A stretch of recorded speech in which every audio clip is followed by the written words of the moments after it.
Good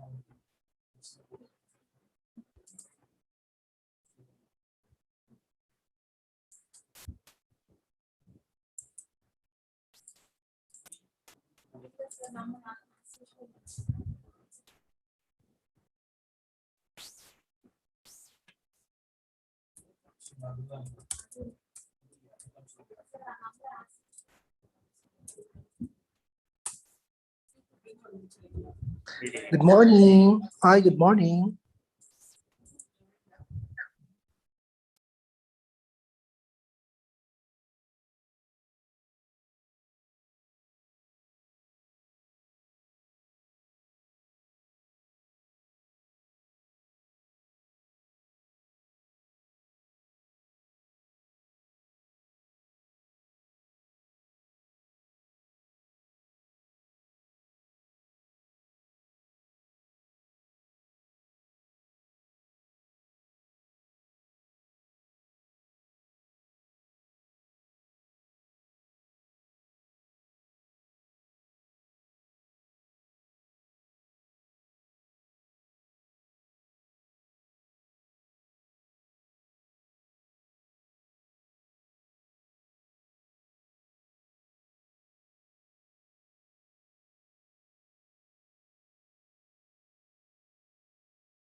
join பண்ணிட்டியாடா? Join பண்ணிட்டியா வெபினார்ல? ஜாயின் பண்ணிருங்க.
Hello, good morning.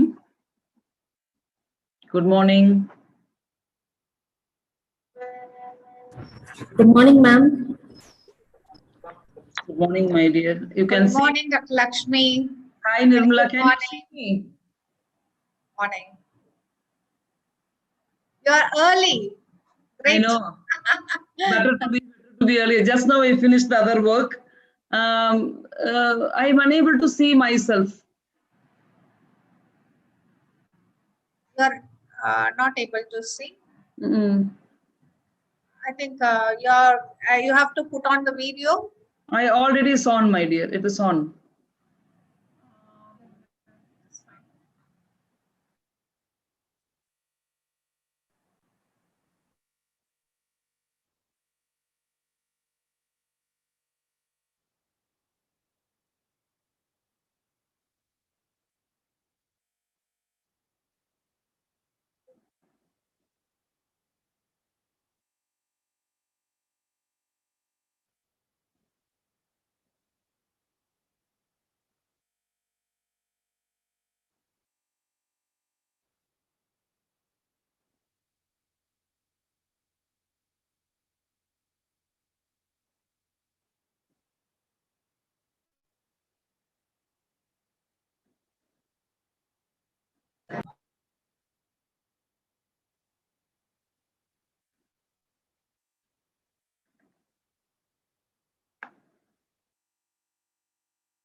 What is me and my family?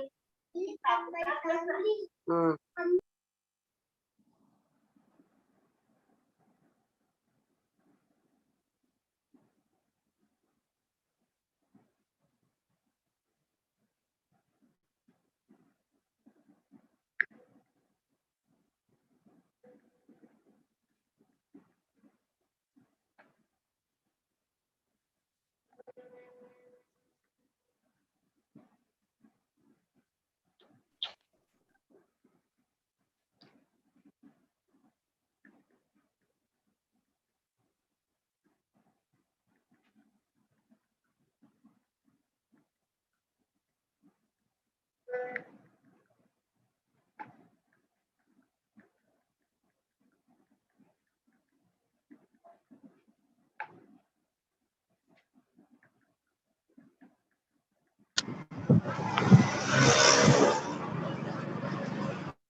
Ma'am, அந்த meet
పసి ఎసలా ఏం ఎసలు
இன்னும் நான் பேசினா வந்துச்சு sound.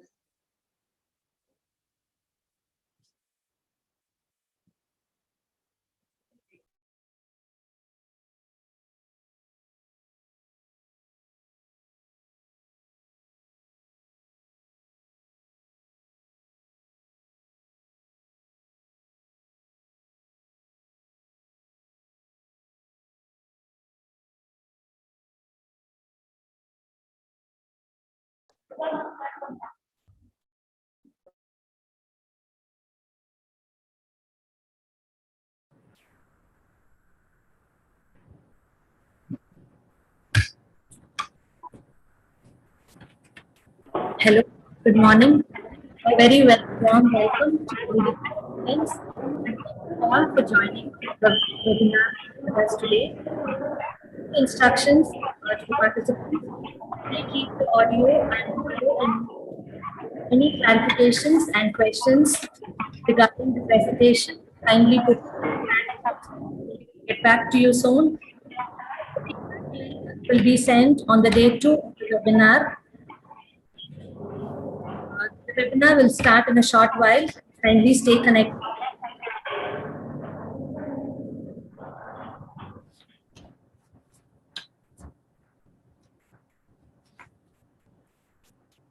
Every day is a new beginning. Rise up, start fresh, see the biggest opportunity in each day. What we do today is what matters the most. On behalf of College of Nursing, Sri Ramakrishna Institute of Paramedical Sciences, we welcome you all for this international webinar on qualitative research in nursing. Research is to see what everybody else has seen and to think what nobody else has thought. Imagination is the highest form of research. Research, it takes a dream to get started, desire to keep going, and determination to finish. The power of statistics and the clean lines of quantitative research appealed to me, but I fell in love with the richness and depth of qualitative study. Qualitative research in healthcare setting is significant, and as nurses, we always have a great challenge in conducting and evaluating qualitative research. Hence, we are here today to enrich our knowledge on various aspects of qualitative research in nursing. Once again, I welcome you all for this wonderful webinar.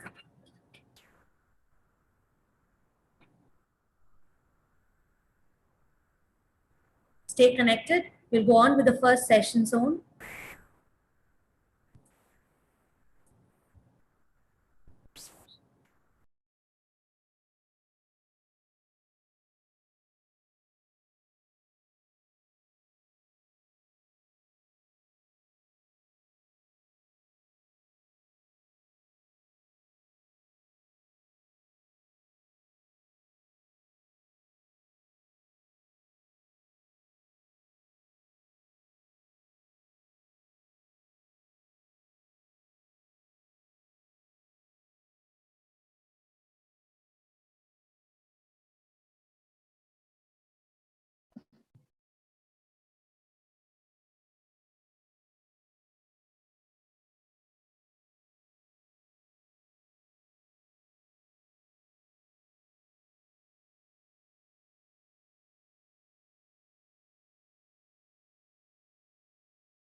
Good morning to one and all. Let's go for the first session, a qualitative research and overview.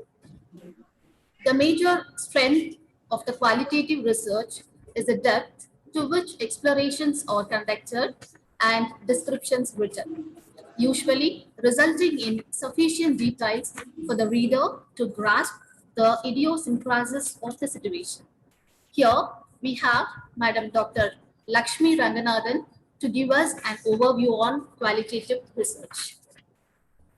Madam has completed her BSc Nursing under Bardiyar University in 1980, MSc Nursing under the Tamil Nadu Dr. MGR Medical University, Chennai in 1995, and PhD in Education from Asia University, Malaysia in the year 2018. Ma'am also completed Diploma in Early Childhood and Education and Postgraduate Diploma in Rural Development from Indira Gandhi Open University, New Delhi, and has done a course on child abuse and maltreatment from New York State Education Department. And ma'am has started her career as an intern in Ramakrishna Hospital, then nursing tutor in KG College of Nursing, professor in College of Nursing, SRI-PMS, and now she's working as nurse science teacher in College of Health Sciences, nursing program, Ministry of Health, Sultanate of Oman from 2003. She has been assistant program coordinator and curriculum reviewer at IGNOU and also coordinator for integrated management of childhood illness with Ministry of Health, Oman. We feel proud to tell you that ma'am has served in Sri Ramakrishna for 10 years and she has around 29 years of experience in both clinical and teaching. Her areas of specialization includes research methodology, community health nursing, and maternal and child health nursing. Madam has completed many additional short-term training courses related to research and has keen interest on various aspects of research like writing superior research proposal, publishing research articles, qualitative and quantitative research methods, avoidance of plagiarism, and ethical issues in research. And ma'am has received International Researcher Award by BD Good Technology Factory, International Scientist Award for Medicine Engineering and Science, International Best Research Innovation Award by IRDP for the best research done in nursing education, Best Researcher Award for Cancer Breast Awareness Study from Ministry of Health, and Best Research Award in MSc Nursing Program. So ma'am has been a very active member in NSS and has been awarded for the same. She has undertaken many research projects and studies during her professional career, both in Oman and India. And ma'am has around 20 publications in peer-reviewed journals. And ma'am has organized many research workshops, seminars, and have presented various research topics in several institutions, both in Oman and India. So we are very happy to have you with us, ma'am. So the forum is open for you.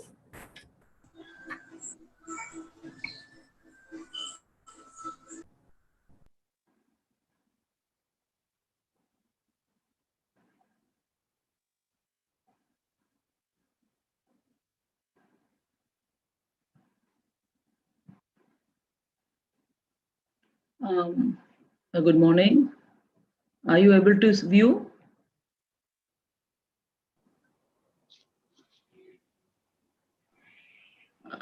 Can you all view my PowerPoint? Yes, we are able to see. Okay. A very good morning and good afternoon, good evening to one and all present here. I'm so excited today because I'm speaking in my alma mater.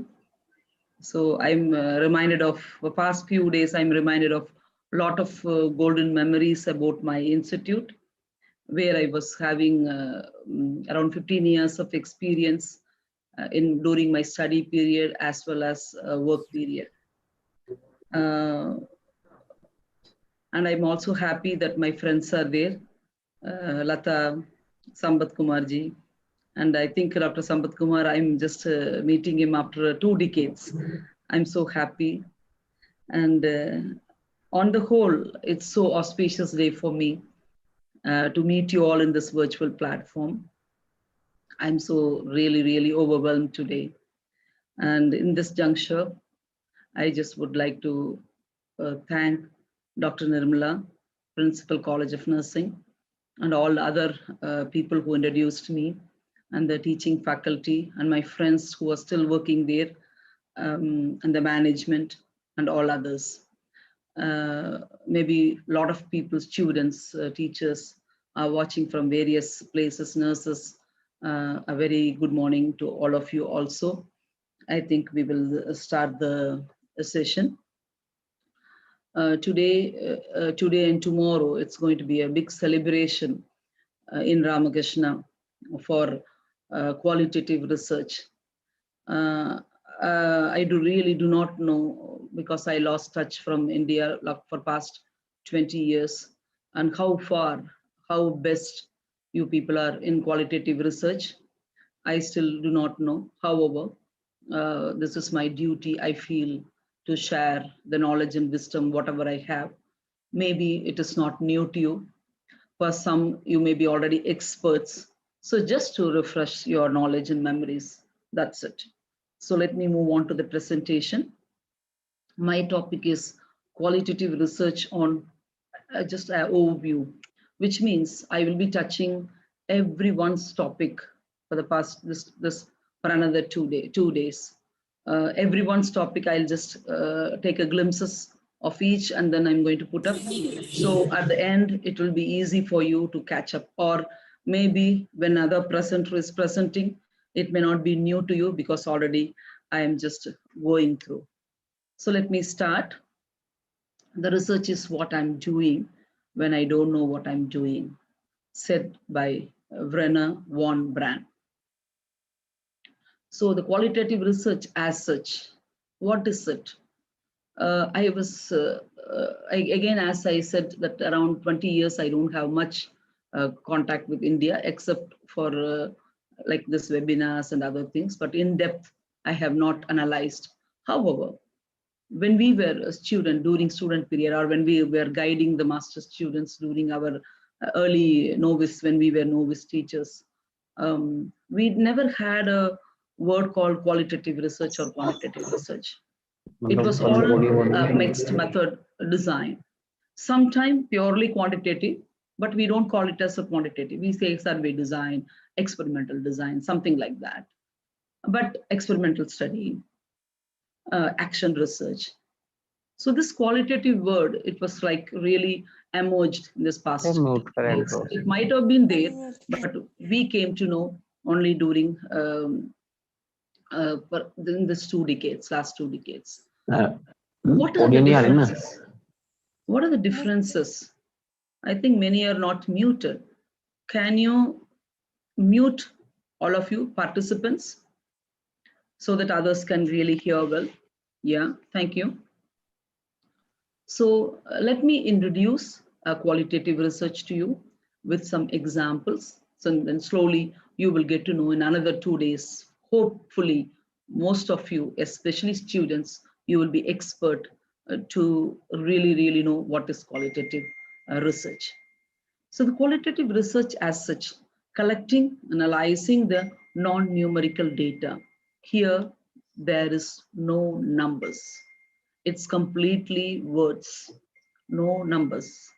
Okay, so you understand the concept, opinion, and experiences of a person. For example, if I wanted to, if I want to ask you, how many books did you buy today? You can say 4, 5. If I ask you, what is your anxiety level? How to measure loss? How to measure grief? How to measure love? It's difficult. There are in the world very difficult to measure quantitatively few things. That is what is qualitative nursing. In qualitative, we are measuring which cannot be quantifiable. We are measuring the opinions, feelings, experience, motivations, how you can measure these things.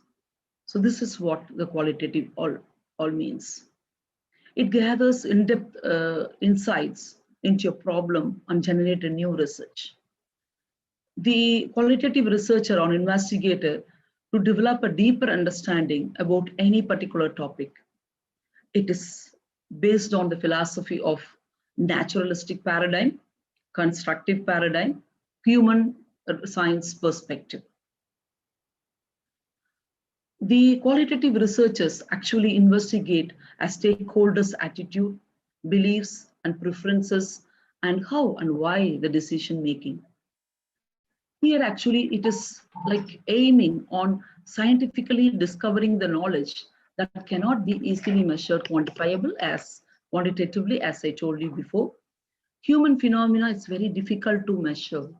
So the scientists have made an attempt, multiple attempt to measure the feeling, happiness. They failed. Okay, so the qualitative nursing, research design in nursing, I'm just, because qualitative nursing, it's not for nursing, it's not for medical, it's for all the discipline. The research is for all. Only thing it's applied to nursing. We are taking into the nursing. For example, in the quantitative, we just go with the hypothesis, we go with the design, we go with so many things, we prepare, well prepared. But whereas if you see qualitative research, the research design emerges at the time of data collection. The hypothesis arises at the time of data collection. So you have research question only. You cannot have a hypothesis as such. So like that, plenty of differences are there. We will see one by one. Primarily, it is primarily an explorative type of research where you gain reasons, opinions, and motivations of other people. You try to understand. It aims to scientifically discover knowledge that cannot be easily measured quantitatively, as I already repeated several times. So here the data consists of words. When I say, what is your opinion about what is it called as the students, or I'm asking students, how can you describe your experience in failing exam? How a student can say 4 or 5 numbers? You cannot. Okay. So before, what we were doing during our student period, we were having a lot of mixed method design. So we will ask this question, we will convert it into quantifiable form. See, for example, male, we'll give a code 1, female, we'll give a code 2. So we'll say whoever is 1 is male, it's understanding.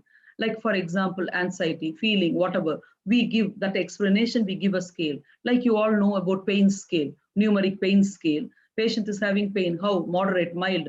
What is that mild?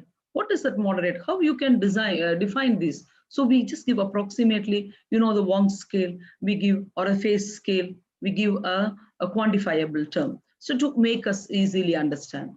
So we know if it's 8, the pain is severe, something like that, okay? But here we are explaining only in words.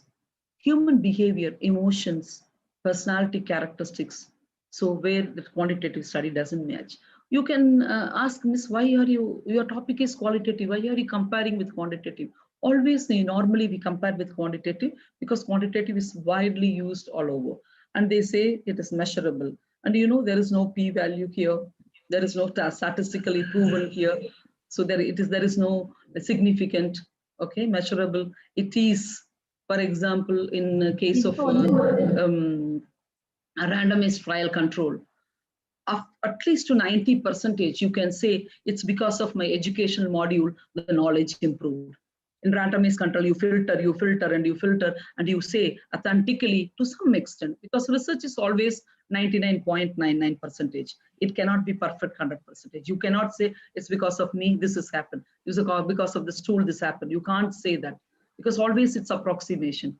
You got it. So, but to some extent in quantitative, you can say authentically, yes, it's because of my teaching module. So in the RCT studies, there is randomized control study, experimental design, you can prove to some extent. Of course, there are a lot of external variables, even though affecting your study. So in qualitative, systematic, in-depth evaluation of question that may be or may not be easily answered through the quantitative method, you can study through qualitative method. The researcher is an instrument or a data instrument of a data collection. There is no like a scale here.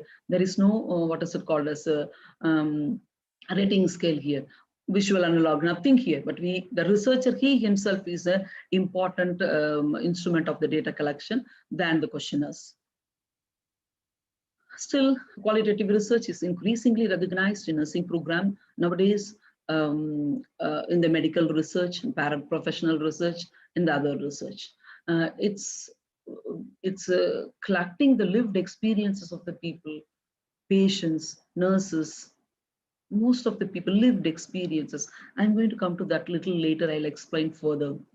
It is brought to open some of the processes that chronically ill patients undergo. Like you want to know about the cancer patients suffering towards the end of the life, terminally ill patient suffering with the end of the chronic liver failure patient, chronic renal failure patient, when they suffer with the pain, how is the pain?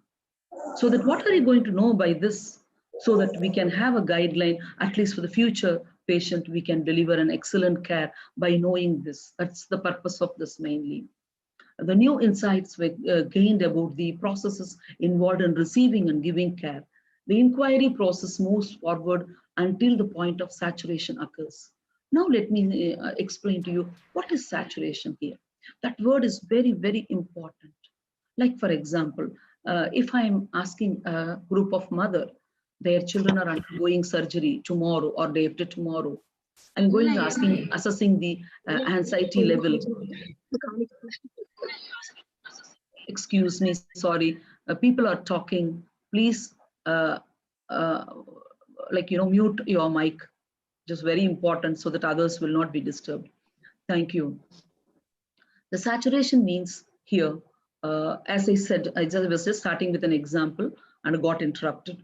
A group of mother, their babies are undergoing surgery the next day or the following day. You go and assess the anxiety level of the mother. First mother you ask, are you anxious? Are you having fear? What the mother will answer, definitely yes. Go to the second person and ask, second mother, yes. Third mother, yes. Fourth mother, yes. So even if you ask 1,000 mother, 100,000 mothers, there may be the level of anxiety level might be different. Maybe this child is undergoing, one child undergoing a fifth time, another child undergoing fourth time, maybe having Hirschsprung's disease, fifth surgery, sixth surgery, but anxiety level will be the same. So what is the point in doing 100 mothers or 1,000 mothers? So here, the saturation, when the saturation point comes, the investigator stops the research. So what is that saturation? That means even if you ask more and more people, the results are going to be the same. So that is the very significant peculiar phenomena of the qualitative research. The saturation occurs at one particular point. Like quantitative, we don't have 500, 600 numbers here, maybe 8, sometimes 12, sometimes 13 participants only. So you don't think that it is very easy, we can do it. No, the analysis will be very tougher. Okay, I'll come to that one by one later. Look at the picture down. There's a picture I posted here. Some question is asked. The first person says X, second person say XY, third person say XYZ. What is the common factor you feel here? The common factor here is X. So even if you ask 100 people, X will be there. So that X is a saturation level. That is what the common theme that the investigator arises. She will emerge with a theme, or he will emerge with a theme, a new theme. So still I am in introduction. The qualitative research describes the social phenomena. They occur naturally. For example, behavior of the person who's walking on the road, a culture of the person who's when they are traveling in the electric train, like that kind of. Why you want to know about this is basically a sociological concept, qualitative. The sociologists, anthropologists want to know, study about the human behavior. So there only this qualitative concept arises. It's beautiful if you really not a very good qualitative researcher, but try to do one qualitative research, so you will be really falling into love with the qualitative research. Of course, quantitative has got its own pluses and minuses. Qualitative also has got pluses and minuses. So it gives you a holistic perspective approach rather than looking at a set of variables, a set of factors. Here, the data used to help us in developing the concepts and theories. What are we going to do with the concept and theories? You remember nursing theories, Oram self-care deficit theory, Florence Nightingale environmental theory. So many theories are there. Leninger's cross-cultural nursing. How do you think that these theories arises? These theories arises by repeated researches that they have undergone. So also like that, when you can do a research and bring out a theme or bring out a theory or develop a theory. Qualitative data is collected through the direct encounters, through the, what is it called as interview, observation. It is rather time consuming. That is the biggest drawback of qualitative nursing. It is time consuming. We will just go over the research approaches by qualitative research. Here we have so many, what is it called as, important types or approaches of qualitative. Like for example, first one is phenomenology. So I am going to just touch a little bit about few important things that the qualitative research traditions. I'm not going to explain everything, but I will just tell you the little bit of what is it about. The phenomenology, ethnography, grounded theory, I'm going to explain in detail in another few slides. So coming to grounded case studies. Case studies, all of you know, a detailed in-depth analysis or getting to know in depth of a person or a case or something. Narrative analysis is descriptive, writing elaboratively about some particular incident or an experience. Descriptive qualitative analysis also write descriptive way. Symbolic interaction. In symbolic interaction theory, here the society is get to know with some symbols and then establish how our experiences or add subjective meaning to the symbols or letters. For example, if I write a word DOG, it's just a letter. But when I say DOG, dog, immediately you will remember a furry four-legged canine in front of you. How this particular drawing, this particular letter is immediately you are connecting to the particular thing. If I put a symbol of a heart, you know definitely it means love. If I put a person sitting on the chair, you know it's a handicapped person. So immediately these symbols are getting into your mind and gives a meaning. That is called as symbolic interaction. Interpretivist theory, it is nothing but it's just experience or shaping the human experiences. And participatory action research, nothing to explain much. Critical theory, it's focusing on reflective assessment technique or society or a culture, or critiquing a society, commenting on a society, either positively or negatively. Next one is feministic theory. In the feminism theory, it's, you know, you are understanding a general equality. We ladies fighting that we don't have rights, this and that, you know. It's called as elephant in the room. It's a phrase. Elephant in the room means like it's openly seen, but nobody want to comment anything about it, or nobody want to bring the decision about it. Like, for example, racism. They say racism all over the Western world, they say. But what they have done for that? It's a big question mark. Similarly, in feministic theory, we are just focusing on gender inequalities, and there is no end to that. Next, qualitative research methods here. Data collection methods. So I already told you there is no numbers. You're not going with multiple sets of questionnaire survey with 250 questions, 350 questions, ask them, give tick mark, nothing you're doing. Here, it's totally different.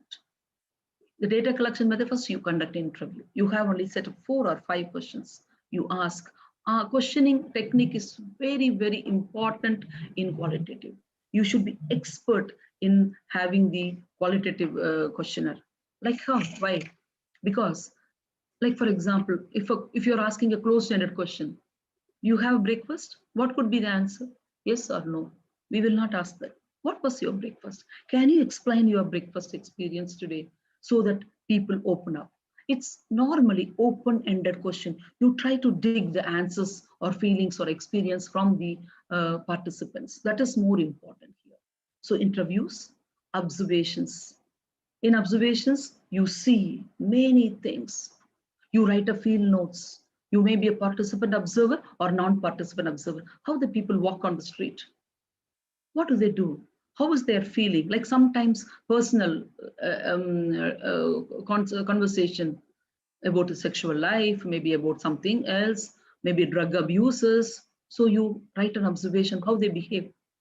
Focus group interview. In the focus group interview, you can see a picture down, 4 or 5 people sit. Like again in focus group, not more than 10, 8 and 10, you cannot have more numbers. Only as far as possible, less participants, it's better, the results.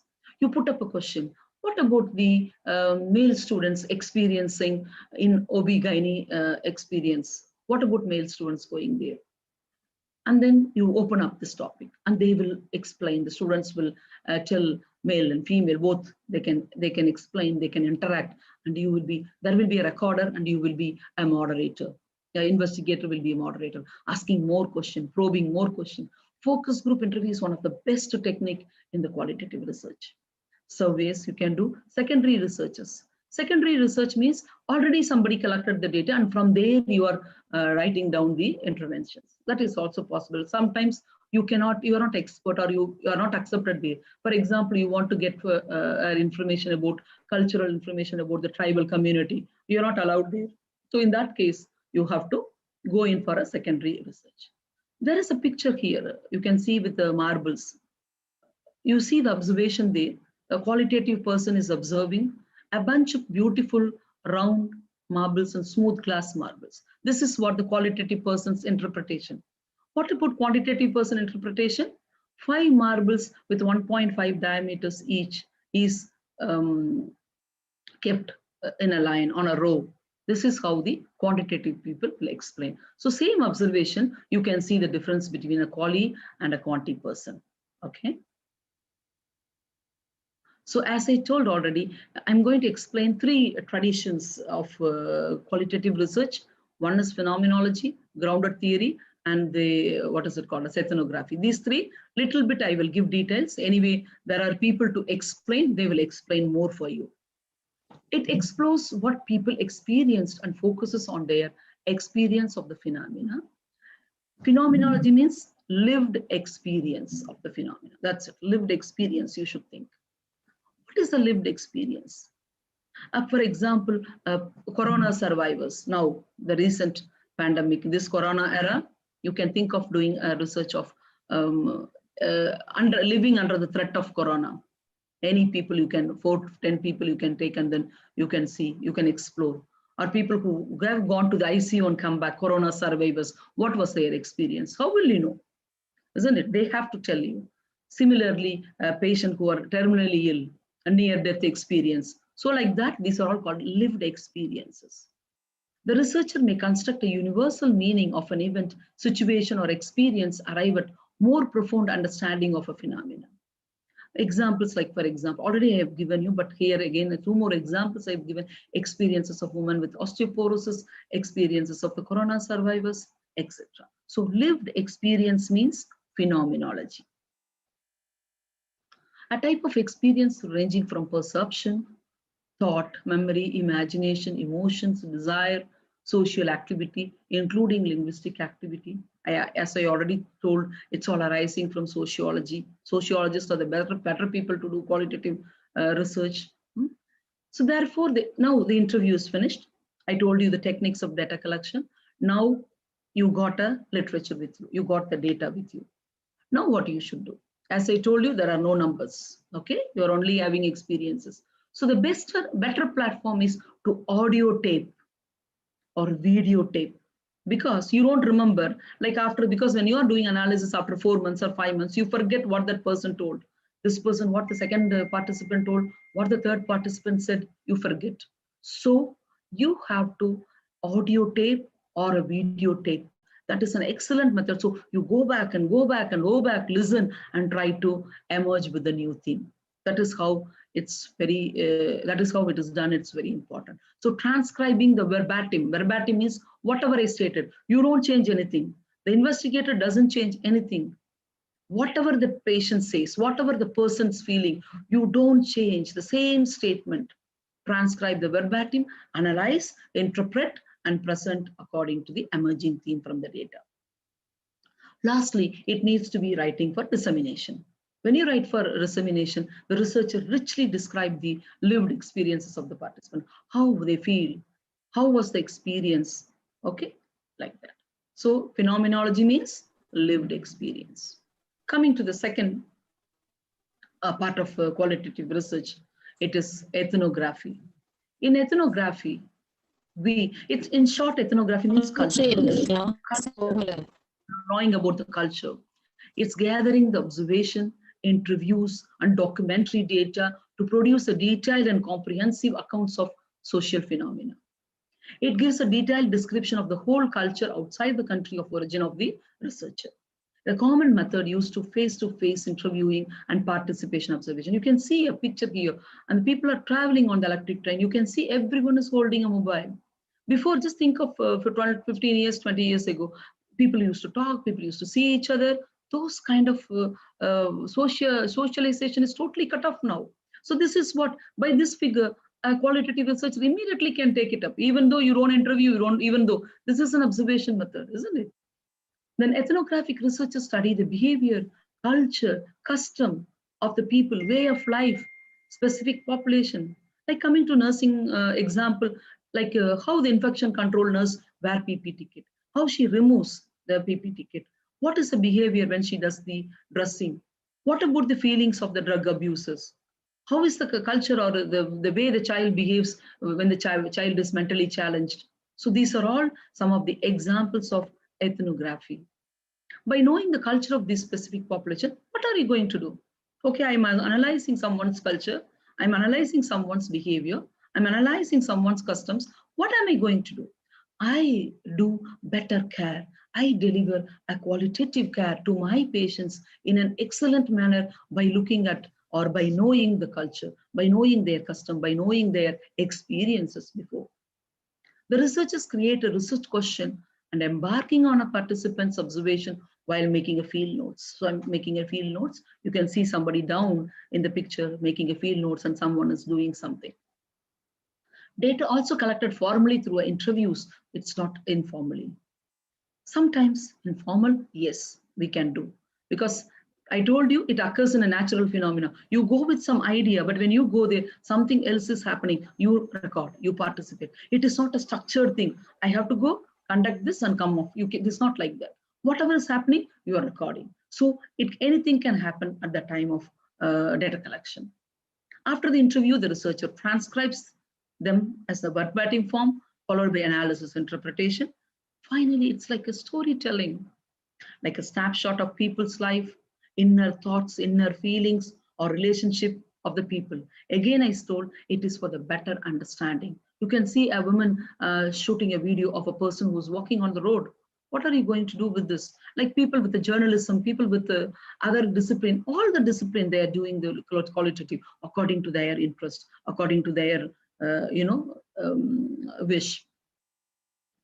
So the third one is like a grounded theory. Grounded theory was developed by Barney Glasser and then Andrel Strauss, these two people.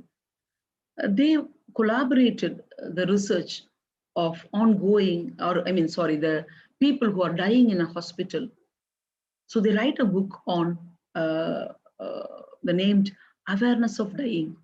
This is how the grounded theory started. These two people only started the grounded theory. The theory can explain the variables of people or relating the variables. This grounded theory can give or focus on a guided, what is it called as a representation, or it can be an end result of any theme. So this is what the grounded theory means. The researcher of the grounded theory fully described a main concern of being investigated. Like for example, in a school, a group of students are taking a marijuana. Marijuana is our ganja in otherwise. So school-based anti-marijuana education program. So you can have a program designed like this, then go and study about these people. Okay, this is again comes under grounded theory.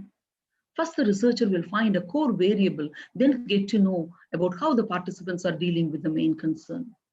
Confirm this concept of emerging and explore the main concern and then formulate the theory. So there is a method and then you go by that and you formulate the theory. What is the use of this theory? You can apply for the future patients, future novice nurses, maybe new students, wherever you are applying, you can use it. So these three I have explained: phenomenology, lived experience, grounded theory, ethnography, culture. I have told you. So these three, do not forget. Anyway, the experts will be still explaining to you more on this. Coming to the data analysis. Now I told you, you went and interviewed a person, you asked a few questions, you got the information, full information about the person, or you recorded, audio recorded, or video recorded. Now you organize the data. The qualitative data analysis is a challenging part for the researcher. It's very difficult, time consuming. Transcribe the interview, write and type the field notes and keep it ready. Explore the data, investigate the data for repeated ideas. Listen again and again and again to that. What is a pattern, emerging pattern? If anything arises, note it down. Establish the coding system. Set up the codes. As I told you, codes are not numbers here. I will put you the slide and you will know. codes, like maybe is it positive or is it negative? What is that repeatedly people are telling about this particular feelings? So assign the codes to the data. Each participant's response need to be reviewed and tag them with the codes in a spreadsheet. Create a new codes if possible or if necessary. Then identify recurring theme, links these codes to the into a cohesive or overarching themes. Then you decide the or come out with the themes. This is an example of how to go about the code, and then you put arising with the theme. Okay, theme one, maybe positive or negative. Second theme, program aspect.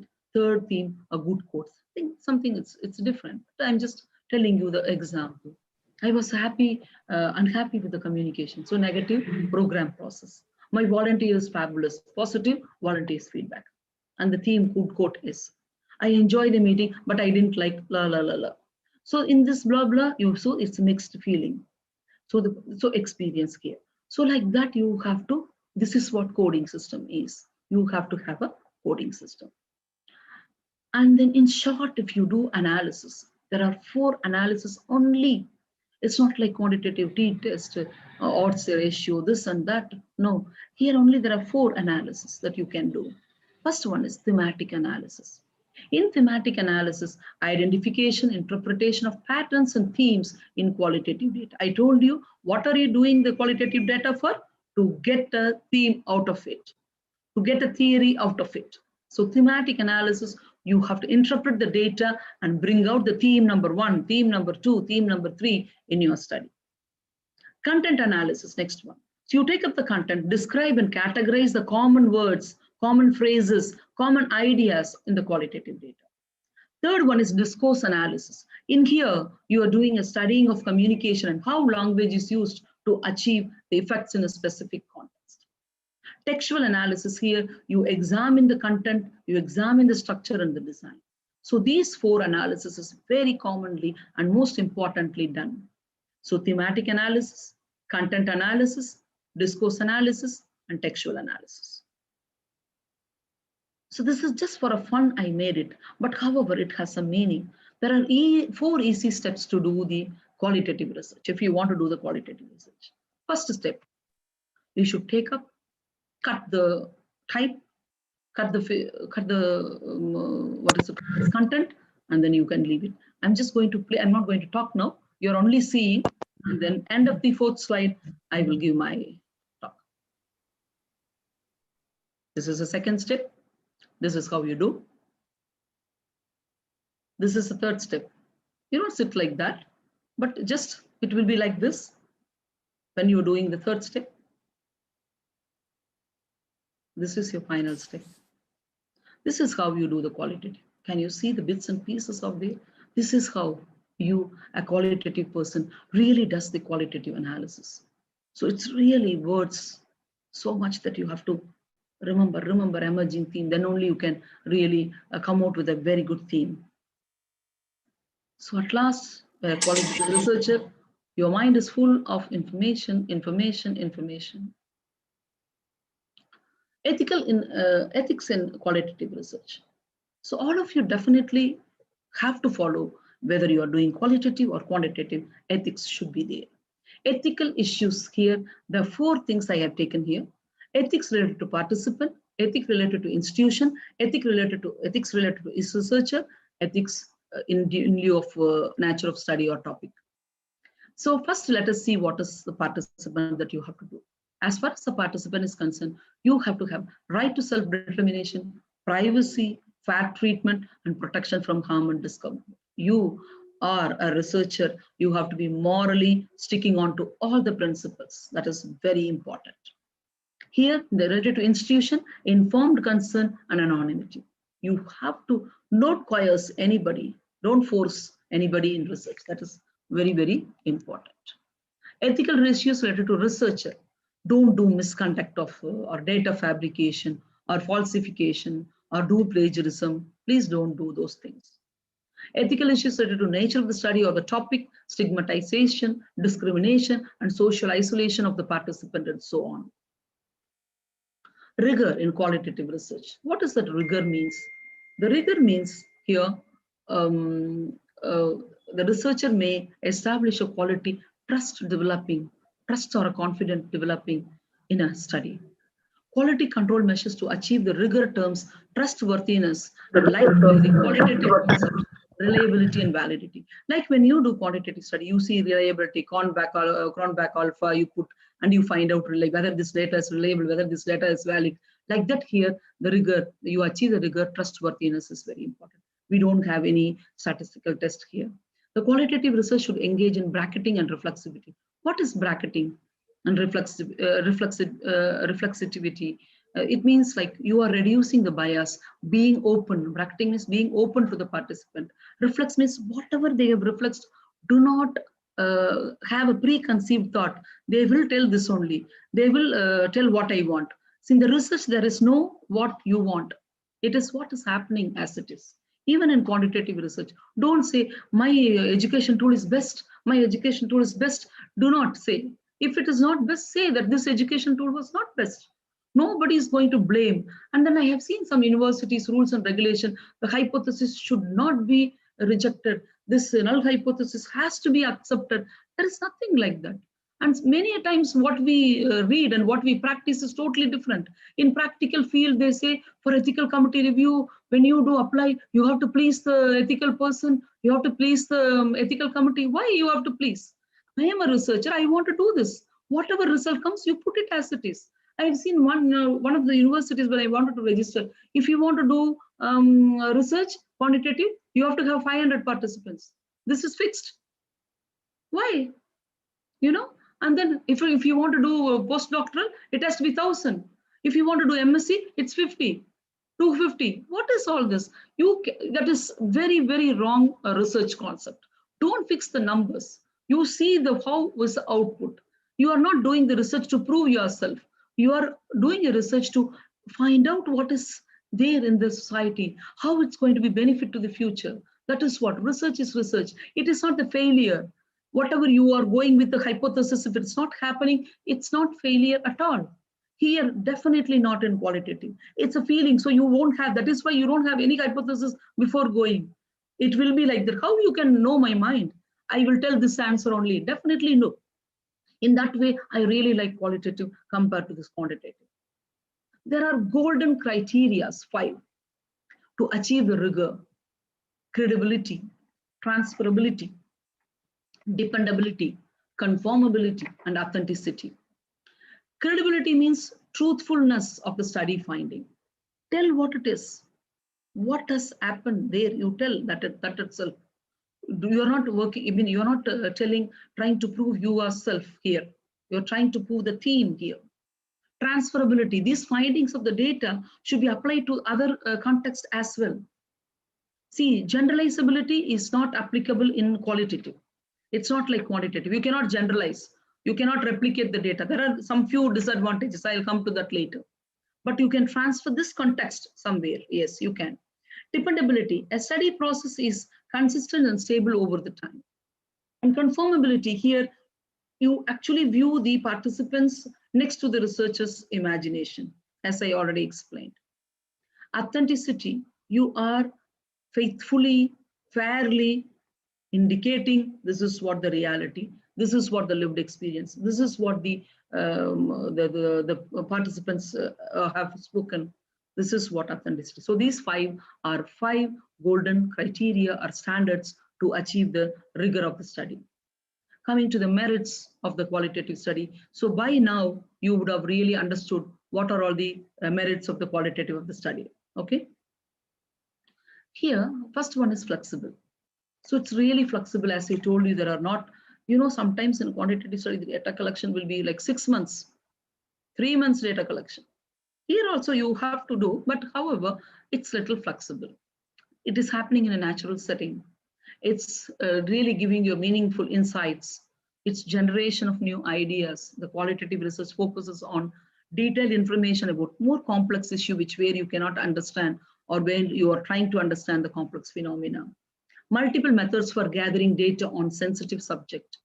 Data collection is usually cost efficient. Here again, coming to the sample, like, in quantitative, sampling size, like if you want to do, I used to always tell this example to my students. If you want to see the pot of rice is cooked or not, what you will do? You don't take all the rice grains and check whether it is cooked. You take on the top one and stir it nicely and take the bottom one rice grain and you see whether it is cooked or not. So you know definitely if these 2 grains are cooked or 3 grains are cooked, that means the whole pot is cooked. This is the sample concept. But here the sampling concept is totally different. You don't have multiple numbers. Here it's, as I told you before, it's only few. Okay. So here, this explains something which numbers alone is unable to reveal. So all the time you cannot go on numbers, like as I told you, grief, loss, these are all how you measure. So where the study is really very, very important. Of course, it has got some of the demerits as well, unreliable.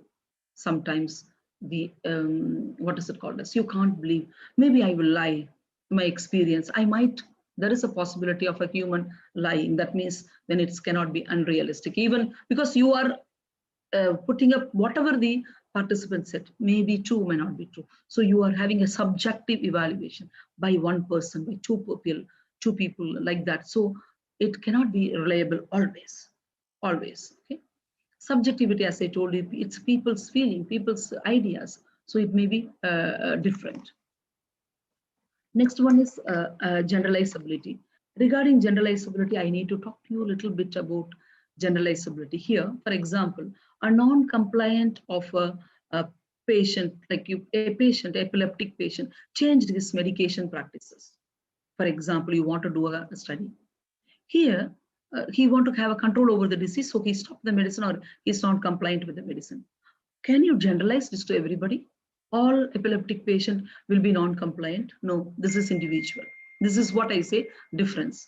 Another example I can give, like for example, self-destructive behavior of a person with especially non-compliance related to childhood immunization, maybe safe sex practices, or maybe like you say, asthma patient, diabetic people, they change the strategy. So it is only to them. You can't generalize here.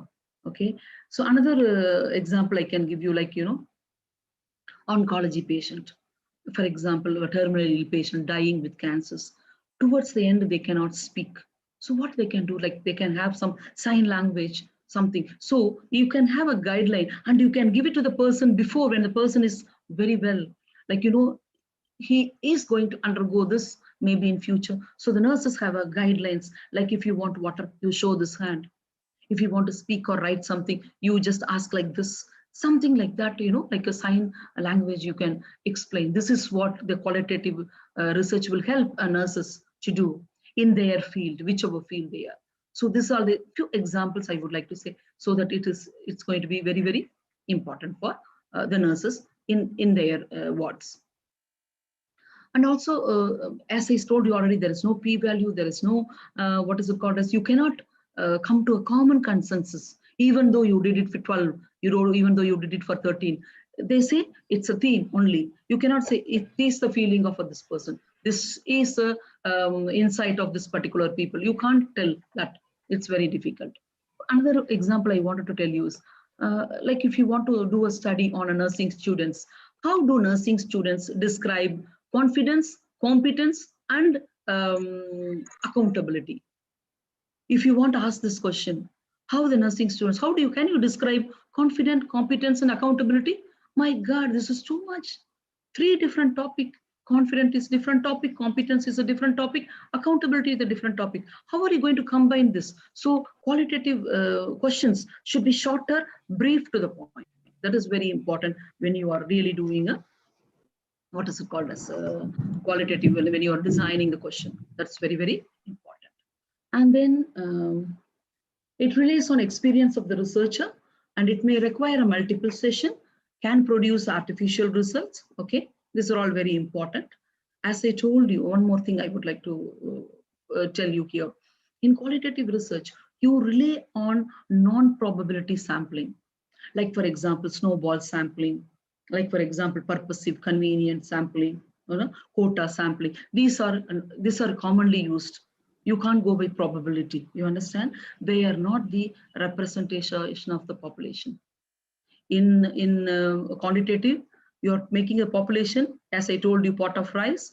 They are representation of the main population. Here, they are not. They are individuals. You're able to follow? This is another important point that you all should remember when you are going in to do the qualitative research. Okay, the results may only apply to one situation and may be difficult to replicate. And it can, because that's why it can be applied here, it may not be applied. Culture, it all know, whatever they are doing in Western, it is not applicable for us here. It's sometimes we have a cultural shock, how they can do this. How they can do this, like that we have a feeling, and but we would like to know about culture of different people. That's how now the social media is propagating. You can see that now you are viewing. Before it was only through reading books we will know, but now we happen to see in YouTube and other Twitters and other messages, and then mass social media we are learning. But to practice that to us is difficult. We may not be able to do, but we are only knowing their culture, that's it. So it can create misleading conclusions. So sometimes when you are putting this conclusion, it is this only, it cannot be applicable. So replication of the study, generalization of the study, not always possible. More difficult to analyze, and it may not fit nearly a standard category. As I told you, rating scale, 1, 2, 3, 4, 5. 5 means excellent, 1 means 0. So if I put this, it is, if I say I like the breakfast, so I give 5. I don't like the breakfast, give 0. It is happening in a hotel, for example. So 0 is 0, 5 is 5. Now you see the experiences and feeling of the breakfast you had in my hotel, that is totally a different thing, isn't it? So data collection is usually time consuming, as I already mentioned. So coming to the last part of the presentation, to conclude, qualitative research ensure the patients are viewed as individual patients rather than the medical conditions. It helps in effective policy making or decision making, or making a practice decision in a particular ward, in a particular institution, or maybe a college, or wherever. In nursing education, qualitative research addresses how and why research questions, enable deeper understanding of the experiences, to identify the obstacles and barriers, and to remove in your future career and behavior of the people you understand and explore, and care them accordingly. This is what normally you do. Undeniably, the qualitative methods have become a standard way in which the researcher generates the knowledge pertinent to nursing education and practice. I remember in one of the universities, I don't want to mention the name, a person did a qualitative research 25 years back. He did Sunil Gavaskar's life, I don't know what is it, life style or something. His project thesis, it is a PhD thesis, was not at all approved for more than 10 years in a university. They said, we don't accept any qualitative design in here, in this university. So I remember that person suffered. And so I really admire in India, the people were so provoked. And then, like long back, now we are talking, 25 years back, he was thinking about this. He thought about it. Even though he didn't get PhD, it's okay. He is an expert, he is a scholar. So like that, but now people started accepting everywhere. Every university has got their rules and regulation. I don't deny, but when it comes to research, there are some kind of culture which really, it is irritating the student. That is why, the PhD student, after the PhD, you should see each one of their face. Before PhD, after PhD, you have to put, like normally in the skin cosmetologists, they say before surgery, after surgery, like that you should see all our pictures should be taken before PhD and after PhD. You see this big difference. For some, easily it is done. For some, they really suffer with many things, with guides or supervisors, with the data, with this and that. Please, if you are a PhD guide here, whoever is watching, do not torture the PhD students. Normally, we see the supervisors and the guide, they want what they are in their mind, they want that. You are only a guide, you are not a god, you are only a supervisor. You supervise, let the student explore what she wants. You guide only according to the student. If you do not know how to guide, don't be a guide, don't register yourself as a guide. This I have seen, you do this only. You take this question, you remove that question. So, like it's so much torturing. People are scared to do PhD. And then if you see the researchers, not everybody is interested of research, but unfortunately we have to be, it is in our curriculum. maybe in Master C, in BSc, even in Diploma, some part of research is there. It's like any other subject. Why you want to torture? Okay, teach the principles, guide. If you cannot guide, you just leave them. And then you have a lot of stories, like, I'm so sorry, I'm just deviated from myself to the topic, but little bit, but I want to just give an awareness to the people. Like, it's really, really unfair for a student to undergo this much. Usually in PhD time, we are already married, we are having children, we have so many other problems. We are not like unmarried or single. So to undergo all this, most of the people in 30s and 40s, they will get hypertension after PhD. I'm sorry to comment this. It's true. Okay, so coming back to the topic, and this is the last slide, qualitative and quantitative. Quantitative is like a heart, and then quantitative is like a brain. So if I ask you, what do you want, heart or brain? Of course, you will say both. So no single study is best or better. So if you do a mixed method with quantitative concept, with qualitative concept, that would be a better study, best study. Student nursing students who are watching here, for master students or BSc students, you please take up the nursing. Don't get discouraged. Okay, you have to come up very well and then take up and then try to do mixed method. Or if you are really confident, go ahead for the qualitative. Okay, so be a qualitative, very good researcher. Or if you cannot, if you feel that you are not, do a mixed method. That would be best study in the world. And these are some of the references. I have referred many things, but like, I could not, due to the short of time, or I could not really explain more and further. Maybe some other time. And multiple references I have taken, maybe around 60, 70 references, but I just put only one slide, most important here. But if you want, you can mail to me, you can talk to me, no problem. Okay, my mail ID will be there with Dr. Nirmala. You can just contact me if you're interested to know further.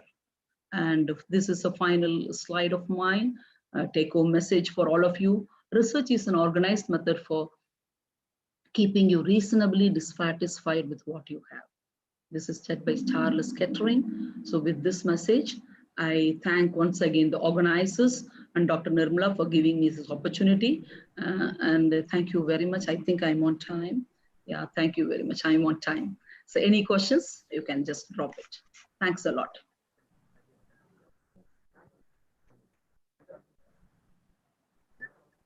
Participants, have any questions? Dear participants, if you have any question, please post in the chat box.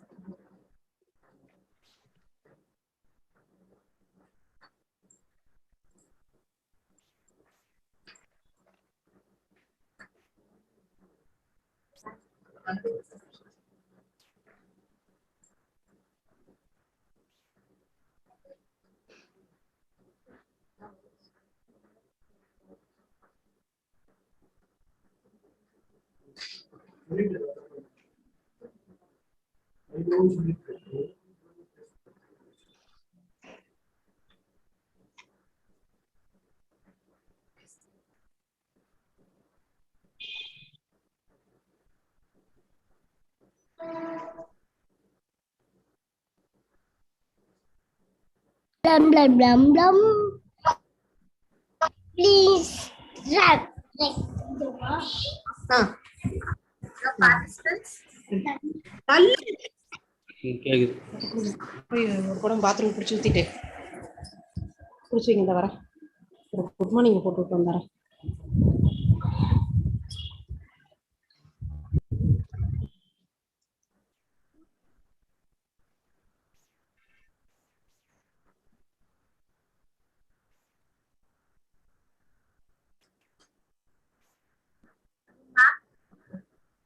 Yes, my dear, because I'm unable to see the chat box, you can, yes. good morning, ma'am. Ma'am, there is a question.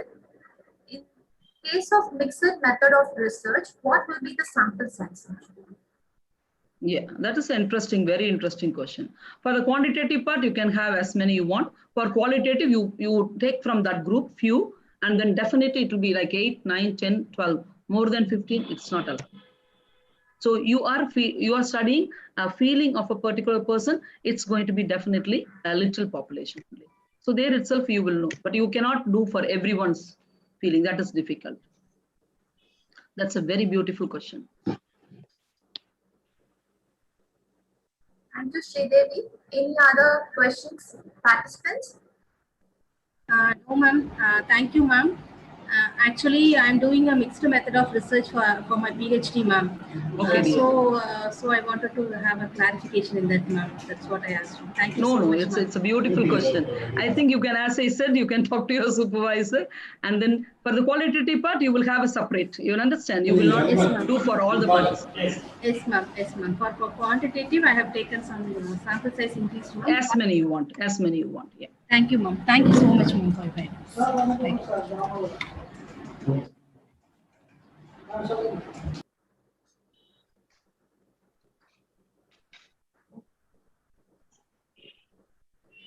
The participant, any further questions?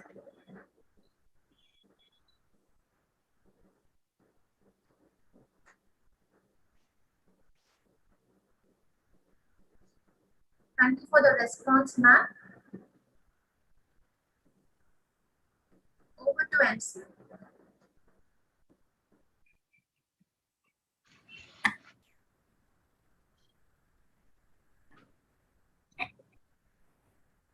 Thank you, Lakshmi ma'am. Thank you for the beautiful bird view about qualitative research. You have touched all the aspects of qualitative research in a very short time. The recent examples, what you gave was very useful. I think the participant, seeing a lot of comments telling that it was very clear. Dear participants, you will be learning about all the sessions in depth in the forthcoming session. Thank you once again, ma'am. Thank you so much. Thank you, my dear.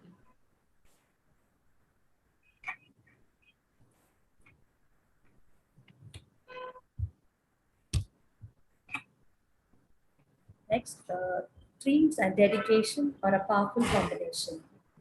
The pessimist sees difficulty in every opportunity. The optimist sees the opportunity in every difficulty. Said by Winston Churchill, a person who believes in keeping a forward momentum is our principle. I kindly request Madam to welcome the participants.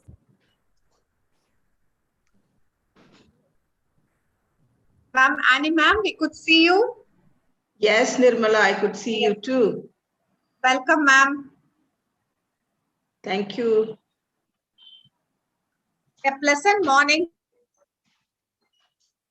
to everyone. The Honorable Chief Guest, Dr. Annie Grace Kalaimati, Registrar of Tamil Nadu Nurses and Midwives Council, respected speakers of today's webinar, Dr. Lakshmi Ranganathan, Dr. Lata Venkateshan, Dr. Swad Musa Al-Zunaibi, Dr. S. Sambat Kumar, and dear delegates. It's a proud moment for Sri Ramakrishna College of Nursing, Coimbatore, hosting this international webinar on qualitative research. There are more than 1,100 delegates registered for this webinar. All of the delegates are nurses interested in research, especially wants to explore in qualitative research, which makes this webinar unique and special. On behalf of the management, faculty, and students of Sri Ramakrishna College of Nursing, I extend a warm welcome to all the resource persons and the delegates. We are extremely happy to welcome a legendary nursing leader of Tamil Nadu, Dr. Annie Grace Kalaimati, Registrar of Tamil Nadu Nurses and Midwives Council, who has graciously accepted to address the delegates of this webinar.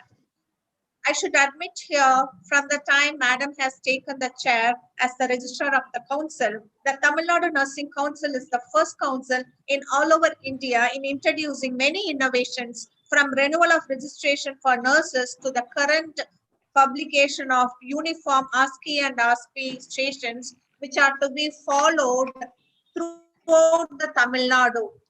It has helped us to conduct the practical exams objectively without any problems during this pandemic period. If you talk to her for a few minutes, you will realize her passion for nursing and her passion and interest in nursing research. She always gives importance to research and strongly believes that only research and the evidence-based nursing practice can improve the healthcare in spite of the technical revolutions going on in the healthcare industry. She does not only believe, but wants her nurses to actively participate in research. She has created a research grant to help nurse researchers and as well helping the nurses to publish their research findings through the classic publication of TNMC journals in all the specialties. Her proactive leadership helps to foresee the future of nursing and helps to tackle any problems we may face in the field of nursing. Madam, it is our proud privilege to have you as the chief guest and we welcome you wholeheartedly.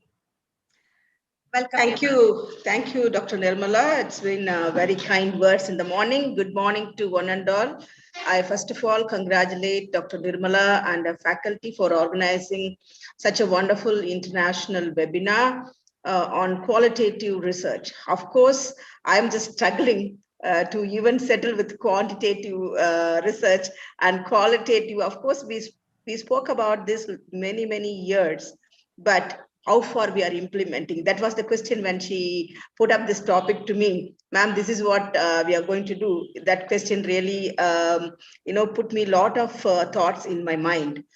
Because we nurses are usually more fond of doing quantitative research and we feel it is so comfortable. And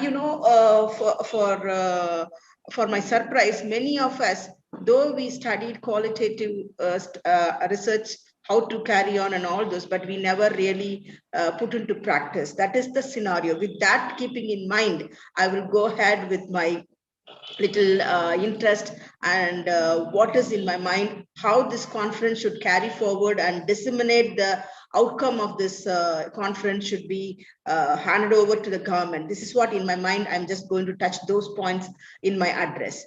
And first of all, I congratulate for making such a huge attendance, more than 1,000 nurses are attending the conference. That shows people are interested in qualitative research. And I congratulate each and every delegates. And I'm sure the whole day you're going to really have a real delicious food for your ears and your brain to capture a lot of things. Excuse me. Lot of things about the research from every one of your resource person whom she has selected very meticulously. Dear nurses, you all know how much during this COVID time we all worked and how much of a struggle as a frontline health worker we faced and how we are facing also till today when the second and third wave people talk so much about it. But for nurses, how far we are really being portrayed in the media or portrayed our work, what we have done during this pandemic time. Is it only a quantitative way or is it qualitative way? Because I felt during this pandemic time, it should be really a qualitative study to be done by someone of us to project more what the nurses are meant to this society. Because I believe nurses are often leaders in the shadows. I would like to repeat the statement. Nurses are often leaders in the shadows. We are most comfortable working behind the scenes to lead the change. Some do this well and some may not do this well, but we should understand we all follow a critical mass of a shadow leadership. We have many leaders in our society as nurses, but we all fall into the category of a shallow leadership. Nursing power and potential are always overlooked by other people. Like though you do a lot of things, though our nurses have done so much of things, their projection, they have not been brought to the limelight or their leadership, whatever been achieved, being taken up by the medical and non-medical people, unfortunately. And this is the saddest thing in our society, especially in country like India, though government has brought out Ayushman Bharat and other schemes to bring about leadership change. And if you would have seen new educational policy, they talk about nurse practitioner and all those things. But why we are shadow leaders? I think we need to do some qualitative study on this. Why nurses are allowed to be a shadow leaders? Though we are in the, when I throw this question, you all will say, no, we are educational sector, we are very powerful and all those things.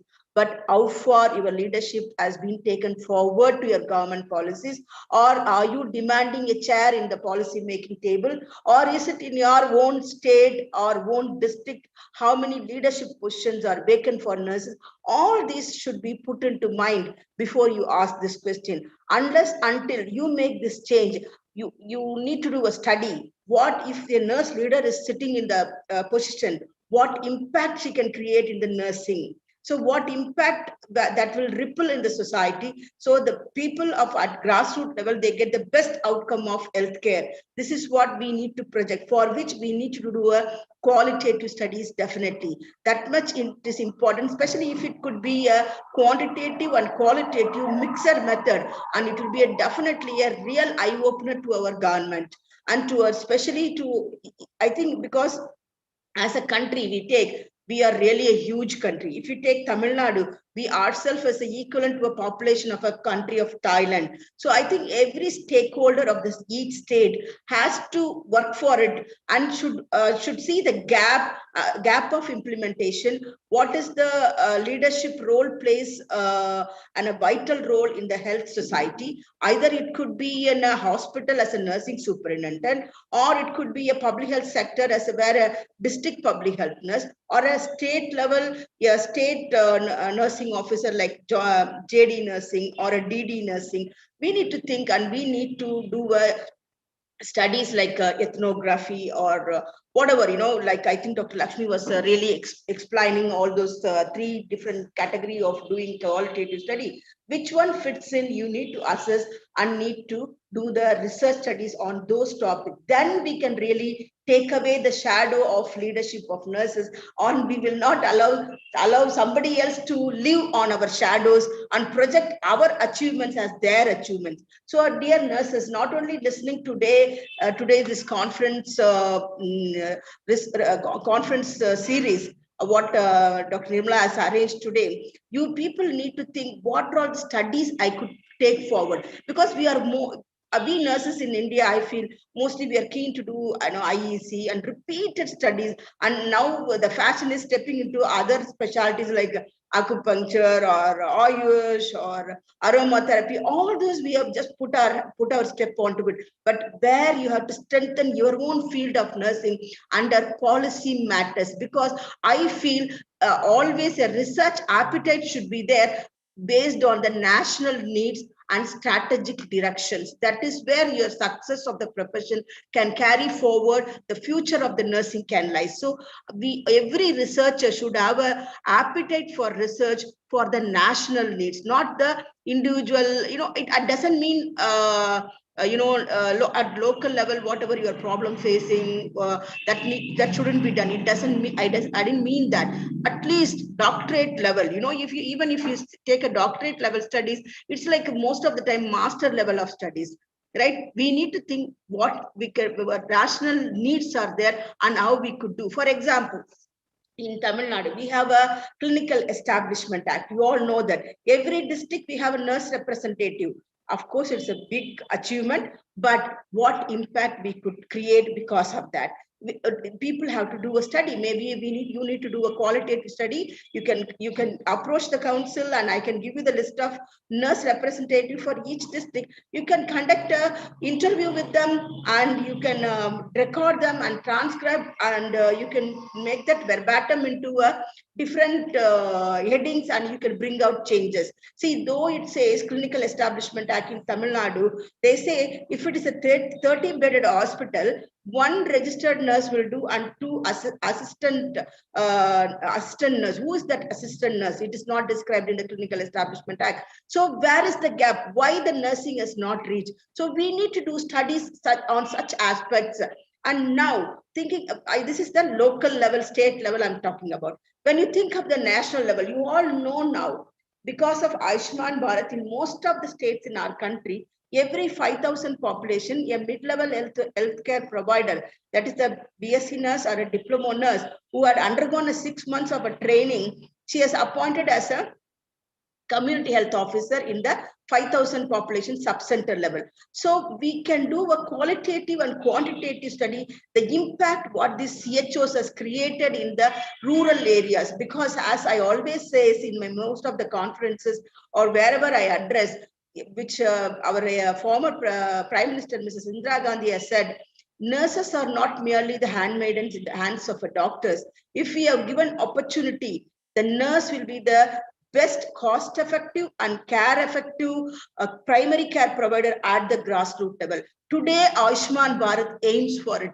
Otherwise, how come they would have had a dream to bring every 5,000 population, one community health officer who is a nurse to be appointed and bringing about changes. I don't know how many of you during Corona with Government of India and Ministry of Health and Family Welfare conducted a 2-hour seminar type of thing where the Commissioner of Health, he spoke about it and he said, in the northeastern part and the center of north of India, central part of India, all these areas, they have appointed almost 5,420 community health officers, it seems.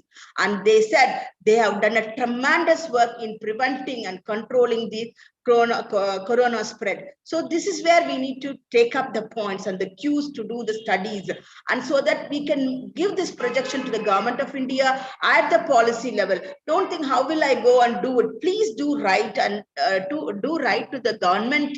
And this is what the study. See, we all been sometimes we have just been in a closed network, and we just share our research with either in the journal or in a presentation at your college level or in the somewhere outside the country. But what about your research? Have you published your research in the newspapers? We need to call the people from news media, and you should say, hey, we have done a study and which shows so much of impact. Where in Tamil Nadu, so far we have not appointed even one community health officer with the nurse qualification. What is the impact which created in this state, in the other state? How we can boost our image, we can give our identity to the society, so that we can lift the status image of the nurses also through these type of researches we do conduct. See, when we invite media people or the newspaper or whatever it is, whatever the media, if it could be a daily newspaper or in a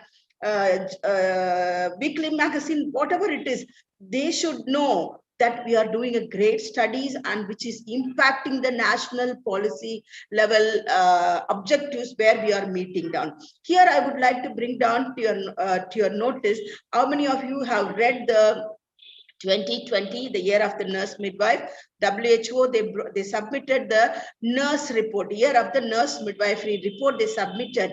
And in that they clearly state, very, very clearly state, there is about 2.4 million shortage of nurses. Why in India? Okay, why does it so? We train so much of nurses in India, but retaining is very, very poor. Why people look for opportunity and go out? Why then? What is the problem in our country? And why this people see? If you think of the country like India, we have got 65.85% of the population or rural population in our country. Remaining 31.15 population is only an urban population. Whereas you should remember, our 59.2% of health workers stay in an urban area. They only serve for 31.15% population. What about my 68.85% population? Is there a doctor is there or even a nurse is there? Only the A&M at the sub-center level. What the basic needs she could do? What is the accessible and affordable care we can provide? So we need to do research on these subjects mattering into qualitative and quantitative together. Or anybody, like now let us take our neighboring state, Karnataka. They have appointed CHOs. Now especially our children who have come out from the 2021 batch, the last final years who have come out, they have been come out with the mid-level healthcare provider skills itself. They have come out, so they could be straightly appointed as a community health officer, where the neighboring state is appointing, whereas Tamil Nadu and Kerala are so far not appointed. What is the impact it has created? Is there a good impact which has been created in other parts of the state, and which is lacking in our state? We always think we are more literate and we have more physician in our state, is it going to work it out? So how we could really differentiate these things, these are the things to be brought into the study, so that we really can make utilize of our research findings into policies, so that the policy will always help us to make the things into implementation level.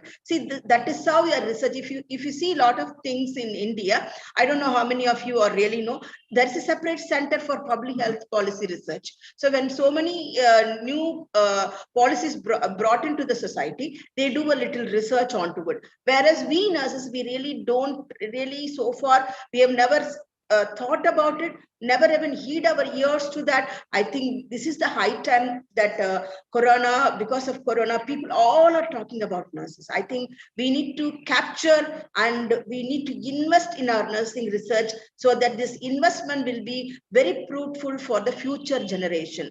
Otherwise, it is going to be no other time we are going to get, my dear nurses, because this is the correct time need of our this research has been, the research conference has been brought in. I'm happy that 1,000 people are participating in this as delegates, as well as the resource person who are all here as senior most people can think about it, and you can even guide your PG students or scholars under you to do research studies on these method.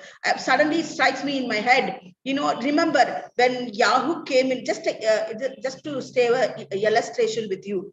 When Yahoo came in, Yahoo never wanted a Google to incorporate with Yahoo, so there was two search media was there in the computer. There is one is Yahoo search machine and Google. But over the time, what happens? Google has adopted everything, whatever comes in newly, and Google survives very best way. And Yahoo, I don't think we use mostly the Yahoo search engine. So the Google has become more for. So you need to adopt changes. And the same way, like take up Nokia phone. You all remember that about 5-7 years back, we all been so fond of Nokia. But what happened to Nokia now? Nokia never embraced the technology of Android. What happens? Because of that, now it is there, but not that popular, that much successful. Nokia shares are there, and Nokia phones is not that much popular. So when the opportunity comes in, we need to capture that opportunity, adopt changes, and how to adopt the changes. We need to do research, so that we will understand the gap between that. Where is the existing? Where is the upcoming? So you analyze, and the gap we identify and embrace the changes, so that we can bring a great influence in our society, in the policymakers' mind, so that we can make this profession so wonderful. I remember one more story here. I don't know how many of you know about the Konica. When I don't know you people, whether younger generation has seen that. We all remember that Konica film roll. We take it out, we put it in, and take a picture. Konica was one of the best company throughout the world. In India, it was a topmost company. In the film roll making. What happened? The digital came in. That time, even the offer came to Konica, it seems. But Konica was so strong. No, we have already been established so much. We don't need to look about the digital. That is going to be a failure model, they said. But what happened? Now Konica industry itself closed, right? They are never embraced the changes. Here, why I'm telling, this is the ideal time. The things are changing. The concentration on health workers is more being given in this era during the Corona period. And there are a lot of opportunities available. People are listening to nurses, and they know the importance of nurses, why nurses are important. Even our Prime Minister given so much of importance in his study while he was addressing the population also. A day was given, and they were appreciating the health workers, and so many things have been happening. Even when he went to Madison Square to address the USA, he said, hey, you want in America, you want nurses, I will export to you my nurses. That much he had the confidence in our nurses. I think we need to utilize this opportunity to make our profession to excel and lead and innovate. This is what we need to think about. So through this identification of these things and doing a small, you don't think about a big research. Think of a small research. Very well, Dr. Lakshmi has quoted, the research means the heart and mind.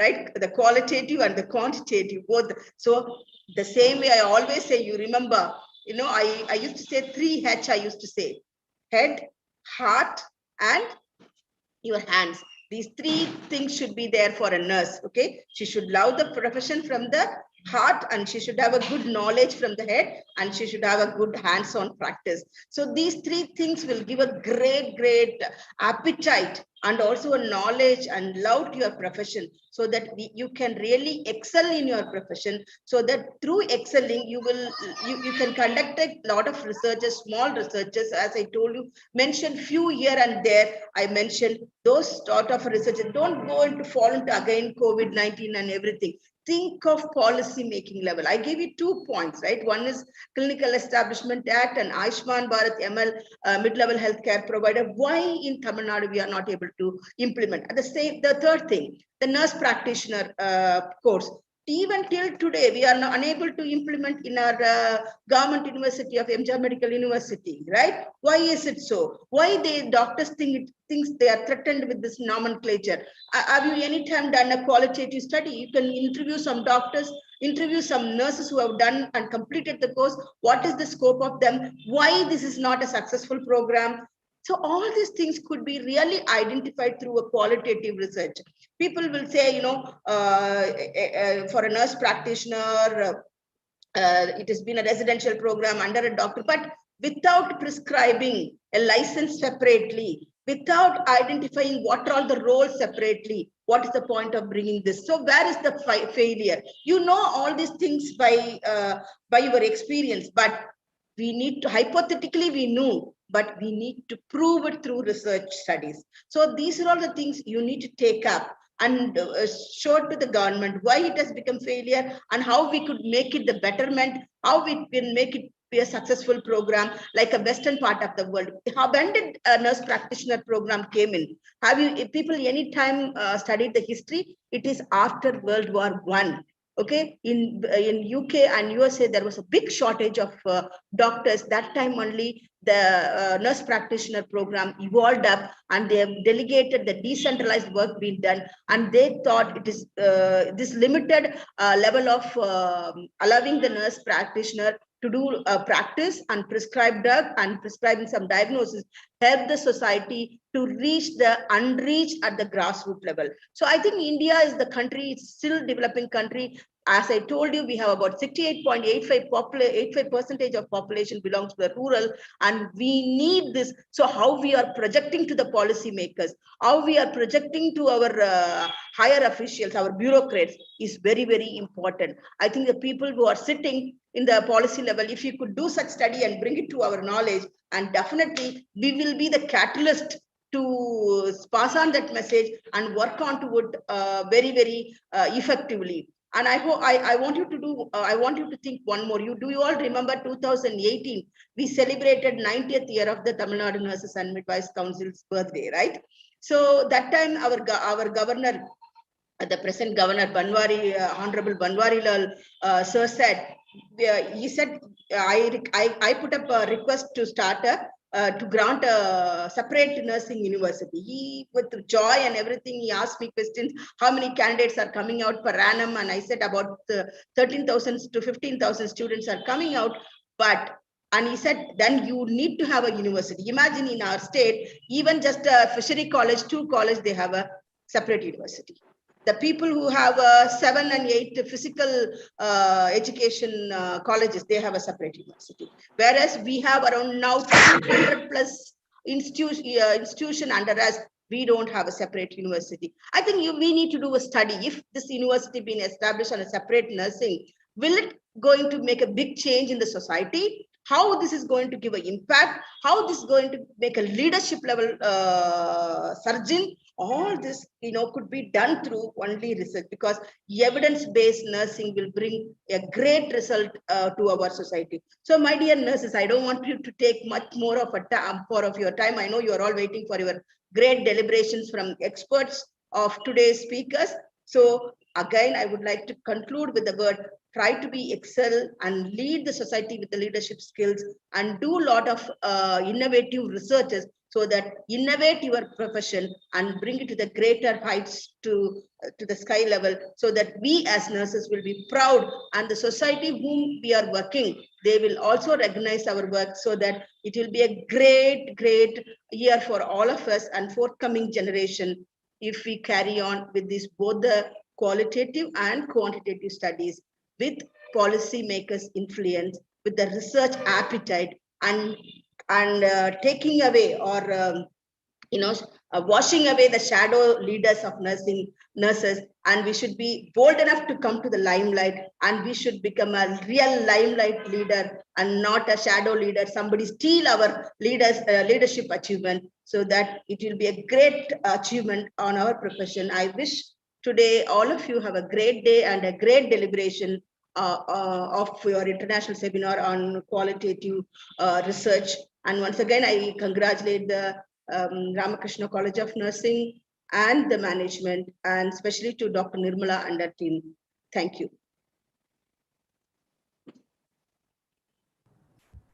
Over to Nirmala. Ma'am, thank you so much, ma'am. Your speech itself told your interest and passion for nursing research. Thank you so much. It is our privilege to have you speak during this webinar. Thank you so much. Thank you so much, Nirmala. I hope I did the justice to my talk. Yes, ma'am, very much. Okay, Over thank to you. Sudha. Thank you, ma'am, for the keynote address. You have brought out the most important revelation of the present webinar. I hope the participants here are really motivated to do and publish researches. And here I would like to tell that ma'am has countless achievements as a registrar. To mention a few, to encourage research studies, I think ma'am has started 6 nursing specialty journals with both online and offline. And ma'am has initiated nurse researchers chiefs in the council website, so that we could project nursing research studies by Tamil Nadu nurses to the world. And ma'am has even created a live registry for nurses of Tamil Nadu to have the statistics. And we are very proud to know that our council was selected as the best council in implementing the website and registration system. And the credit goes to our dear Annie ma'am. And so many other initiatives were taken by ma'am. All of us know, even during COVID-19 lockdown, Google Classrooms were implemented on time for the school and collegiate programs under ma'am's guidance. Thank you so much, ma'am, for spending your valuable time. Sudha, can I have 1 minute? Yeah, sure, ma'am. Sudha, I want to really share, I forgot, this Google Classroom, the ISO inspection was going on at PSG, and, I was fortunate enough to, one of the ISO inspector, he was so thrilled to see our Google Classroom in the networking, how we have done throughout the state, the whole during the 1 year. And we have taken class and everything. He was surprised to see, and he told Dr. Jayasudha that I would like to speak to the registrar. So he called me up, and he was really amazed and he was surprised. And he said he's basically a global level inspector for quality standards, it seems. And he has seen such a uniformal way of thinking and all that. He said, I can imagine the thought process, how it would have went on in your mind. I don't know, it's God's grace. It all came to my mind and just implemented. He said that's such a quality he has seen only in Dubai, it seems. Next to that, he said he's seeing in Tamil Nadu. I said, I was so amazed. I thank God. It's all because of you people.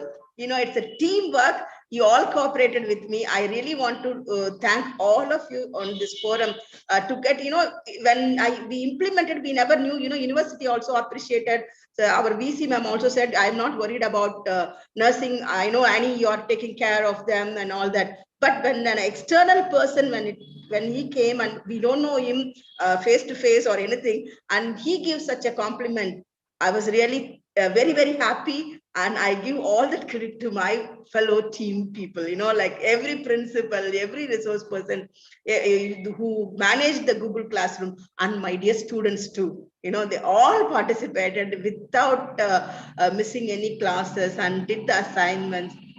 I think why I'm stating this, I want somebody to do a study on this, okay? Maybe Nirmala, you can think it over in your college, can do a little study, a qualitative study with some group on students, one group on teachers, one group with principals who did this. Nivita. Okay. Yes, yes, ma'am. Can you hear me? Yes, ma'am. We could. Yeah, so that is why I thought of telling you, I forgot totally. So you can, already I'm giving you a topic for your institution to do this, okay? Yes, right, ma'am. thank you for giving me another couple of minutes. Thank you. Thank you, ma'am. We are also so happy to be a part of this Google Classroom. And thank you for your valuable time, spending time with us. We feel very much honored, ma'am. Thank you once again. Thank you. Bye-bye. Very shortly, we'll be moving on to the next session.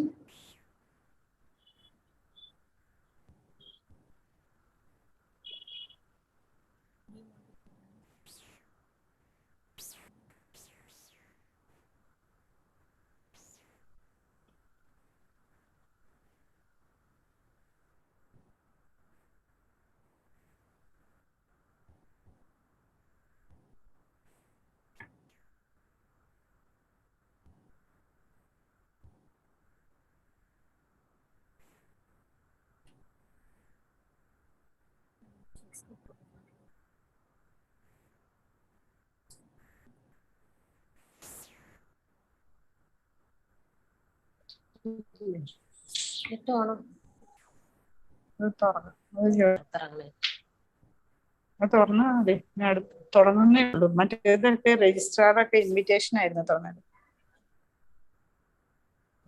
Join photo അല്ലല്ലോ അല്ലേ? ഇതിൽ കുത്തുമ്പോ അത് തുറക്കാൻ വരും. ഈ ഐഡിയും meeting ഐഡിയും ഇതും വെച്ചിട്ട് സൂമിൽ പോയി. ഇന്നും നാളെയുണ്ട്. നമുക്ക് 2 ദിവസത്തെ എല്ലാവരും ചെയ്തു. ഞാൻ പറഞ്ഞു രണ്ടുപേരും ചെയ്യാൻ ഡ്യൂട്ടിക്ക് പോകാതെ ജോയിൻ ചെയ്യാൻ. The next session for today would be by Dr. Lata Venkatesan to talk to us about grounded theory.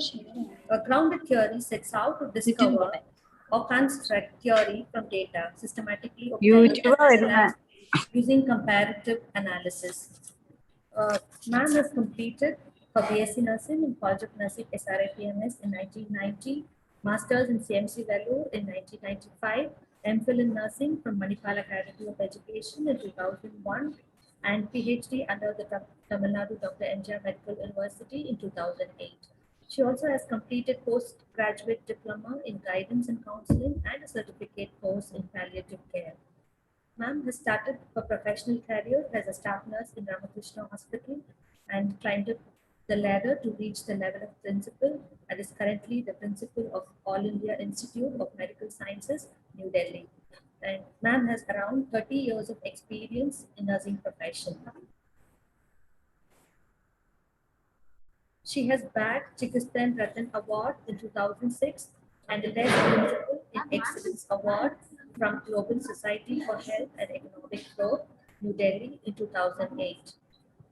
Secured first rank in MSc Nursing Award from College of Nursing CMC Vellore and also has been an all-rounder and has won many prizes during the school and college education. Ma'am has been the NACO coordinator and the master trainer to train nurses in HIV/AIDS, resource person to train nurses in various districts of Tamil Nadu under AIDS prevention and control project. She has also been a resource faculty for the workshop on capacity building for nurses through Nurse Perceptorship organized by Ministry of Health and Family Welfare and Tamil Nadu Nurses and Midwives Council. She has also held various appointments under the Tamil Nadu Dr. MGR Medical University.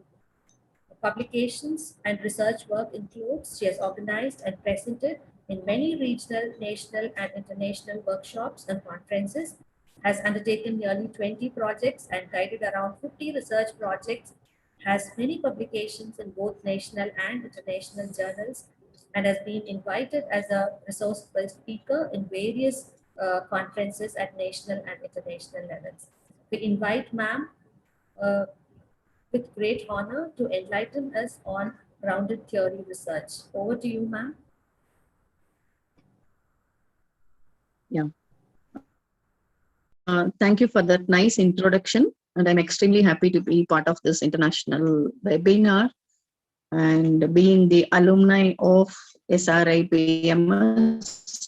College of Nursing, I'm extremely delighted to receive the invitation from classmate, Dr. Lakshmi Ranganathan, could do the first presentation, and it was very nice to listen to the vibrant speech of Dr. Annie Grace Kalaimati, the Registrar of Tamil Nadu Nurses and Midwives Council. I really miss Tamil Nadu, and I'm so happy that I'm given the opportunity to be part of this international webinar. I think this is my first talk after I have joined in AIMS New Delhi.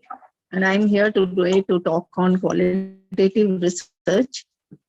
I'm really not an expert in qualitative research, but then I agreed upon the topic because I have done 1 or 2 qualitative research long back.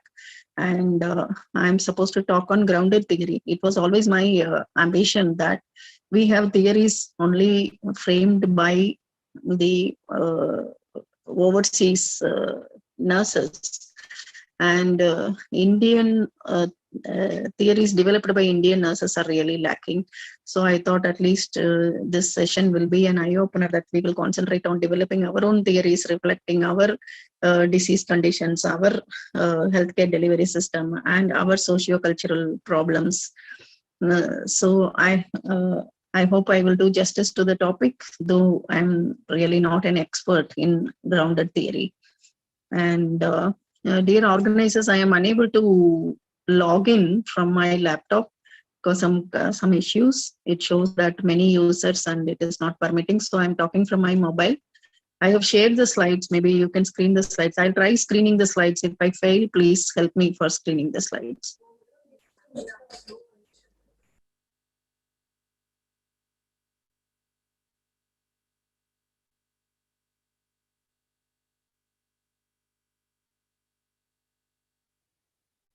இதுல போட்டா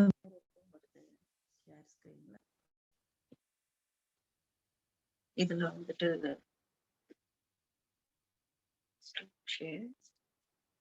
ஷேர்ல இங்க அந்த இது ஓபன்ல வச்சிருக்கேன் நானு. நீங்க open no அதுல வரல. I can start with this. But on the side, but you have to share the screen on the other platform.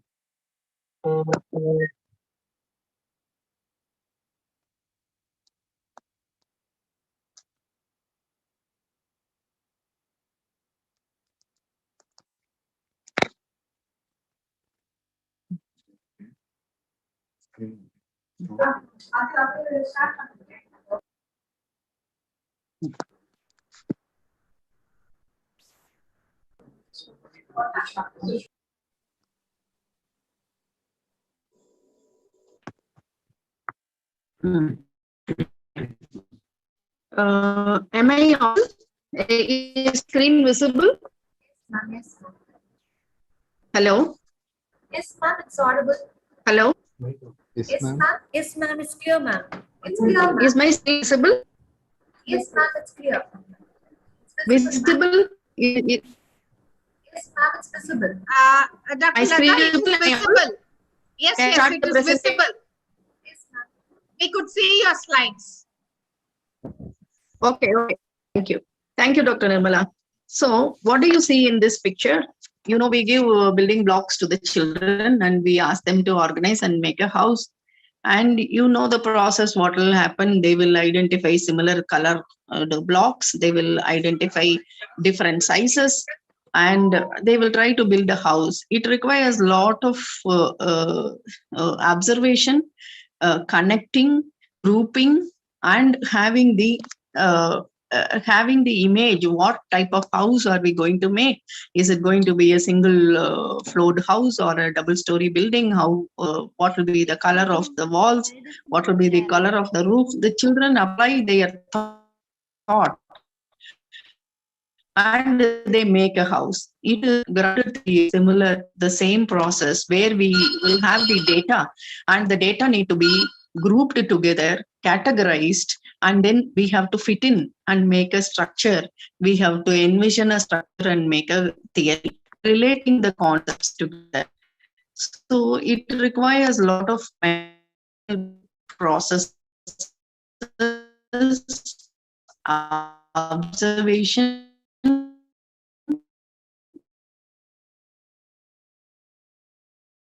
to so require in grounding what we do is in between the concept and what is grounded based on the facts you have, based on the facts what will be facts or information what will be collected. So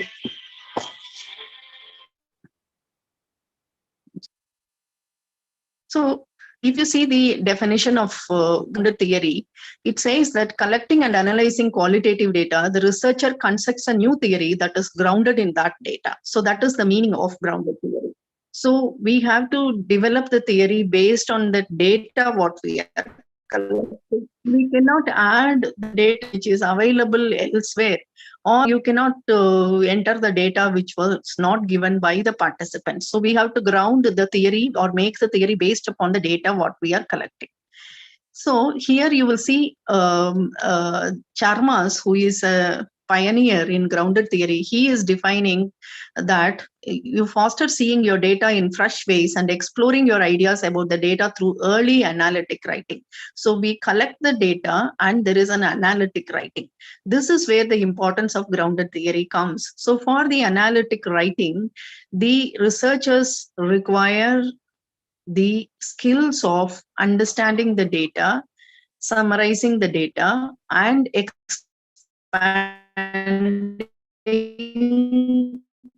it to be the categories and building a theory. So it requires really good rule and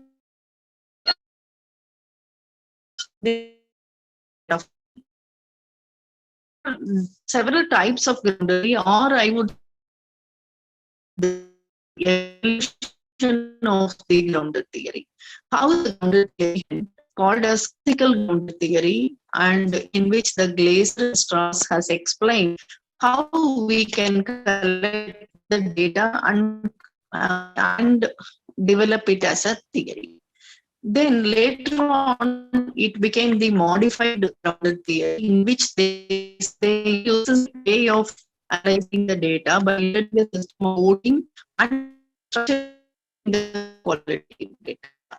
And the third stage, constructive qualitative research, in which the fact that the theory is already grounded up to was removed.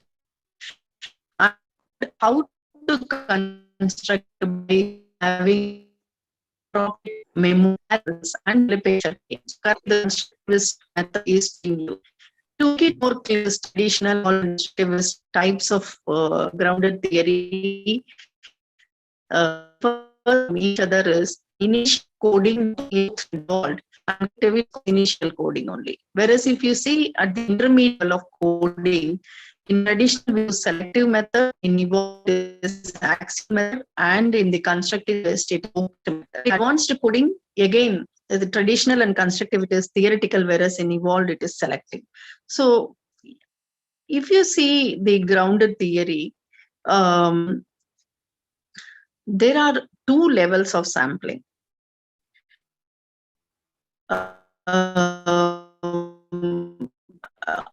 Actually, it is equal stage purposive sampling, in which we study participants, we answer the questions related to the selected research problem.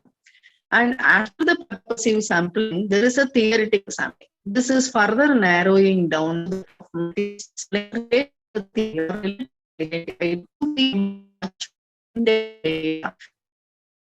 from participants involved in the study. So it requires two different stages of sampling: purposive sampling, theoretical sampling. Which is not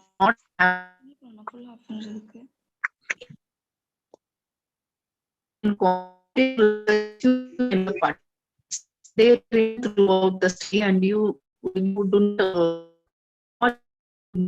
study, where you be for getting data saturation or in-depth among participants, you select and conduct the in-depth difference of sampling in ground theory. And you see the data collection methods which can be used for I'm sorry to establishing disturb you, grounded Dr. areas. We Lata. can have focus group interviews, Dr. Lata, case I'm studies very can sorry be. to interrupt you. Yeah. Your voice is not clear. Yeah, it's Acha, breaking. okay. It's not clear. Breaking. Yeah. Oh, what to do? Maybe because I'm we can talking keep from the it, mobile. If you can keep Is it little better near. now? Yes, Is it it is better. better? Yes, it is clear now. Okay. So the methods of data collection in qualitative research or in grounded theory are, it can be done through interviews. Interview will be the major mainstay for data collection in grounded theory approach. And it can be done in focus groups. We can select cases and we can study them.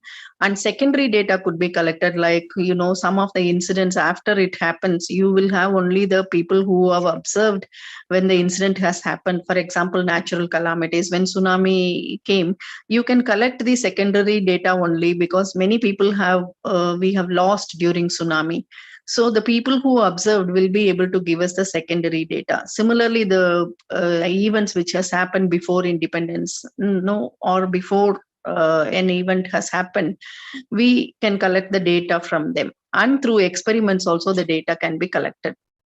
And if you look at this slide, this shows the process, how the grounded theory research happens, the research process. Initial purposive sampling will be done, then interview will be conducted among the participants of initial purposive sampling.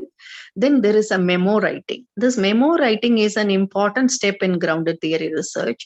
This is like writing the interpretation in quantitative research. In quantitative research, we have the tabled data and we try to interpret by doing descriptive statistics or inferential statistics. Because there is no statistics here in qualitative research, we write the interpretation, understanding the statements or the data collected from the participants. So that is called memo writing. So after the interview, the memo writing happens. Then the data analysis starts with coding. Coding is, you identify certain concepts which are appearing out of the interviewed content. The information what we have received from interview is some pattern has been observed, which is called coding. Then after that also memo writing happens, because after you identify the coding, again the researcher tries to interpret what emerges out of the coding. Then there is a constant comparison. This is one step which happens throughout the grounded theory research. We need to keep comparing what one participant has said and another participant has said, and what is the difference. This kind of comparison takes place. Then again the memo writing happens, and until the theoretical saturation reaches. Theoretical saturation is the author, the researcher is satisfied that, okay, after interviewing so many participants, that everybody is saying the same. When it comes to that level, it is called the data saturation in qualitative research or in grounded theory. That means when you start interviewing additional participants, you do not get any new information. You get already what others have said. There is no newer information given by the participants. When we reach that level, it is theoretical saturation or the data saturation. Then what happens? The theory development happens. But then sometime, when even after the theoretical saturation, if you are not happy, then still you can amend the interview questions, interview schedule, and you can formulate new questions, and again we can repeat the interviews until we reach the level of theoretical saturation. So that is called as theoretical sampling. That means you based on the codes which we have identified, categories identified.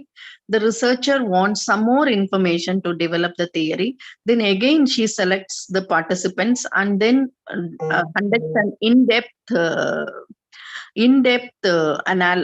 information collection. Then it is called as theoretical sampling. Then the theory development happens. So you will see that lot of mental process and the memo writing is required from the part of the researcher. And Charmas has explained in detail about this multi-stage data collection and multi-stage coding, what happens. He has given some nomenclature for that. That is research problem. If you have to see from the arrow markers facing upwards. So it is the research problem and opening research questions. Then initial memos. Initial memos is you collect the data from the through purposive sampling from many participants. That is initial memos. Then what happens is you are able to do some kind of coding and you go into focused coding. You develop some concepts and you identify certain concepts. Then you can go for focused coding. Then what happened in the focused coding, the data is being examined by the researcher. Then she goes for advanced data collection or advanced coding, and she re-examines the data, and further theoretical sampling takes place. Theoretical sampling is for the identified categories to collect the data further. Then sorting of memos, then integrating the memos into diagrammatic relationship between the concepts. That is what is the theoretical framework what we get, and writes the final draft. So here if you see what happens is the coding happens at multiple levels. There is an initial coding of the data and advanced coding of the data, then sorting of the data which has been collected, and then grouping the codes and identifying the relationship between several codes or the categories, then writing the final draft. And whenever the data is not supporting adequately, then the data saturation has not reached in some of the categories, the researcher again approaches the participants and collects in-depth data. So this is what happens in the grounded theory process.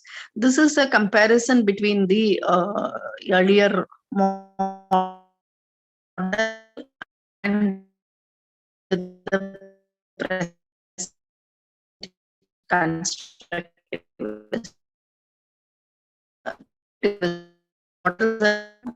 There is an axial coding, the branches are coded, then select coding under the branches is done, then we develop the grounded theories. And there's an initial, then there is focused coding and development. But if you see between both method or both the approaches, there are three processes are in. This theoreticals are constant comparison. Saturation is the sampling continues and compare process of the content. And we need to have excellent analytical skill.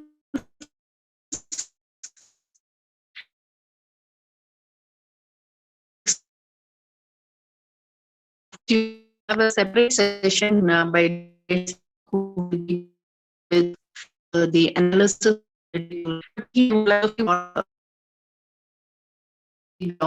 analysis. Earlier, qualitative written by many critical thinking skills, analytical skills, and writing. It's also subject to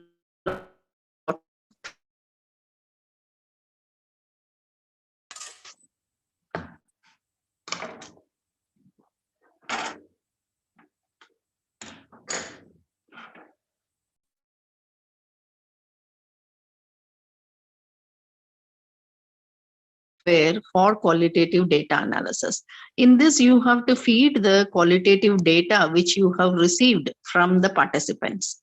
Then the software helps you to identify the codes. That means the repeatedly expressed statements. Am I audible? Is that okay? Yes, ma'am. Yes, ma'am. Yeah, yeah. So we can have coding of the data and customizing the code system. And in the third stage, category building with creative coding and constructing theory. These are all the four steps of the qualitative data analysis. So data analysis is the most critical component or most difficult component in qualitative research. So that is helped by the softwares.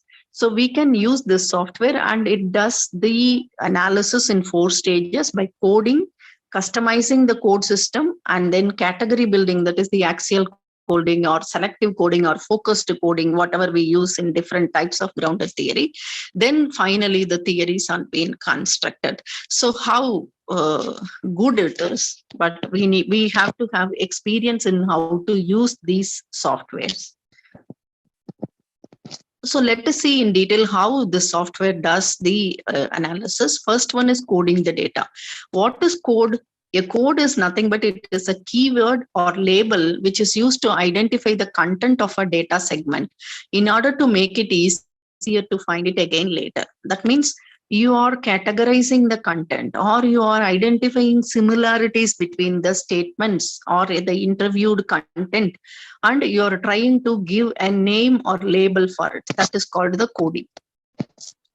So coding phases are there, that is open coding and selective coding. In open coding, what happens in this stage, the researcher works closely with the data, trying to name specific lines or segments of the data by creating new codes. And it is important to keep an open mind so that you avoid limiting the number of codes.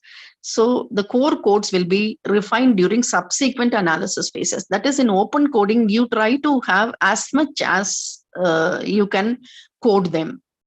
Code the data. You need not worried about the number. Oh, why to have so many codes? Because in selective coding, in the further process, it will get filtered. So in selective coding, it is an advanced stage in which the coded data are being filtered, grouped, and some kind of important codes are being selected. So that is selective coding. There is also a coding method called in vivo coding.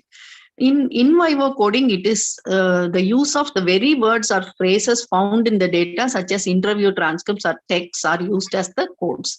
That means some people may be using some specific words, hello, specific words. So that will be in vivo coding. That is the participants, what they have used. Local में हम लोग का एक दिन छुट्टी लेके जाने यार, लोकल रिसाइडिंग पीपल का पूरा परिवार इधर है ना ma'am. Hello, can you ask the participants to move? Yeah.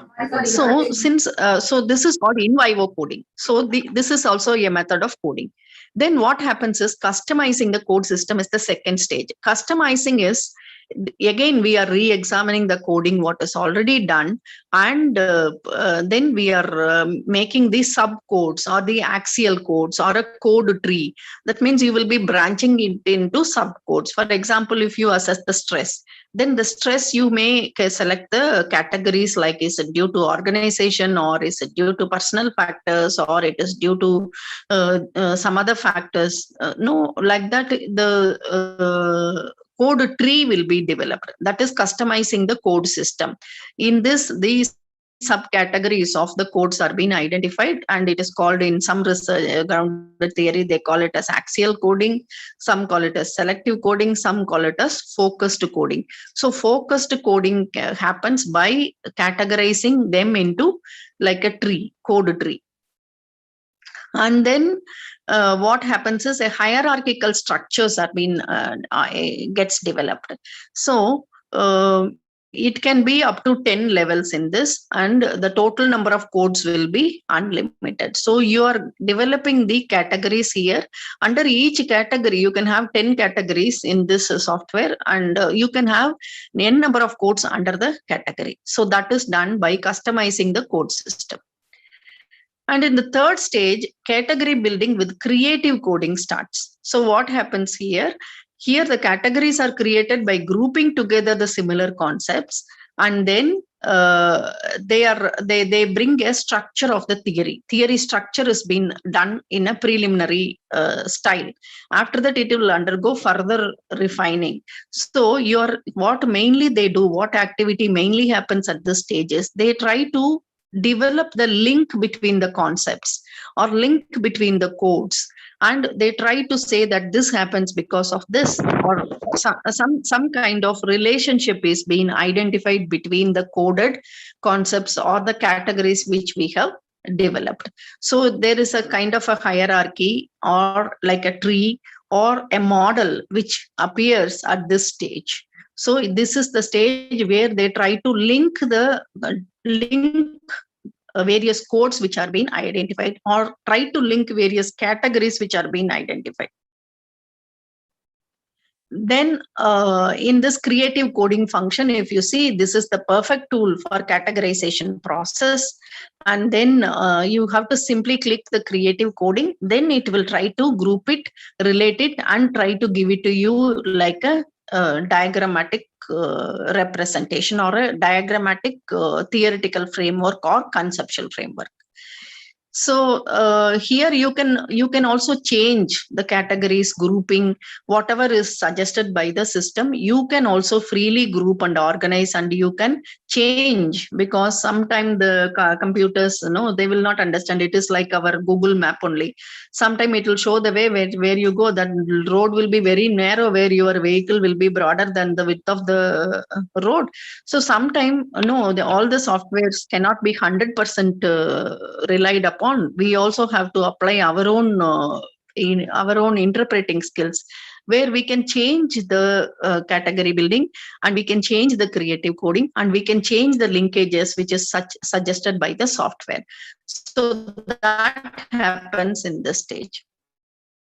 Then in step 4, constructing the theory with the max maps. Here, this is the theoretical sampling phase, where if you require further data, if you see that the data is limited in some of the categories, then you can go for again collecting the data until you reach the data saturation, where you are satisfied with the data being collected, or there is no repetition which takes place.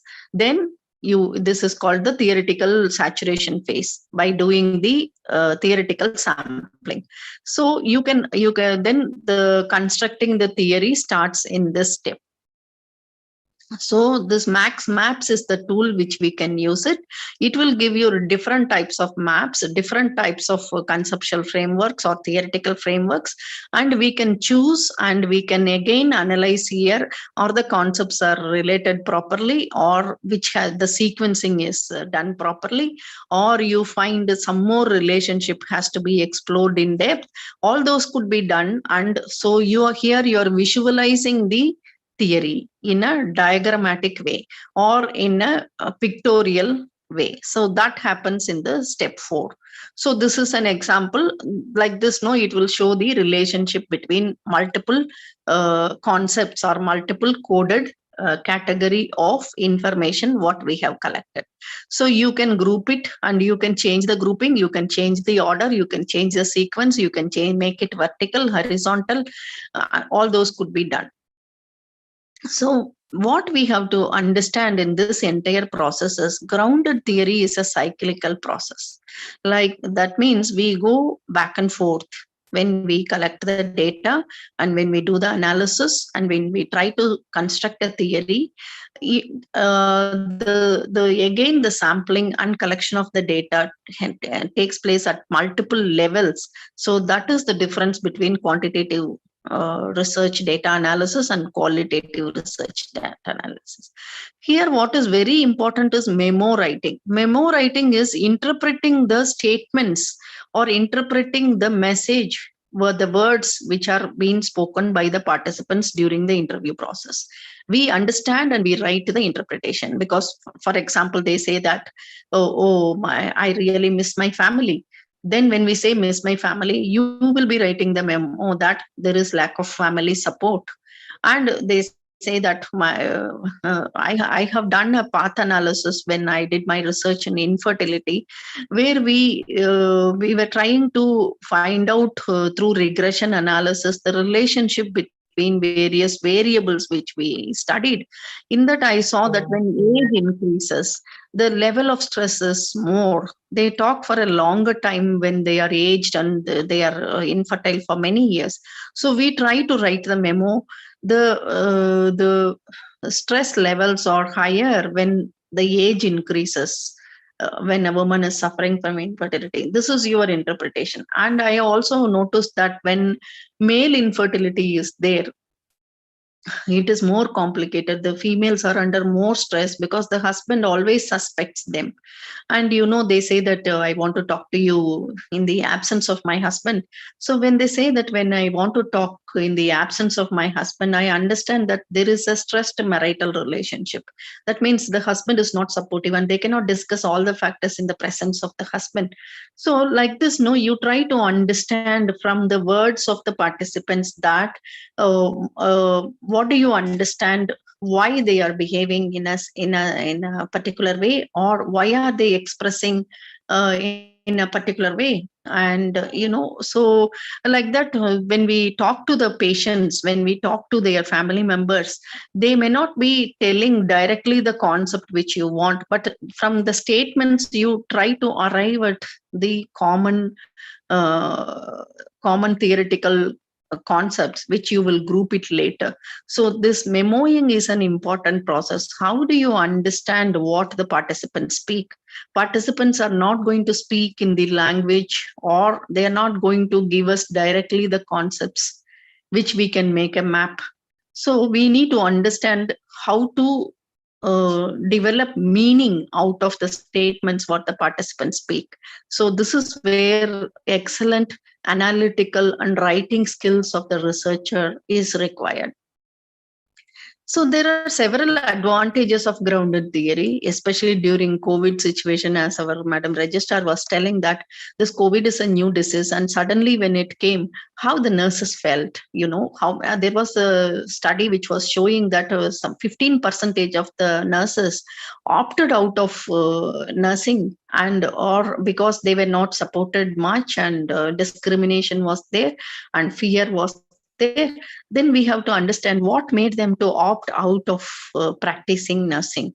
Then we have to listen to them, and we can understand and we have to categorize what factors has made them to withdraw themselves from the practice of nursing. It may be temporary, or they might have shifted the area of practice, or how many volunteered to practice to work in the COVID area. So all these are several areas which can come up in which we can really establish a grounded theory. The readiness, willingness, and the commitment of nurses to work in the COVID area. So this grounded theory can identify the nature of their knowledge as well as the contingent nature of practice. That is what is making them to behave in a particular situation. Then grounded theory produces a thick description that acknowledges areas of conflict and contradiction. Yeah, when you interview 4 or 5 participants, or 6, maximum 6 to 10 participants are being interviewed in grounded theory or in qualitative research, you will see which are all the area they agree together and where they are contradicting and where there are conflicts. So you will be able to identify the facilitators and barriers, or the factors which are agreed upon and disagreed upon. Grounded theory is also better at determining what actually happens. And as a general theory, grounded theory adopts readily to studies of diverse phenomena. So it can respond and change the conditions that affect the behavioral change. So grounded theory will really help us to understand the situation, unexplored situation, and it will help us to determine the strategies to modify the behavior or to promote the consensus or compliance. But there are also certain drawbacks of grounded theory. That is, the first time researchers will find it very difficult to do the coding, and open coding will take a long time, and it will be difficult to scale up to categories, axial coding, focused coding, and to identify the themes. And it will be difficult to find out the relationship between the concepts or relationship between the codes, and developing a diagrammatic mapping of the coded concepts. All these will be very stressful for the beginning researchers in qualitative research, and it will tend to produce a lower level of theory with limited application. We may not be able to change, or we may not be able to design strategies based upon the theory which has been developed. Sometimes it will remain only as a theory without practical application, or without guiding how to improve the situation. So these are all the drawbacks. Whereas the quality and rigor, Dr. Lakshmi also spoke in depth how we need to maintain the quality and rigor in qualitative research. It is mainly dependent upon three factors. That is the expertise and knowledge of the researcher in the qualitative research, and the methodological congruence. What methodology did we use? Did we use individual participant interview, or was it a focused group? Was it a case study? And methodological congruence is very much important to enhance the quality and rigor in qualitative research. Then procedural precision in the use of the methods, like what procedure we use for data analysis and what methods we use. So these are all the important factors which will be influencing the quality and rigor of qualitative research. And of course, I spoke all the theoretical content related to qualitative grounded theory research, what it is, what are all the types and the process, and what are all the skills required from the part of the researcher, and how the sampling takes place at multiple levels like purposive sampling and theoretical sampling, and how the coding takes place with open coding to that of selective coding or focused coding, then building the theory, and how we can depend upon the softwares which will help us to identify the codes and which will help us to categorize and develop the diagrammatic theoretical presentations. But then all these are theory, and you might have thought that if we have an example, it will be nice. So I took an example.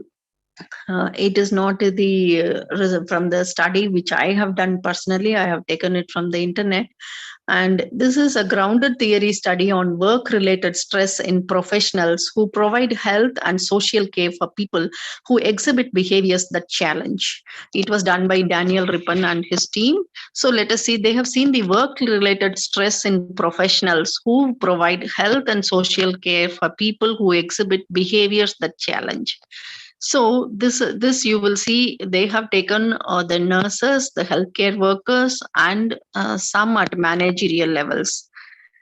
So if you look at the design approach, the classical grounded theory methodology was utilized to investigate the causes and the protective factors against the work-related stress in health care and social care professionals who work with care recipients who exhibit behaviors that challenge.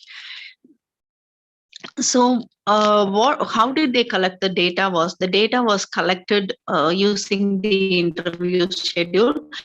Of course, in this study, they have used purposive sampling. Initially, they selected staff nurses and the social workers and healthcare managers in a particular setting. Then after that, they did the theoretical sampling, where they have gone into interviewing selected category of people among the nurses. Like though they were staff nurses, they have selected staff nurses involved in mental health care. Then they have conducted in-depth interviews. So like that, social workers who are involved involved in mental health. So like that, they have done the theoretical sampling. So purposive sampling and theoretic sampling was done until they have reached the data saturation.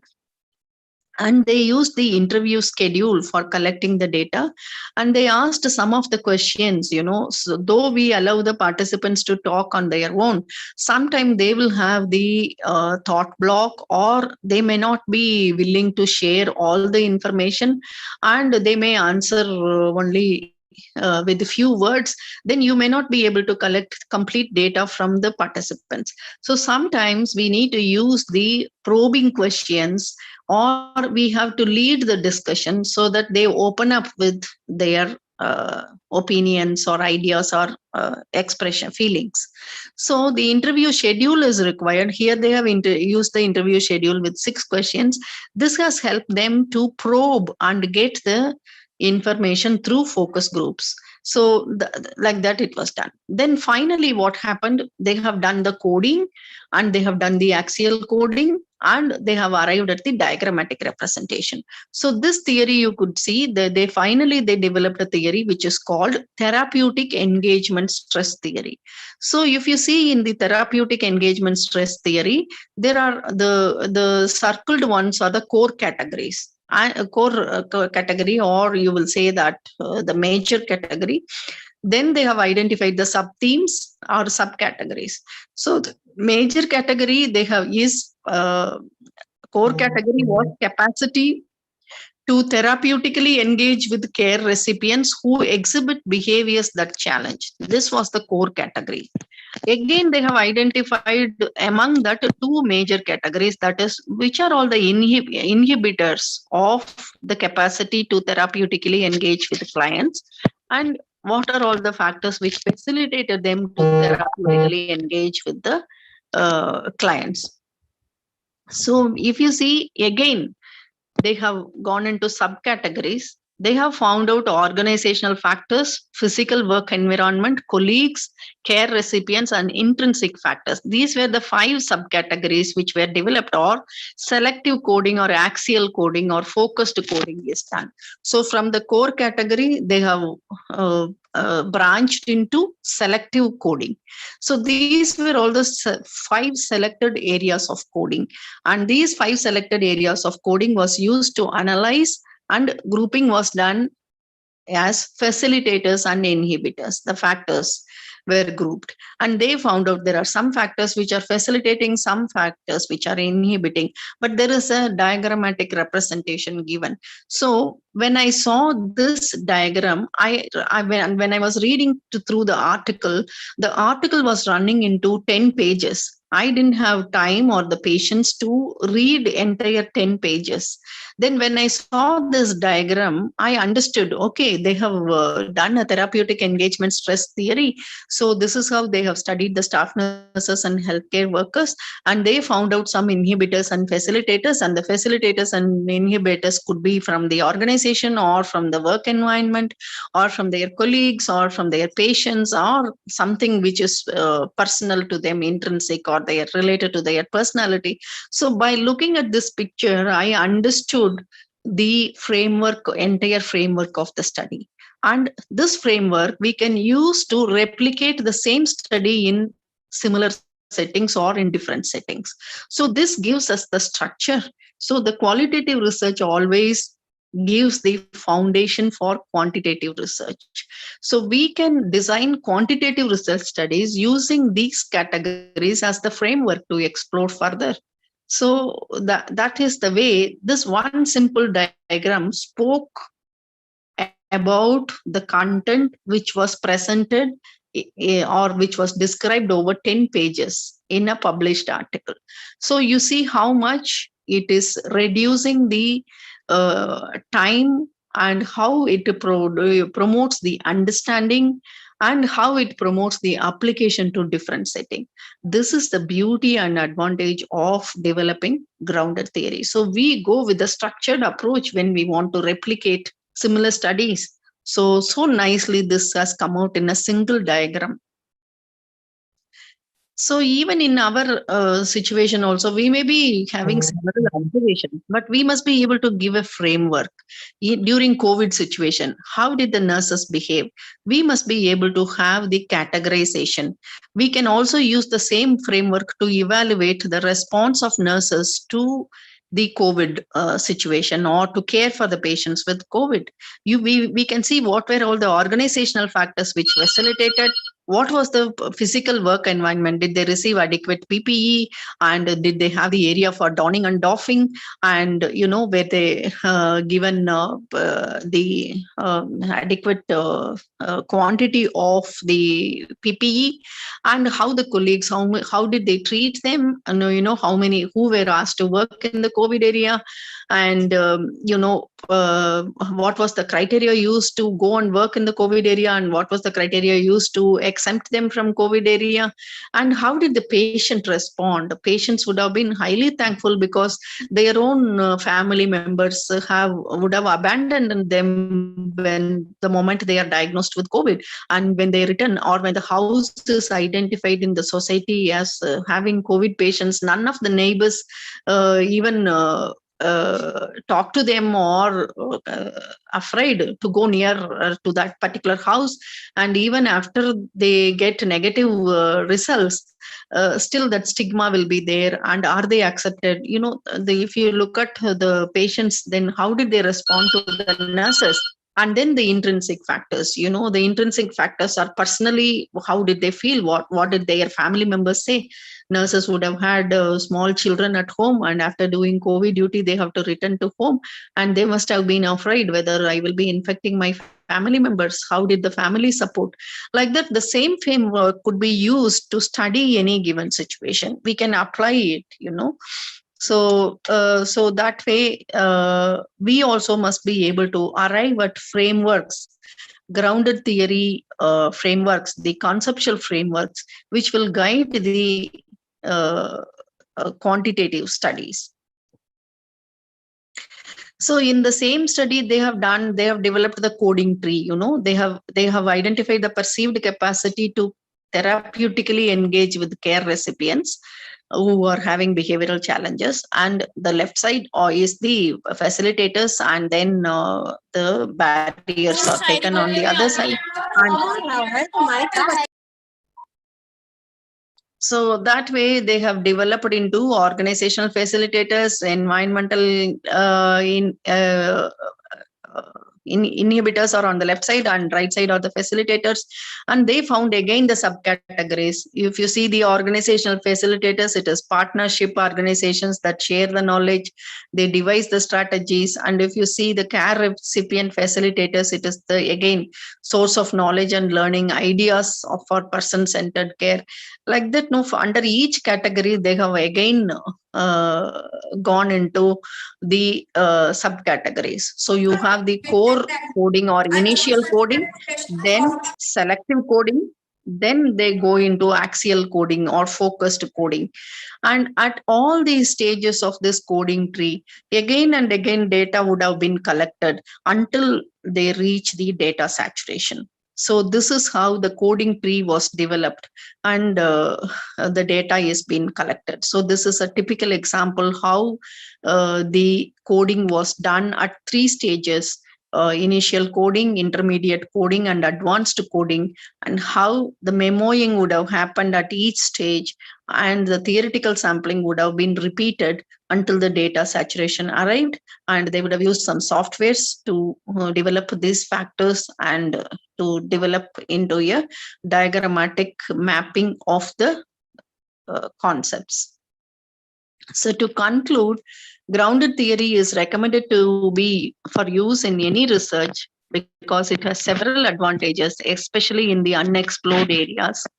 And data analysis might be difficult, but you have softwares are available now to help you for data analysis, and you will be creating evidence to back up the practice, or to explain the practice, or to provide base for evidence informed practices. So there is a grounded theory requires constant data collection and analysis. It is a cyclical process. So that is in summary about the application of grounded theory in nursing. And there are few studies which are available. If you have time, you can read these studies and you will identify how they have used the initial coding, how they have done intermediate coding and advanced coding, how the memoing was done, and how the sampling was done, especially the theoretical sampling, and how did they arrive at a framework of explaining the relationship between the identified codes or the concepts. So this one is practicalities in doctorate research of using grounded theory methodology in understanding nurses' behaviors when caring for culturally diverse patients. This was one of the doctoral thesis. And there are several studies. These are the few studies which were found to be very relevant and interesting to read. Fulfillment in the role of academic nurse leader, a grounded theory study. So these are all some of the study, one from the practice and one from the education. You can read and you will understand. Now you have the framework. When you are reading a qualitative research study report, you will look for, what will you look for? You will see how did they do the sampling and how they did the theoretical sampling.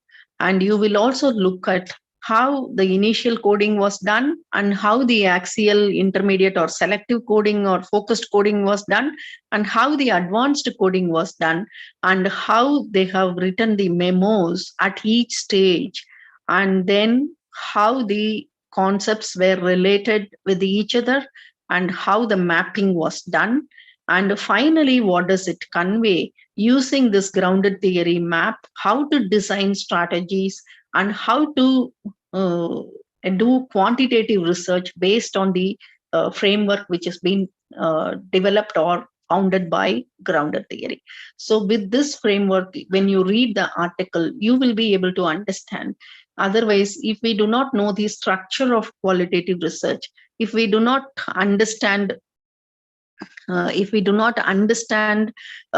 the grounded theory research are being conducted, when we read, we may not understand in detail.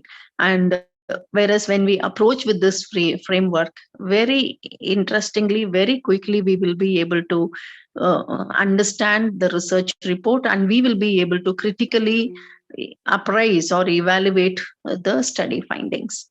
So these are all some of the references, and you can use this Max QDA software. And thank you so much for the opportunity given. Thank you, ma'am. Thank you, ma'am. There are a few questions, ma'am. Yeah. One participant has asked to explain once more related to purposive sampling. Hello. Yeah. Can you hear me, ma'am? The volume is very low. I could not get the question.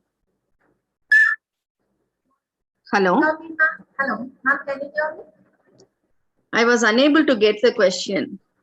Yeah. Hello. Yeah, your voice is breaking.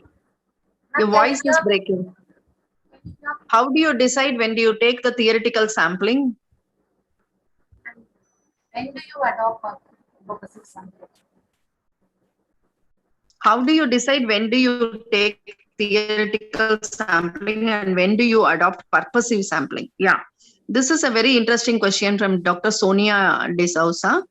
At the beginning of the research, we will be using the purposive sampling. Purposive sampling is you identify a group of participants who will be able to provide information related to the selected research question. So after purposive sampling, when you collect the data from them, you identify certain common information given by everyone, like mode in the descriptive statistics. Repeatedly, some people would have told some of the concepts or ideas or opinions. Then you try to develop the code and you want to get little more in-depth information. about the selected codes. For example, in the study which I have shown, they say that organizational factors as facilitator and inhibitor. You may not have received adequate information. Then you do a theoretical sampling. Then you ask the participants only the focused questions on that. Or some people would have expressed, may not have expressed their intrinsic factors. Then you choose those participants and ask them to explain more in detail about their intrinsic factors which promote them to work in a given situation. So like that, you have to do the theoretical sampling. So purposive sampling is at the initial stage. You collect the raw data, and the raw data is being grouped and categorized, and you find certain categories you have not received adequate information. So again, you do the in-depth interview and collect the data. That is called theoretical sampling. That is at the second stage. I hope I have answered the question, Dr. Sonia. Yes, ma'am. Thank you, ma'am. Dr. Yeah. Madhvi, ma'am, have asked a question. Is there any Yeah. software available for analyzing qualitative data for grounded theory, ma'am? Yeah, that is what I have explained in detail. I told the Max QDA software is there, qualitative data analysis. This does the data analysis in 4 stages.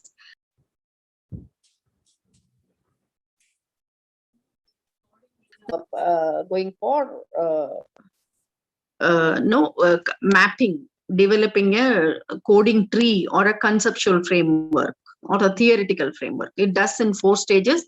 There are several softwares are available, whereas this Max QDA software is found to be widely in use. Thank you, ma'am. All the steps I have explained is how the software does. Thank you for a detailed explanation, ma'am.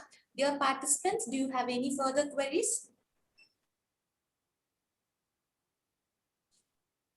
Thank you, ma'am. Thank you for the informative session. Over to MC. Yeah.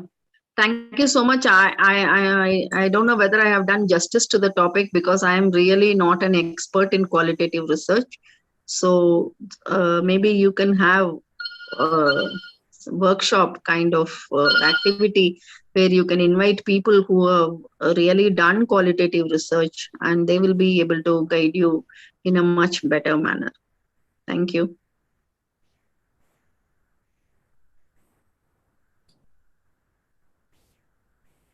Hello? Yes. Hello? Yes, ma'am. Yes. Thank you so much, ma'am, for explaining as in detail about how to emerge theories from data, different methods of stages of coding, and detailed steps of analysis in grounded theory research. Ma'am, your pictorial illustrations were very informative, and thank you once again for spending a valuable time with us. Thank you so much.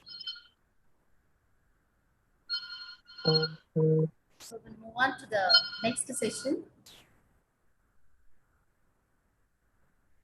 So we are going to start the next session with a short period of time. Thank you so much.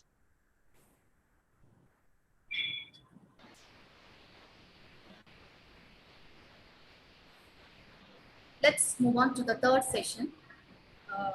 There is no substitute for real experience.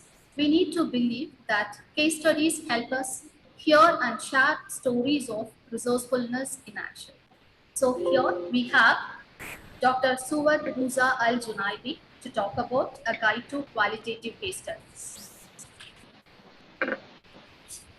Ma'am has completed her Bachelor of Science in Nursing at Ohio State University, United States of America in 1999, Master of Science in Nursing at Villanova University, United States of America in 2003, and PhD in Nursing Studies under Curriculum Development from the University of Nottingham, United Kingdom in 2016. And ma'am has started working as a staff nurse at Royal Hospital, Ministry of Health, then clinical instructor at Muscat Nursing Institute, and then as a tutor in Oman Nursing Institute. And at present, madam is a senior science tutor in Oman College of Health Sciences. And ma'am has around 16 years of experience in nursing field. And ma'am has been a chairperson and members of various associations and committees, and she is currently the chairperson for Adult Health Nursing Course Task Force Committee and member in IDB Scholars Association, United Kingdom. Ma'am has various publications and has taken part in many workshops, especially related to research methodology and qualitative research approaches. So thank you, ma'am, for joining us today. So we are very much honored and excited to listen on qualitative case studies. Ma'am, it's over to you. Thank you very much for the great introduction. I hope you can actually hear me very well. Thank you. Can you hear me? Yes, ma'am. Yes, okay. Just a minute so I can just share my.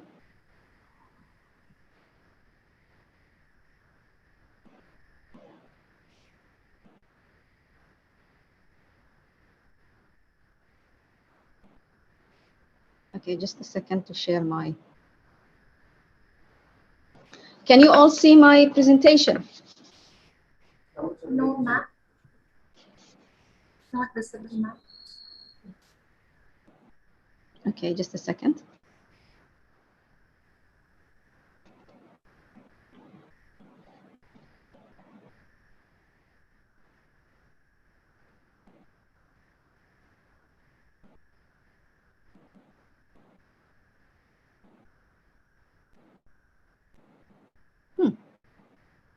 Just a second, let me see if.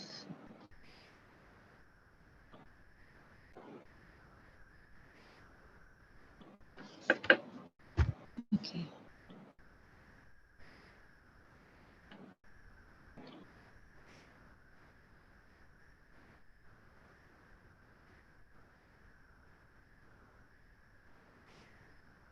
Okay, just a second to share my presentation.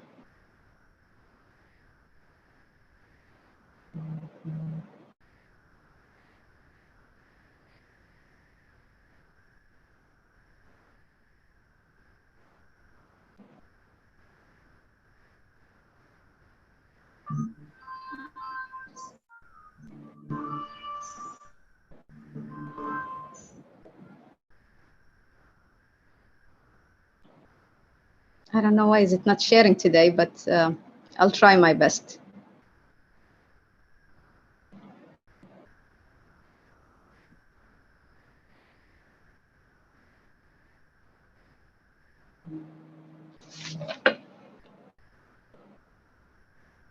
Hello? Yes. It's not visible, ma'am.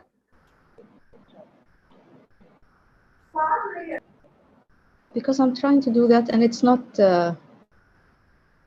showing, I guess.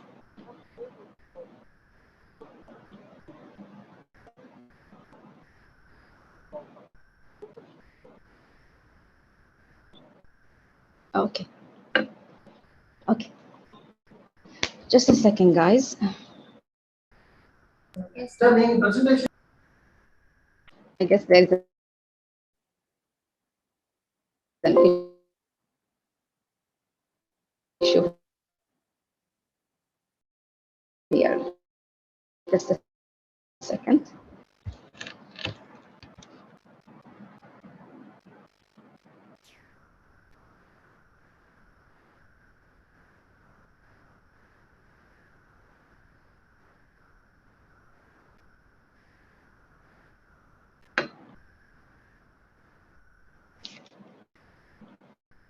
Is it showing? Yes, ma'am. Yes, it's visible. Okay. Thank you. Okay. Okay, finally. Thank you very much. Good morning, good afternoon to all of you. Thank you very much for the great opportunity that was given to me by the College of the Nursing through Dr. Lakshmi, a great colleague and friend of mine. And thank you again for giving me the opportunity to share my humble knowledge about qualitative case studies.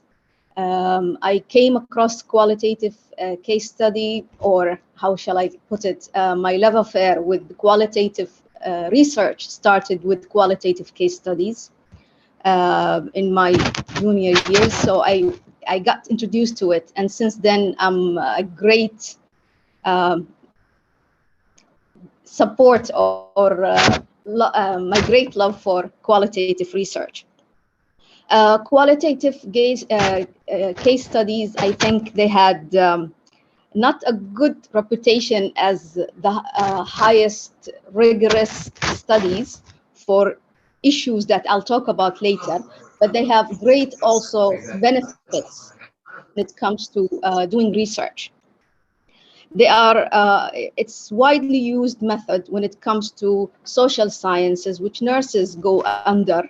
And it started with economy, it started with business, medicine uses it very much, anthropology.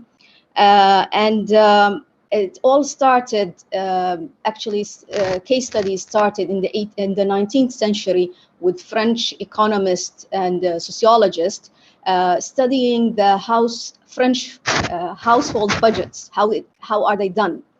And from there, it took off to a lot of different disciplines, and here we are. My contents, actually, I'll talk about different things, about the history of it, a little bit about the definitions, types, design, how do we select cases, how do we collect data in case studies, and also how do we analyze the data, issues, and validities and reliability when it comes to case studies, strength and potential limitations of case studies. Sorry. Case study. What's a case study? Is a qualitative research approach in which the researcher focuses on a unit or a case, what's known as a case, in a bounded system. A bounded system could be a city, a family, an event, an institute, a profession, and any kind of a bounded, like, for example, a period of time. We can say, for example, right now we have Corona. We can put it in a bounded system of the period 2020-2021. Main authors, there are three main authors when it comes to qualitative studies that actually have very good books when it comes to qualitative studies, case studies. There are main ones that I actually went through more than the third one. However, the third one is Sharon Merriam, that started writing about case study in 1988. The other two are Robert Stake and Robert Yen. Both of them have based their approach of case studies on constructive paradigm. I think Dr. Lakshmi actually went through a little bit of touched on that, but case studies are based on the constructivist paradigm, which is concerned about understanding how people construct meanings, how they make sense of the world, how they are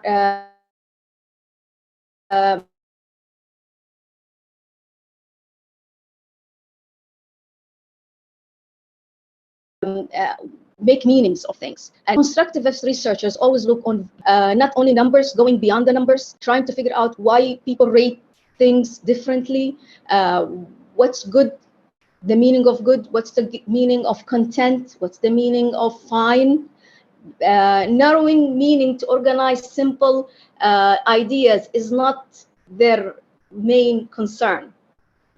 The purpose of the research when it comes to constructive paradigm is to explore the participants' views from different facets. So when it comes to case studies, you don't narrow yourself to only interviews. You have to do interviews, look at documents, read the history beyond what's said. So it focuses on a particular context. So I want to know in this city, in this village, in this family, in this school, in this university, in this college, or particular event in a particular time, in a particular city, how it affected them. Focus, of course, the context is the focus, but we want to understand influence on the setting on the participants. So people who with live with breast cancer in a city of New York are different with breast cancer, people living with breast cancer in Oman, for example, in the city of Muscat. So setting has a big influence.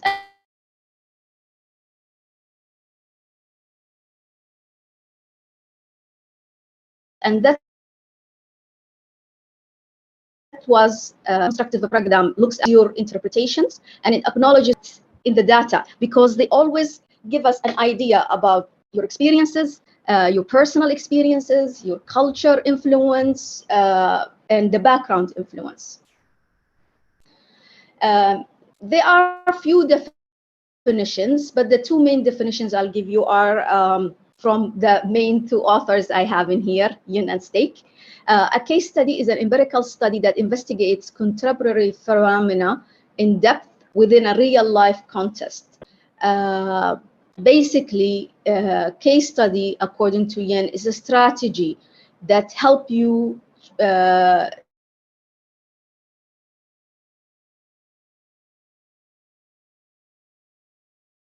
to go beyond in a institute, how they excel, for example, in a specific thing or a specific content on an area.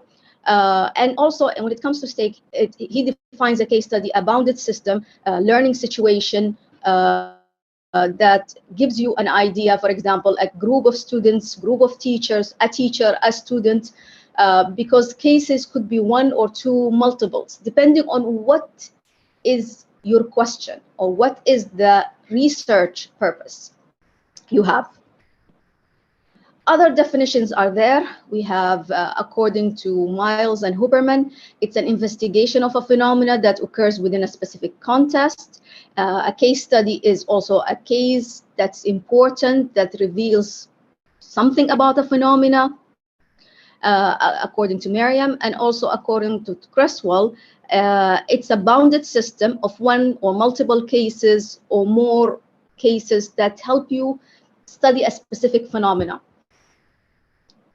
So overall, in summary, a case study is a special kind of qualitative work that investigates context, contemporary phenomena within a specific boundary. The boundary could be a time, a city, an organization, a particular persons or persons. According to Merriam, also it presents an example of bounded system. A bounded system could be, for example, in education, because she did a lot of her research in education. It's a program, an event, a person, a process, an institution, or a social group. So what characterizes case studies? Case studies are characterized that they are they examine particular subject in a particular bounded time and space. It gathers extensive material, because as I explained to you, that you need multiple sources of information and data in depth, gives you a holistic picture of the whole issue or phenomena you want to study. It provides detailed description of contextual material about a case setting, because you need to describe the setting extensively. Uses the researcher as the instrument for data collection, because you are the one doing the observation, you are the one collecting the, doing the interviews, you are the one collecting data, so you are the main instrument. So types of case studies. Before I start, don't start saying that I'll do a case study. You always have to think, what is your question? And your question would lead you to the method that best fits that research. Because if you try to fit things just because you want a particular method, always allow your question to lead you to the best method, not the other way around. Don't allow your being a fan of a particular method forces you to go to that method. I don't want to do a case study just because I like case study, but is my question leads me to a case study research. So to select a particular type, it's important to refer to overall purpose of your study. Is it to describe a particular phenomena? So you need a case. To explore a case or to compare cases. Both Ian and Steak agree that on different terms, but they always say similar things when it comes to types of case studies. According to Yen, he classifies case studies into three categories. We have the explanatory, the exploratory, and descriptive. In the explanatory, from the name of it, you want to explain a phenomena or an intervention in a phenomena. Are you trying to figure out what's the explanation behind what happened in that situation? And a great example of that is to, for example, to explain the reasons for global financial economic crisis that happened between 2008 and 2010. So looking at all these reasons, explanatory. Next one is the exploratory case. It explores a situation holistically. You try to evaluate what was not clear. An example of that, to know the differences between the leadership in private and sector organization. What makes it different? So that's exploratory case. A descriptive case applies to describe the intervention. For example of that, an example of an exploratory case, the impact of increasing level of multiculturalism, a case of McDonald's in India, for example, opening a chain of McDonald's in India. According to Yen, also he says that when it comes to cases, you need to distinguish between single holistic cases and multiple cases. It all depends on your question and what you're trying to do. If you're trying to compare, definitely you will need a multiple cases. If you want to explore more, you might need a single case. According to Stake, they term things differently, but they actually mean similar things. According to him, he says there are three types of cases. The first one is intrinsic case, studying to better understand or to explain, to explore a particular phenomena. For example, in a working situation, particular working situation, for example, working under Corona timing, a nurse under Corona situation. An instrumental case is a case you want to learn a particular issue about or support an understanding of an issue. Why, for example, a patient who have breast cancer in Muscat, who goes to a specific area, lives in a specific area, goes to a specific hospital, is different than what the books or theories say about how you deal with breast cancer. Collective case is similar to what Yen calls multiple case studies, which is based on the idea of comparing cases. Further, Yen indicates that the event could be a person, could be an event, whatever is the case, depending on what is the question. Sorry, is there a question?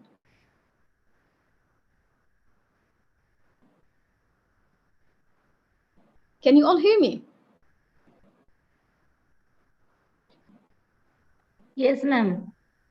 Okay.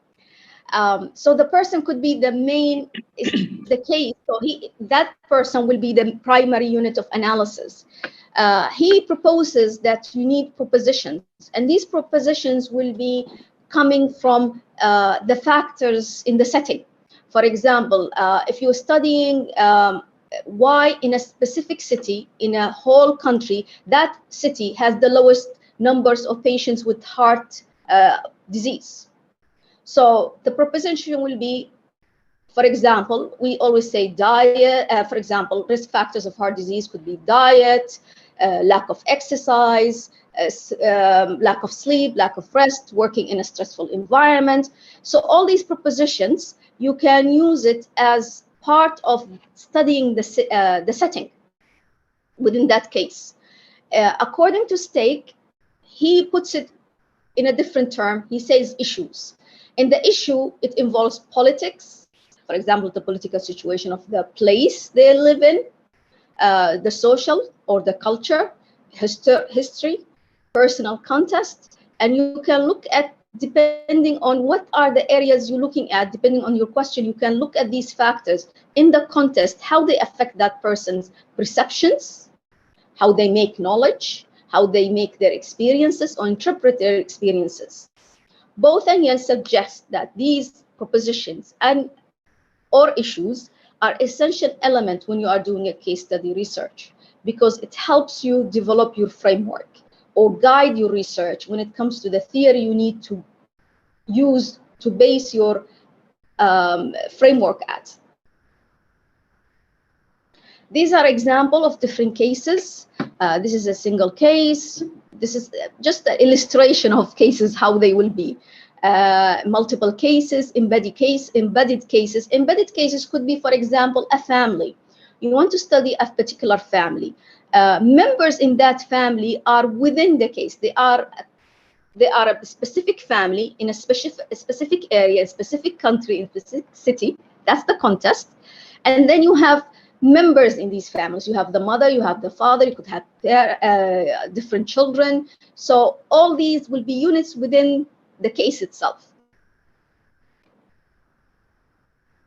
So when to use case study research? As I stated earlier, don't allow wanting a specific method of research guide you. You always have to let the question guide you. So when the researcher wants to answer the descriptive question of what happened, case study is a good method to use, or research method. An explanatory question, like for example, why did something happen? Case study can help you explore more of that area. How to apply case study research? Always think of the different purposes of case study and try to get what is the question you want and how would that case study will be the best answer for that method for that to answer that question. Decide what kind of case you need to conduct. Is it an exploratory case? Is it explanatory case, descriptive case? Is it an instrumental case? Demonstrate an awareness of all the difficulties you might encounter when it comes to this type of research, which are the strengths and potential limitations that I'll talk about later on. Do not spend too much time arguing what to choose as a research method. Always let your question or research topic guide you. So in designing a case study, first of all, you need to determine what is your research question. Define the case and the study. What is your case exactly? Is it an event? Is it a person? Is it a specific group of people? Is it people working in a specific organization? Is it people working, living in the same, in a specific city? Determine the role of theory development in that case selection, why you selected these people specifically or these events specifically. Determine the theoretical and the conceptual framework that will guide you through your study. And determine the appropriate type of case study to be used. Do you need a single case or do you need multiple cases? I think Dr. Lakshmi talked about selecting sample selection and all, and how do we select our sample. The number of cases in our case, because we are using case studies, the number of cases is an important aspect when it comes to case study research. However, one of the weaknesses when it comes to case study, there are no specific guidelines to the number of cases that you could select in multiple case studies. However, according to Miles and Hooperman, they say the number of cases depends on richness and complexity of the question or the study you are conducting. According to Eisenhardt, she proposes that 4 to 10 is enough. Fewer of 4 will not help you generate a lot of data, or for example, because case studies, one of the things that you can use case studies for is to generate a model or theory. So to generate a model or theory, you need more than 4 cases. But in overall, because of which I'll show you later, I think Dr. Lakshmi showed you the beautiful picture of a person with a lot of data. You will understand that in highly complex studies, sometimes having a lot, it's too much. So according to Miles and Hooperman, they say maximum of 15 cases is more than enough. Because sometimes you'll get to the point of saturation, which is you'll get the repeated information. So when you start to become repetitive, I think it's time to stop.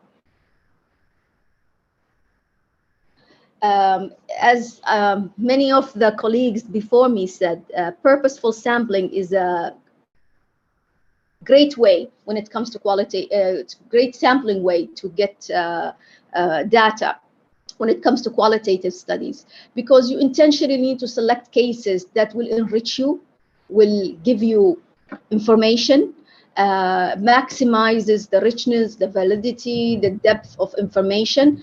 You don't want to select cases that will not give you a lot of information. So intentionally selecting cases, or intentionally selecting participants, for example, in a study, when it comes to case study, is very important. And even intentionally selecting documents that will enrich you.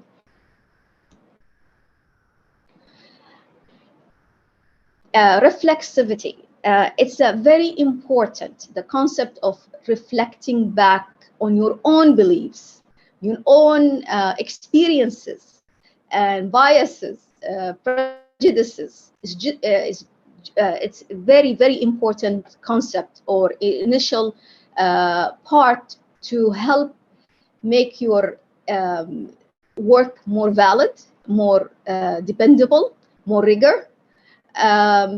Because it's to show your ability to keep track of your own influences on the setting, influences on the analysis, because it's a big challenge, because you could say, oh, they meant this way. The person actually wanted to say it this way, because that show, or you can direct the questions depending on what you want to know, because I understand, I can rely to that, I can emphasize, I can empathize, so you don't want your emotional responses to guide the research.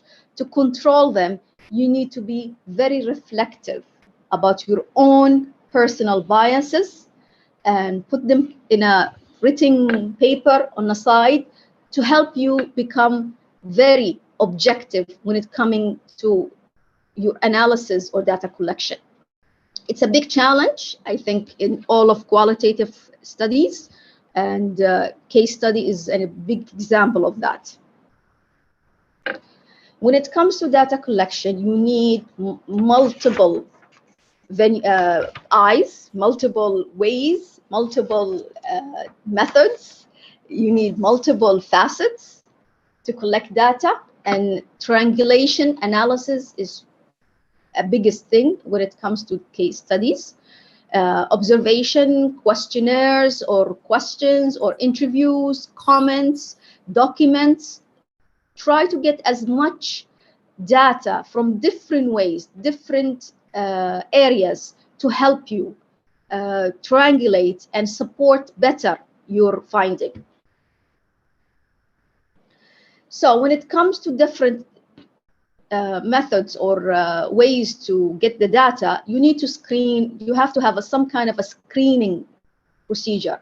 So you need to define exactly how you will choose the documents, how you will choose your participants, and also how you will choose what to observe, for example. Reviewing documents, it's very important to determine, are they appropriate or not appropriate for your study? Conducting interviews, you need to determine willingness of the participants, because we need to also go through the ethical part of it. Willing participants who want to actually talk willingly, and they can sign consent to that. Ensure they are fully understanding the nature of the commitment, because you might need to call them 2-3 times. Determine whether the case participants have the necessary knowledge and experience when it comes to a specific phenomena.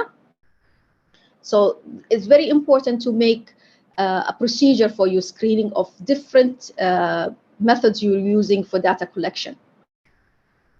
When it comes to data analysis, it takes multiple shapes depending on your what type of case study you used, depending on the nature of the phenomena. It's very important, according to Yan, it's dangerous to treat each source of the data separately. We need to look at the documents, compare them to the interviews, compare them to our observation. We don't treat them independently, because at the end they are studying the same phenomena from different angles. So it's dangerous to separate your data. And at the same time, case study data should be combined in order to understand the whole case from different parts, different views, different contributing factors and influences to the case. There are different softwares, different designs that you can use how to analyze data when it comes to case studies. This is an example of simplistic way of analyzing data. I think the diagram looks more simpler than when you actually gonna go through it. Qualitative case analysis, you collect the data, documents, interviews, observations, comments, all these things, and then you describe your data.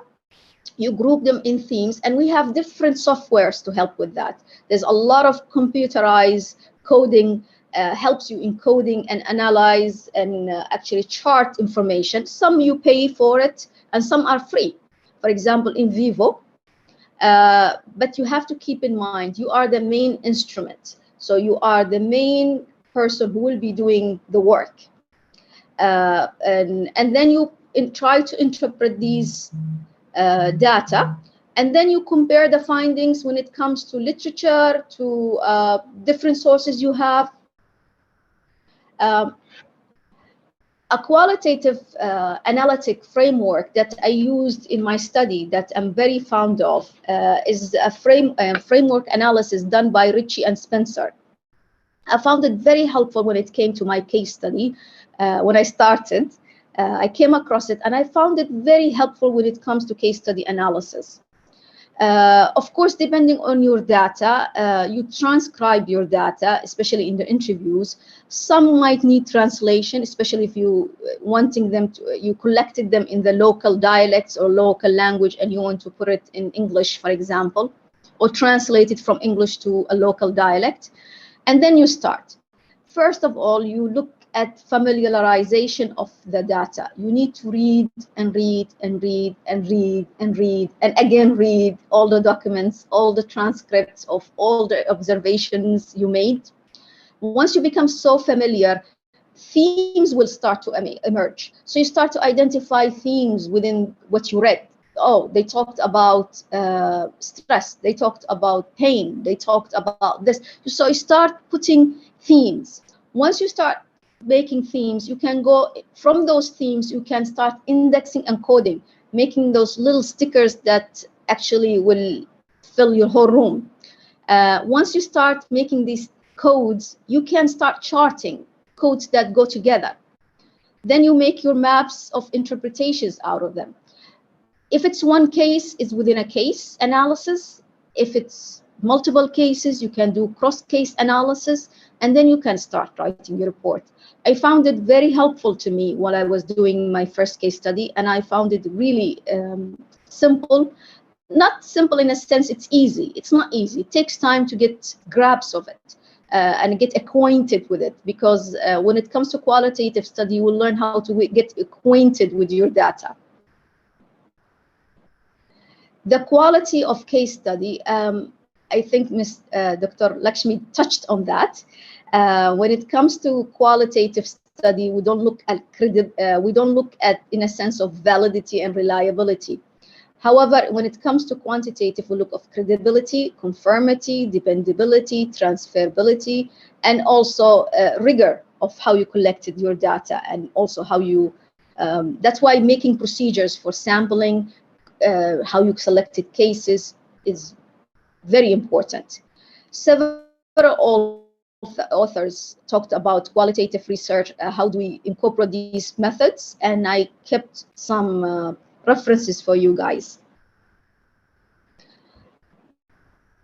Overall, I'll start with strength and I'll end with potential limitations. Strengths of case study, it enables the experience to be studied and interpreted in depth. It's very flexible because you can use different methods.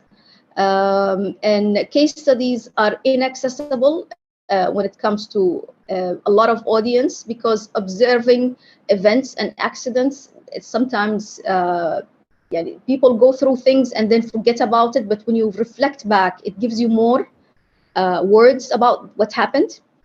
It's useful in understanding and exploring processes. Case study is always dynamic, gives you information about real life settings.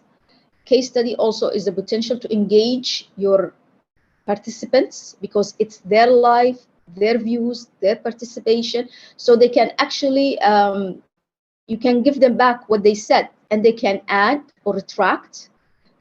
Case study also includes different methods, a huge range of methods to help you understand a case. It can explain how and why things happen. Potential limitations. The whole purpose of studying something in a case study is not to generalize.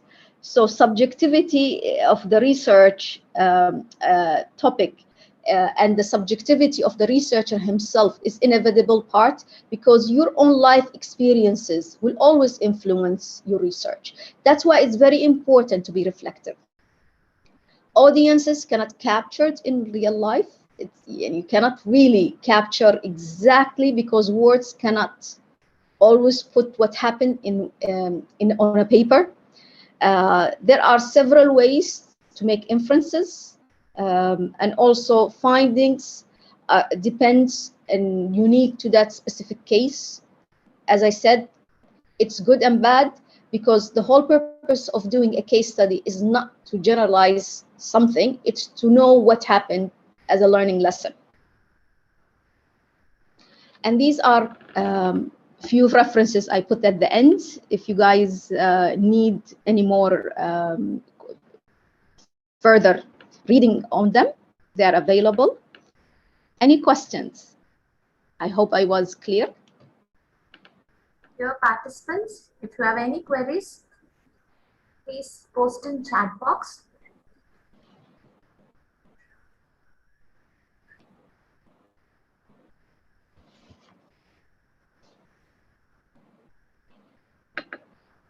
Thank you, ma'am. Over to MC. Ma'am, sorry to interrupt. Ma'am, yes. What is experience of people undergoing a particular?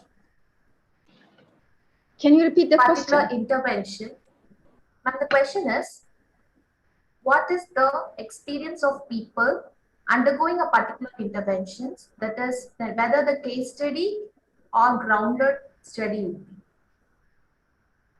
It always depends on what is the purpose, what you're trying to answer, what is your objective. Like, for example, am I trying to know how a particular intervention worked in a specific setting, or compare between two settings, or people who, for example, if we're doing a particular intervention with women who living with breast cancer in a particular setting, and then women who live with breast cancer in a different setting, I want to compare, for example. A case could be appropriate, but depends what you're planning to know about these women.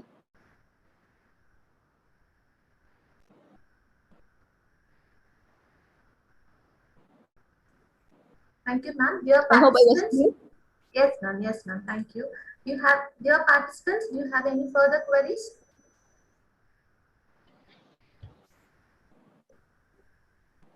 Thank you, ma'am. Over to MC. Thank you very Thank much. you, Dr. Swat. Thank you, Dr. Swat and Dr. Nirmala. Thank you so much for taking your valuable time and sharing Thank your you very knowledge with all our delegates. Thank you so much. And please, MC, take over.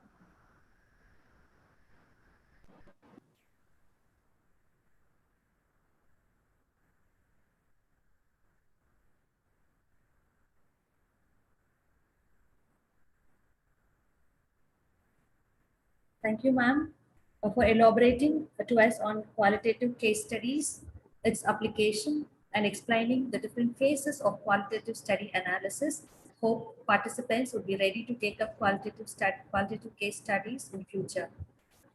Dear delegates, we know we are reaching the lunch time, but still we request you to kindly stay connected.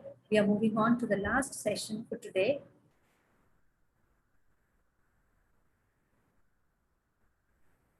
The last session for today is by Dr.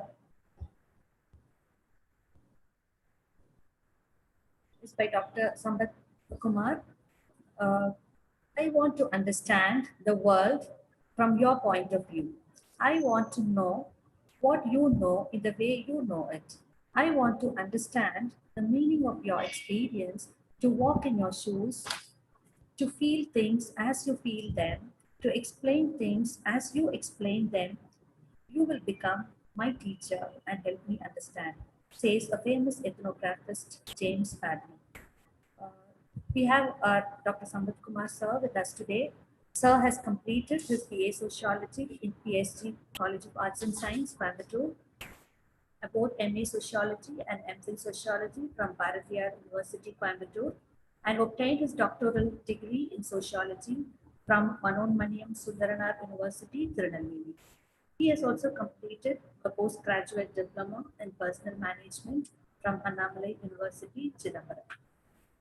Sir has started his career as an assistant professor in Ramakrishna College of Nursing, then in Vellore Institute of Technology, then Bharathidasan University, and is currently working as a professor and head Department of Sociology and Population Studies, Bharatiyar University, Coimbatore. Sir has 25 years of rich experience in teaching undergraduate and postgraduate students and carrying out applied research by adopting both qualitative and quantitative research methods. Sir's areas of interest includes medical sociology, gender studies, and sociology of education. His other skills include public speaking, academic event planning, and research ability. Sir has also bagged the Best Faculty Award by Nature Science Foundation, Coimbatore, for the year 2019 to 2020. Sir has attended, organized, and presented papers in many workshops, conferences, and seminars at national and international level.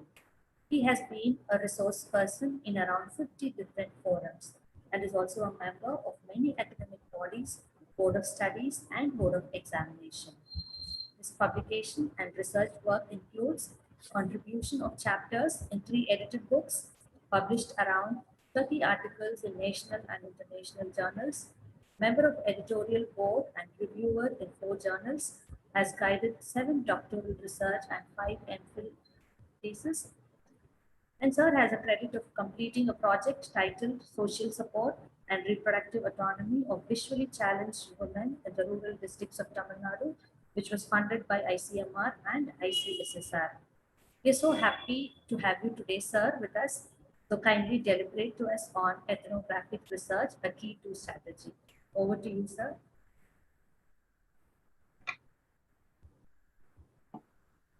Thank you so much, ma'am, for introducing me. Can you hear me, ma'am? Can you hear me? Yes, sir. Yes, sir, you're audible. Yeah, thank you so much, really. It's a great opportunity for me.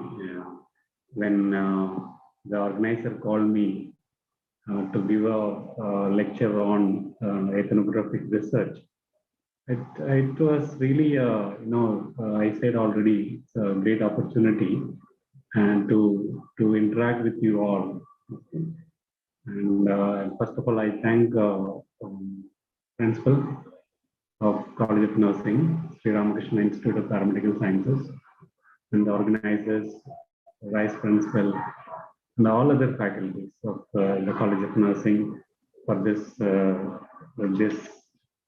chance, actually, I should say, to meet you all.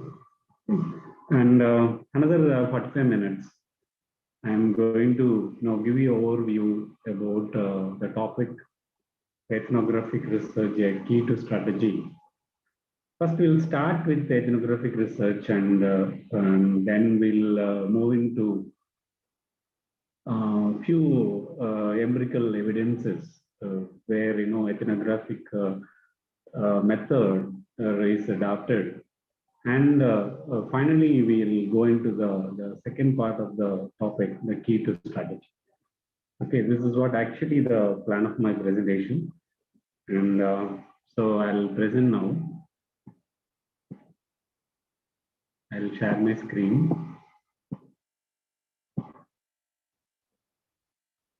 Yeah. So can you see my slide? Yes, sir. Yes, sir. I'll put it in full screen. Can you now? Yes, sir. It's visible, sir. Thank you.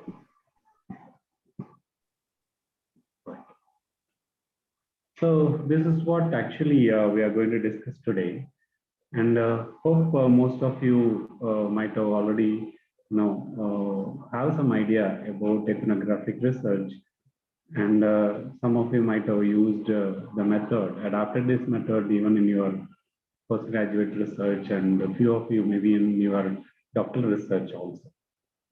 And this ethnographic research is started gaining importance in recent times. Okay, maybe there are many reasons for that. Because either a social science research, because I am from sociology background, so when I talk about social sciences, we are more into quantitative research. Okay, very lesser focus towards qualitative methods. But usually what social science researchers do is we go into what you say quantitative research, but when we collect data from the respondents in the study area, we even talk to them, a lot about their background, and we do a lot of observations now about their, house structure, kind of facilities they have. Okay, all that we check. Okay, so that is the nature of any researcher. It should be actually. So the qualitative aspect we bring in, but without even going for further analysis. Okay, that is what actually the status of social science research. Maybe around till around 2000 and around 2019 up to even 18 and 19. But past 2 years, even social science researchers, very specifically, I should say, even my scholars also now started, talking about qualitative methods, and they wanted to go for a mixed method research. Mixed method research, I think no need to introduce to you about mixed method research because you all already know more about that. Mixed method research is first you go for quantitative data, okay, collection of data, right? Then choose specific respondents who are really giving a lot of input. So go back to them for qualitative analysis. Okay. Other than these methods, there are focus group discussions, case study. Just now the resource person now spoke about that. Okay, all that it is almost closely come under the qualitative research. In that, these particular method, ethnographic research method, is gaining a lot of importance, already mentioned in recent times among social science research. Why? Because the modern research, it is just the presenting the data is not enough.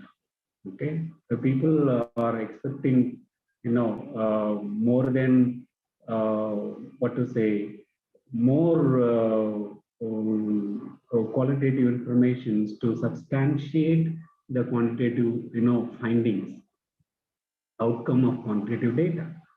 Then only, it gives a meaningful, understanding of quantitative data. So that is the reason why this ethnographic research is slightly gaining importance. But many of them are, bringing in the perspective into their research, but without even, knowing completely about what actually the ethnographic research means. Okay, so ethnographic research is what to say.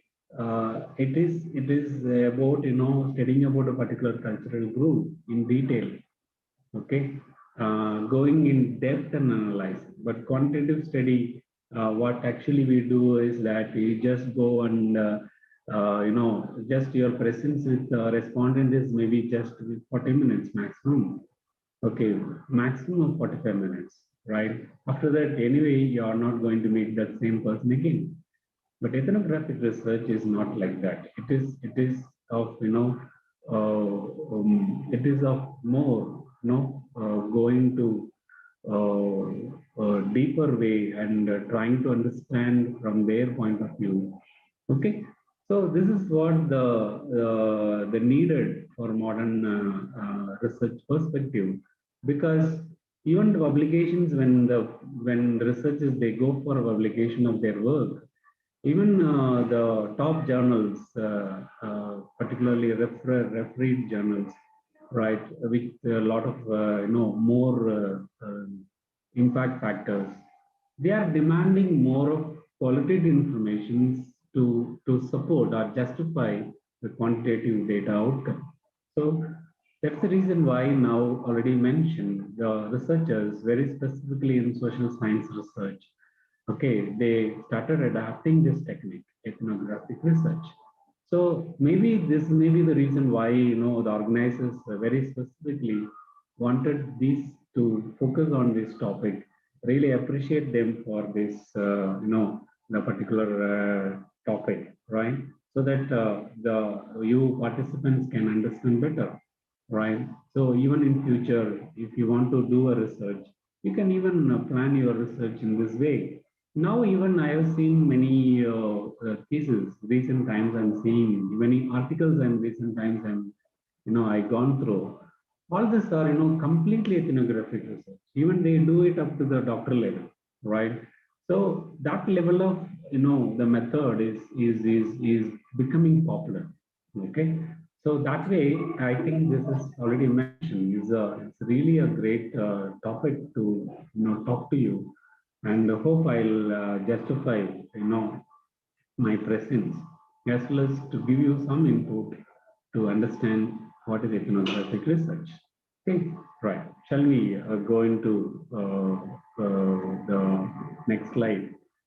Mm,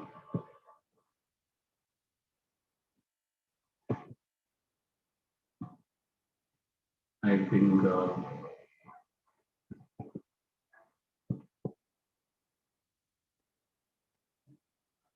yeah, is it moving? Yeah. No, sir. Okay, I'll stop share and again start share. Okay.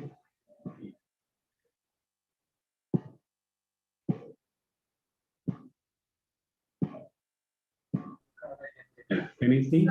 Yes, sir. Yes, sir. Now it can. Yeah, but slide is not moving. That's the point. Can you put slideshow, sir? Yeah, put it. Yeah, even I put it in the slideshow also. This is not moving. Yeah, now it is. Yes, now it's moving. Yeah, thank you, ma'am. Thank you, sir. Thank you, sir. Yeah. So as I said, we'll see, very brief introduction about ethnographic research, okay, and we'll move into some empirical papers, research papers, which is, completely 100% adapted to the ethnographic research for better understanding, so that will guide you, in future to go in this particular method. Okay, yeah. The author Hulst in 2015, he explained ethnography. It is more than just a set of methods for data collection, and more than just a written account of facts and experiences from the field. First part is, he said, is it is not, it is more than just a set of method of data collection. Why I said already? Because this ethnography, because everyone cannot do this or adopt this method. Because you can think why I'm saying like that, because the researchers, those who have really what to say, the passion in their mind to do a research, okay, and researchers who have a time, okay, more time to do a research, and the researcher who have the resource, financial resource and other resources to conduct a research, and the researcher who have the clear idea what is planning to do, those researchers only can adopt this ethnographic research method. Why I'm specifically telling like that? Because it is not just like the data collection. Already mentioned when I started it. Okay, just go and collect data and come. That is not actually ethnography. Ethnography is you need to spend a lot of time with the respondents. Okay, and sometimes even the first visit you go, okay, they may not have 100% faith on you or trust on you to express everything to you. It's not possible. Okay, so that's the reason why ethnography is called as a longitudinal research method. Okay, it is not short-term research. No, it is not. That is what the author says. It's more than just a set of methods for data collection. Why we'll discuss in coming slides. And further, he says it is more than just a written account of facts.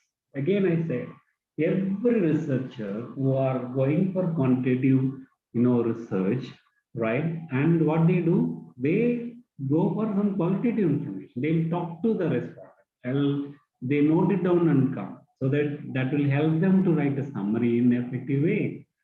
But this ethnographic method is not just getting the qualitative information. That is more than that.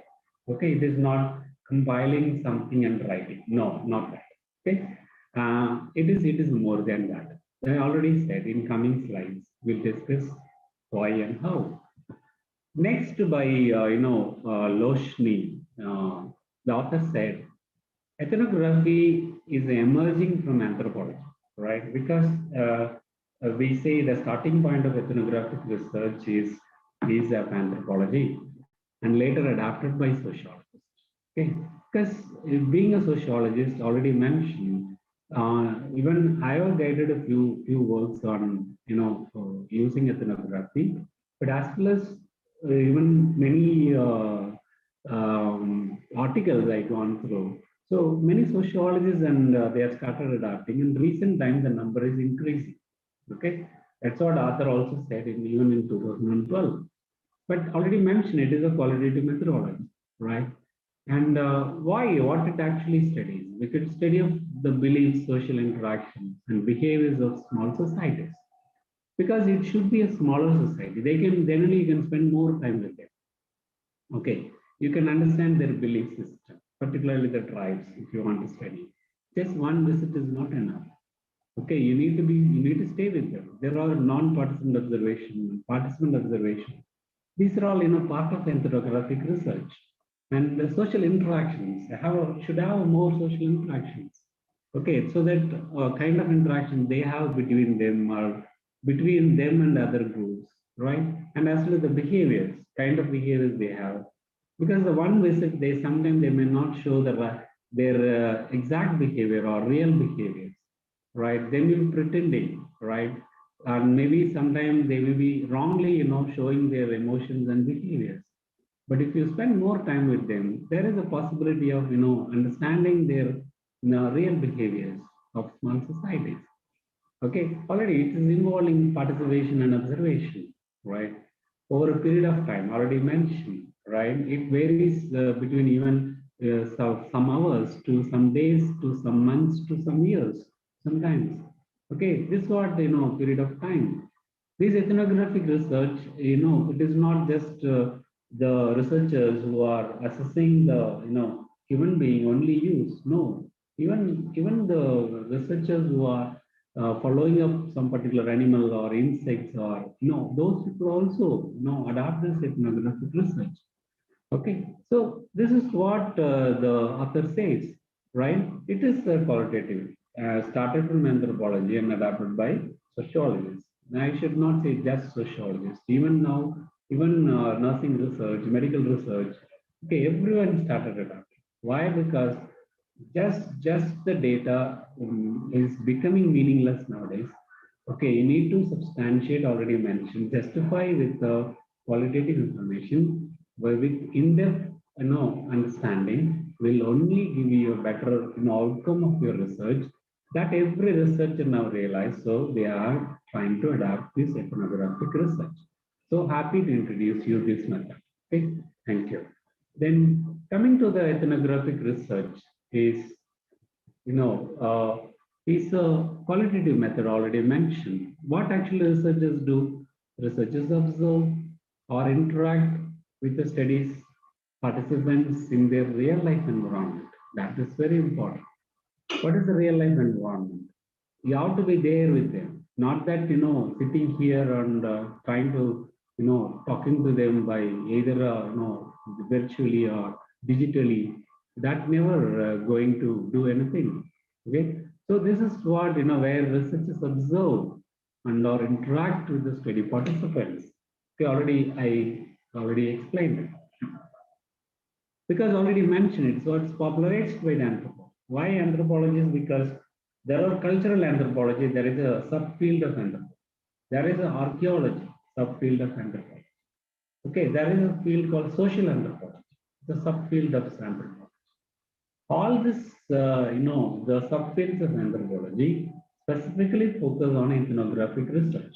Okay, why? Because they spend a lot of time with the people and with the place and trying to understand the background, the history, and where they are from. Okay, and why they have such a belief, why they have such a system or a food habits or marriage pattern, family system.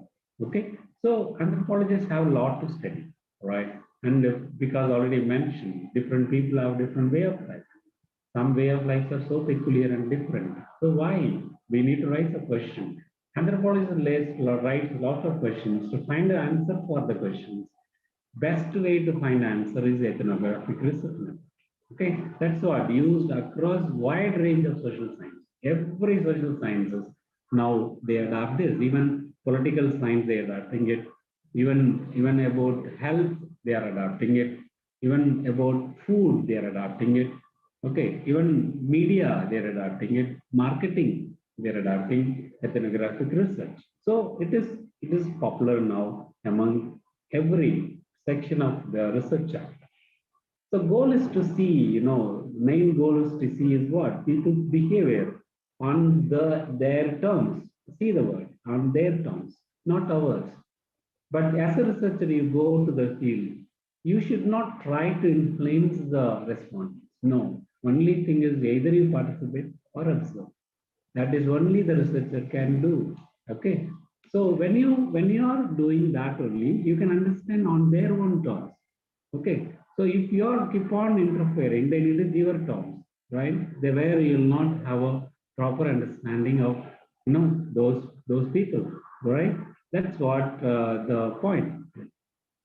Another important point is it emphasizes on the insider view. Okay, insider view means what? Like, for example, you are an outsider, for example, You go there to observe them, or you are participating in their activities, right? When you are participating in their activities, then you are trying to be the insider, right? Once they understand and they have a belief on you completely as an insider, only they express their real emotions or real ideas. That is what, this ethnographic research is emphasized, the insider view. You should get insider. Then we are into the perfect ethnographic research. Okay, that is what, point is stressing. Here, already I spoke about why ethnographic research is most popular among social science researchers in recent times. Because ethnography is a qualitative research study. What is it looking at? Looking at social interaction of users in a given environment. Who's using? Researchers are using, right? What they want to study, then study about the particular cultural people in depth, okay, or in a given environment, right? So where it is kind of social interaction of users, right? More you interact, more you talk, right? Then that gives fetch you a lot of information, okay? Because as a social sciences, it is not like other physical sciences, right?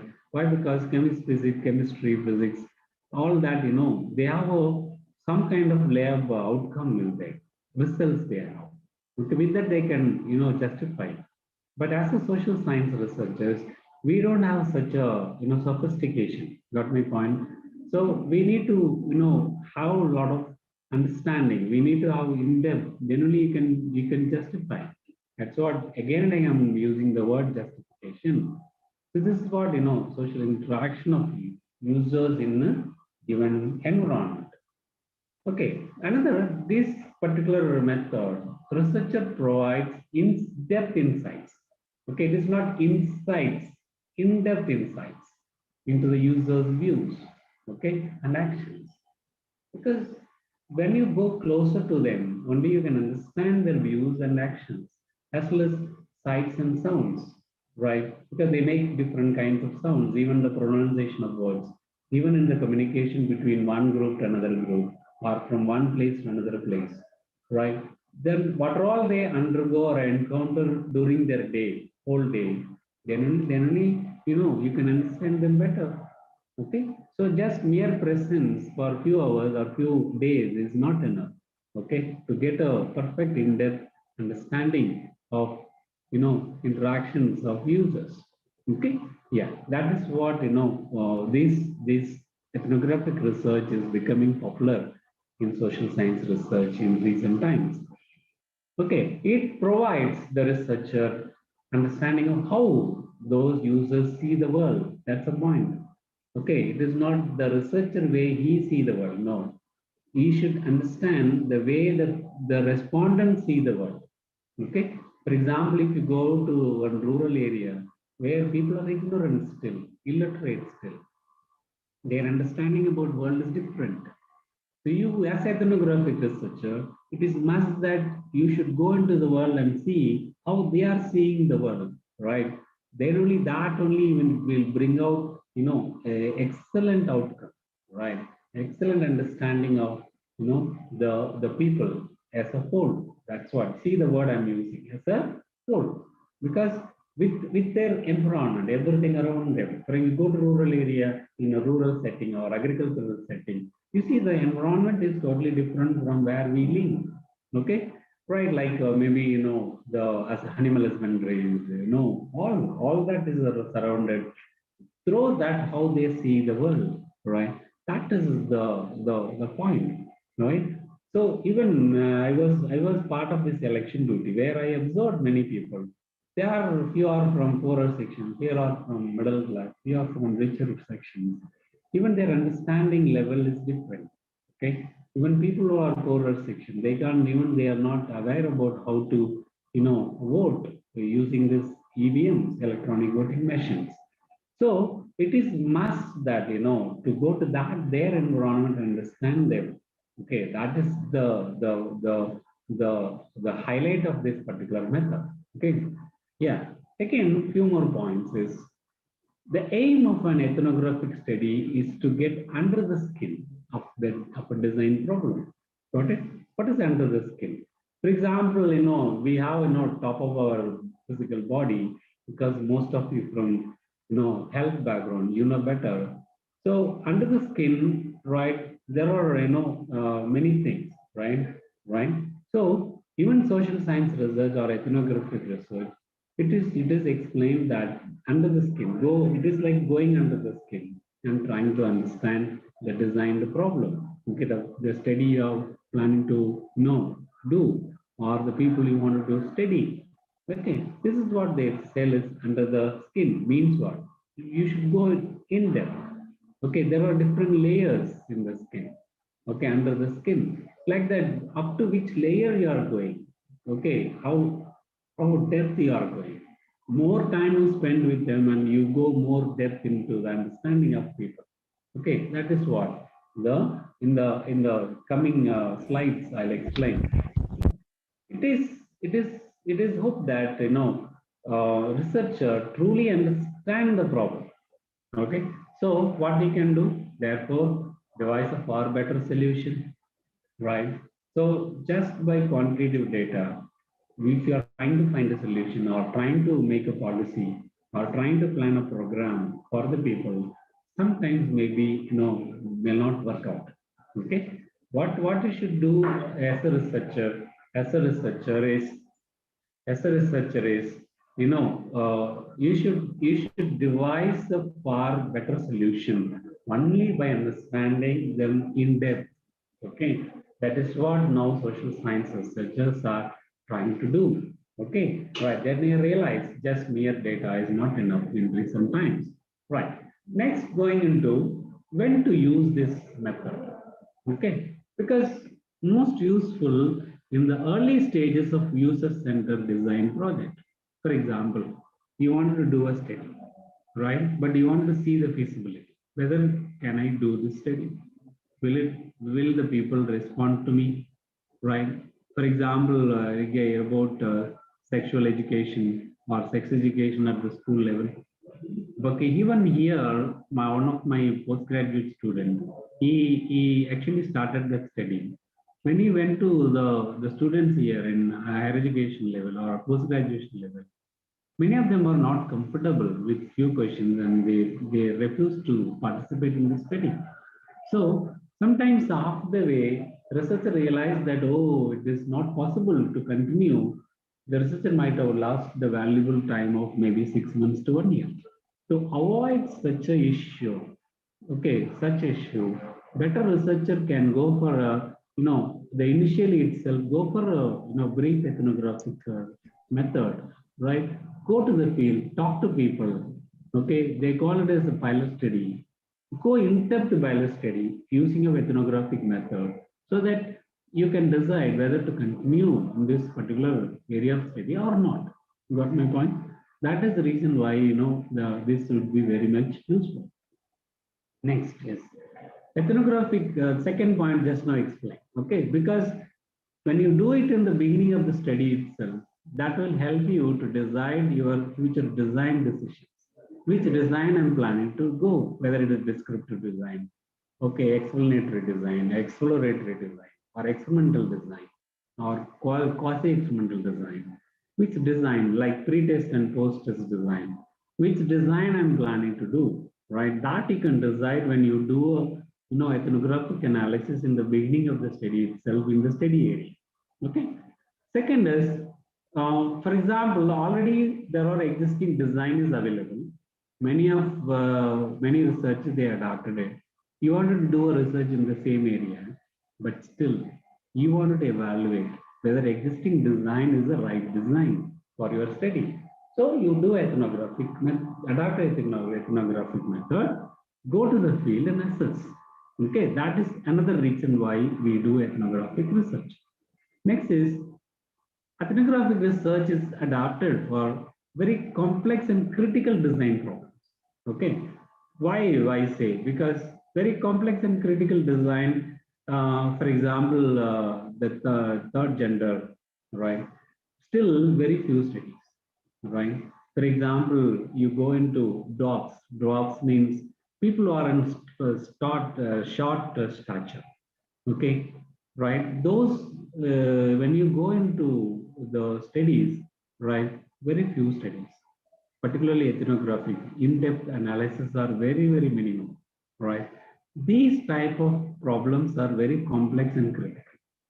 So where what we have to do is that we need to adopt ethnographic method, go to them and talk to them, analyze them, so that we can find a better, solution for a critical design problem. Sometimes we cannot even plan a design because someone say you go for explanatory, someone say no, so far no one done it, so go for exploratory. When you go for exploratory, then I should justify saying that no study is available. I am going to find out something new. Okay, so these are all the crucial decisions the researcher have to make, right? This is what they call it as very, very complex and critical design problems. To solve that, we better go for ethnographic research. Ethnography would help to identify and analyze unexpected issues, because already mentioned, before you're going for quantitative analysis, okay, better you go for ethnographic research so that you can avoid unexpected issues. For example, you developed a tool, right? You gone to the field where the people are not responding to particular tool, right, or particular section of your tool. What you do, which is very important part of your objective. So these kind of unexpected issues may happen. And that kind, to avoid such a problem, better you do ethnographic analysis to identify and analyze unexpected issues. Okay, hope you understand when to use this ethnography. What is the category? It's broadly defined as macro, micro, emic perspective and etic perspective.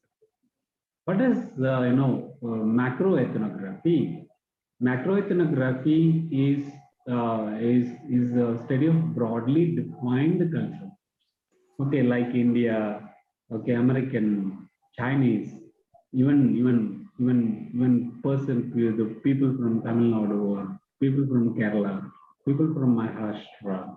These are all macroethnography, where one state as one group, you take it and study, right? Which give a broader understanding of comparing between the groups. There is a possibility within the Tamil Nadu, maybe the particular community or particular ethnic groups or particular people who are living in a particular geographical area.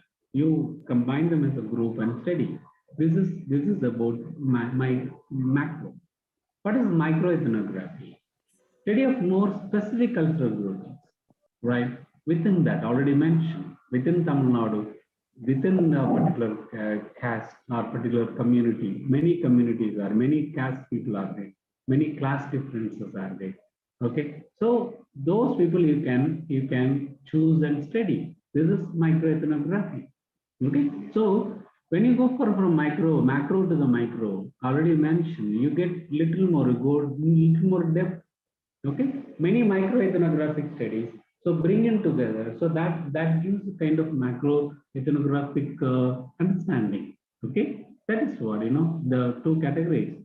Next is the emic perspective, because viewpoints and response of inner group. Even one of my scholar here, MPhil, is doing research on Kurchia tribe. Kurchia tribe. Kurchia tribe is one of the important tribe in Kerala. Okay, where there are hill Kurchia. There are people still living in hill areas, but another group of Kurchias, they came to mainstream line. Okay, they are with the other category of people. This particular caste scholar is also part of this Kurchia tribe, from Kurchia. Right? So what he did is that he wanted to study about his group. Okay, his tribal group, right? About occupational mobility, right? So he started he has done just to finish the data collection and come, right? This is what they call it emic perspective. Person who belongs to the same group wants to study the group which they belongs to in depth. This is emic perspective. What is etic perspective? This is like out group. You are not part of that group, but you wanted to study them. Okay, like partisan observation will work it out, right? Almost you are part of the group, right? You study them. This is ethic perspective. Hope you got categorizing the ethnographic research. Now, as I said, we are going into ethnographic research method and empirical justification. I'm going to justify the ethnographic research with quoting few studies in very short. Okay, the first one is Lerner in 2017. He studied a sense of agency, an ethnographic exploration of being awake during mechanical ventilation in the intensive care unit, published in the International Journal of Nursing Studies in 2017. Okay, what's the point? No, why should I know about this study? Because when you are listen carefully so that you understand how important the ethnographic research is.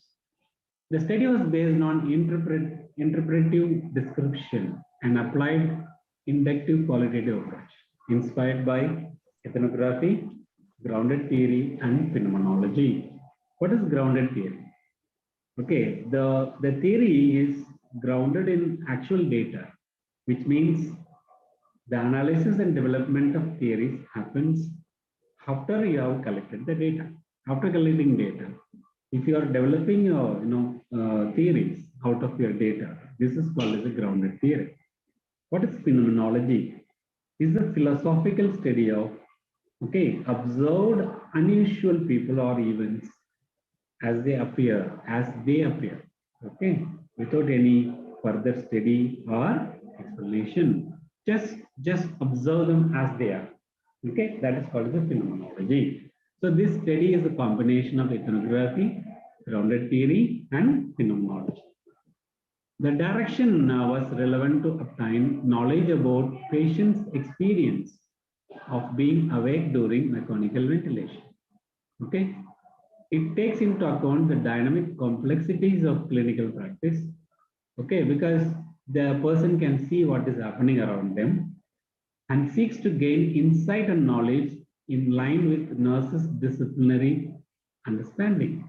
Okay, this is what the author is planning. Based on the ethnographic approach, researcher chose partisan observation in ICU and post-ICU interviews to get close to everyday patient experiences.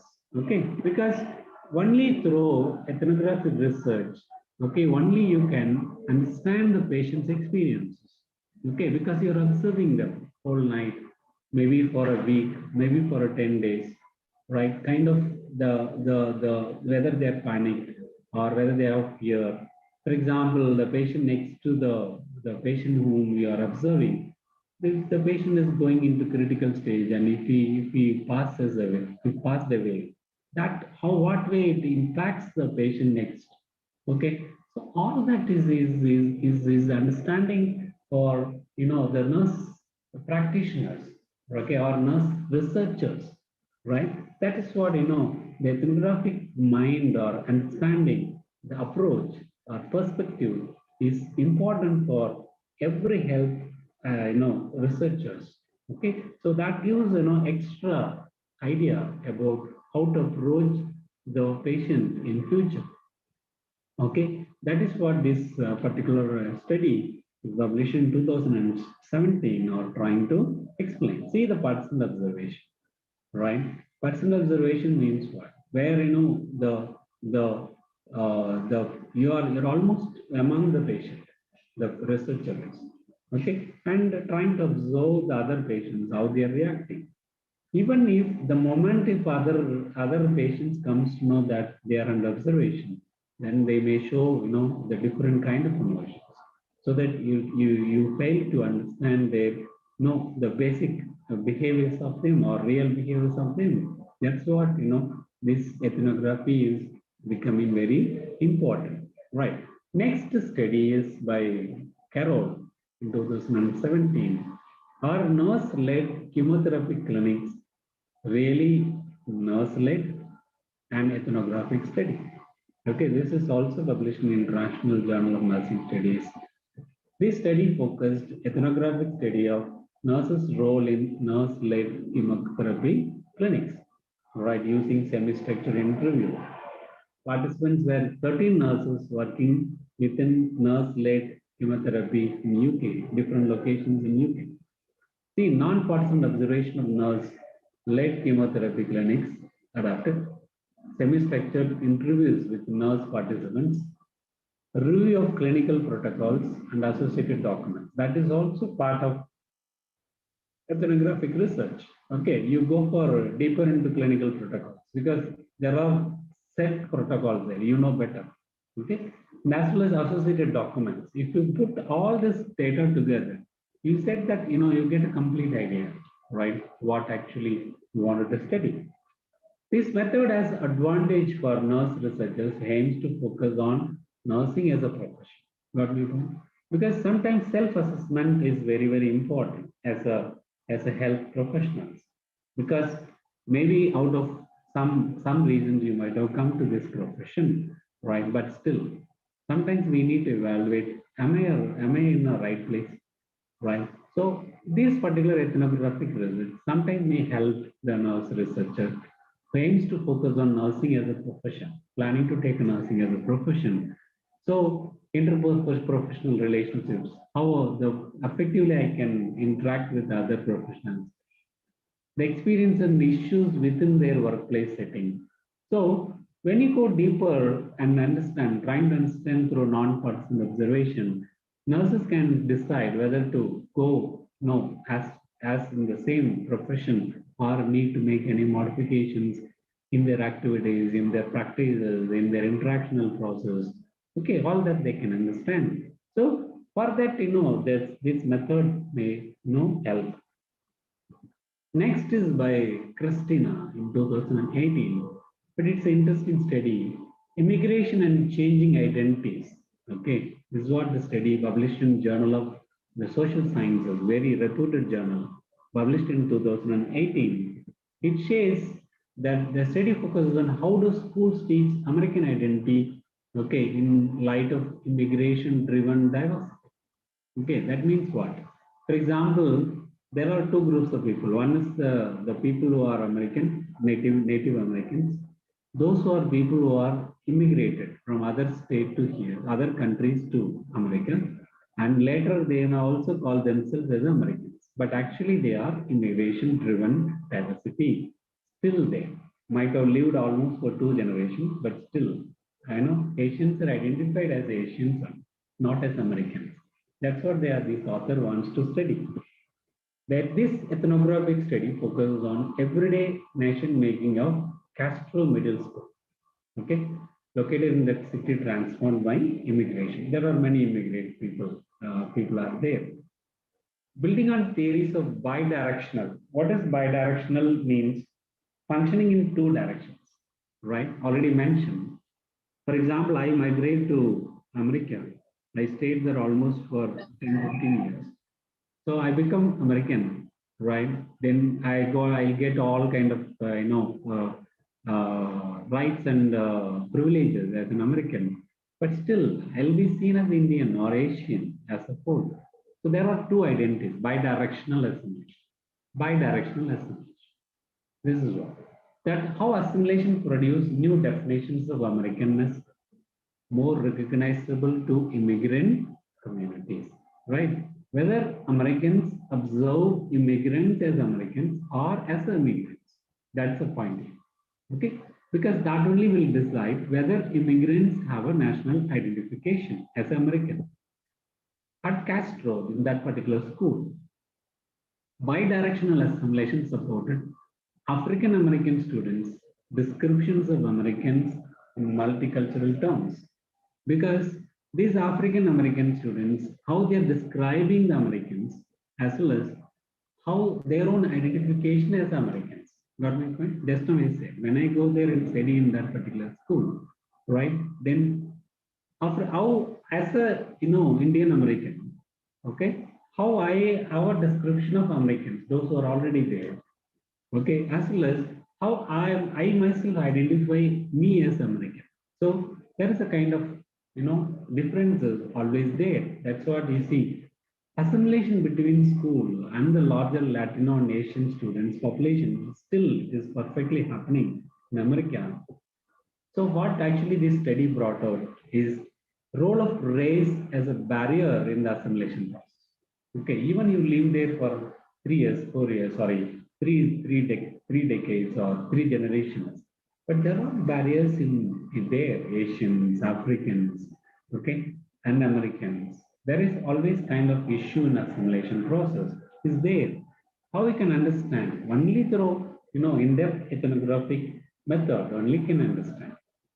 Next, the study by, Husted, done in 2018. Okay, what makes registered nurse remain in work? An ethnographic study. This study aim was to explore registered nurse workday events relation to inner work life theory to better understand what influences a registered nurse to remain in work.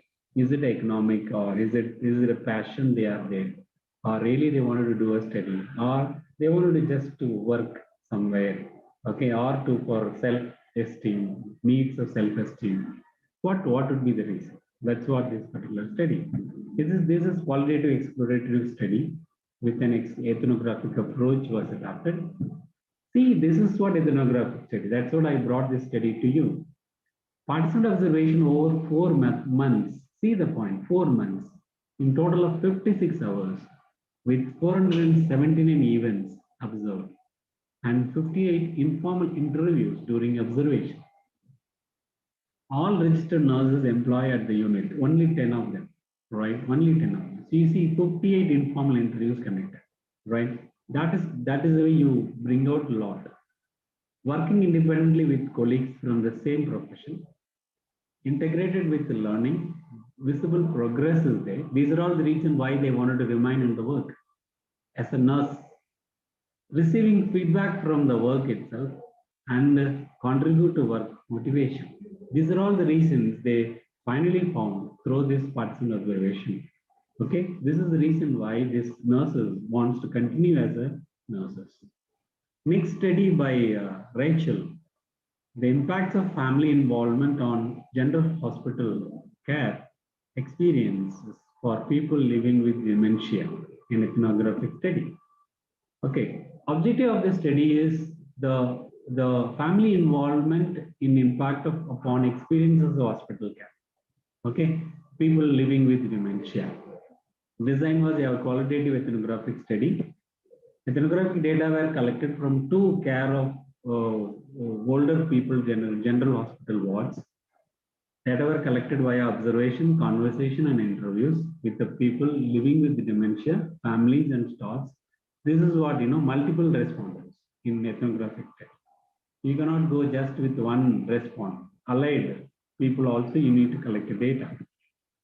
You see this, in total, 400 hours of observation and 46 interviews were conducted across 7 to 9 months period. You see, 7 to 9 months, 9 and 9, almost 18 months of period, two interviews.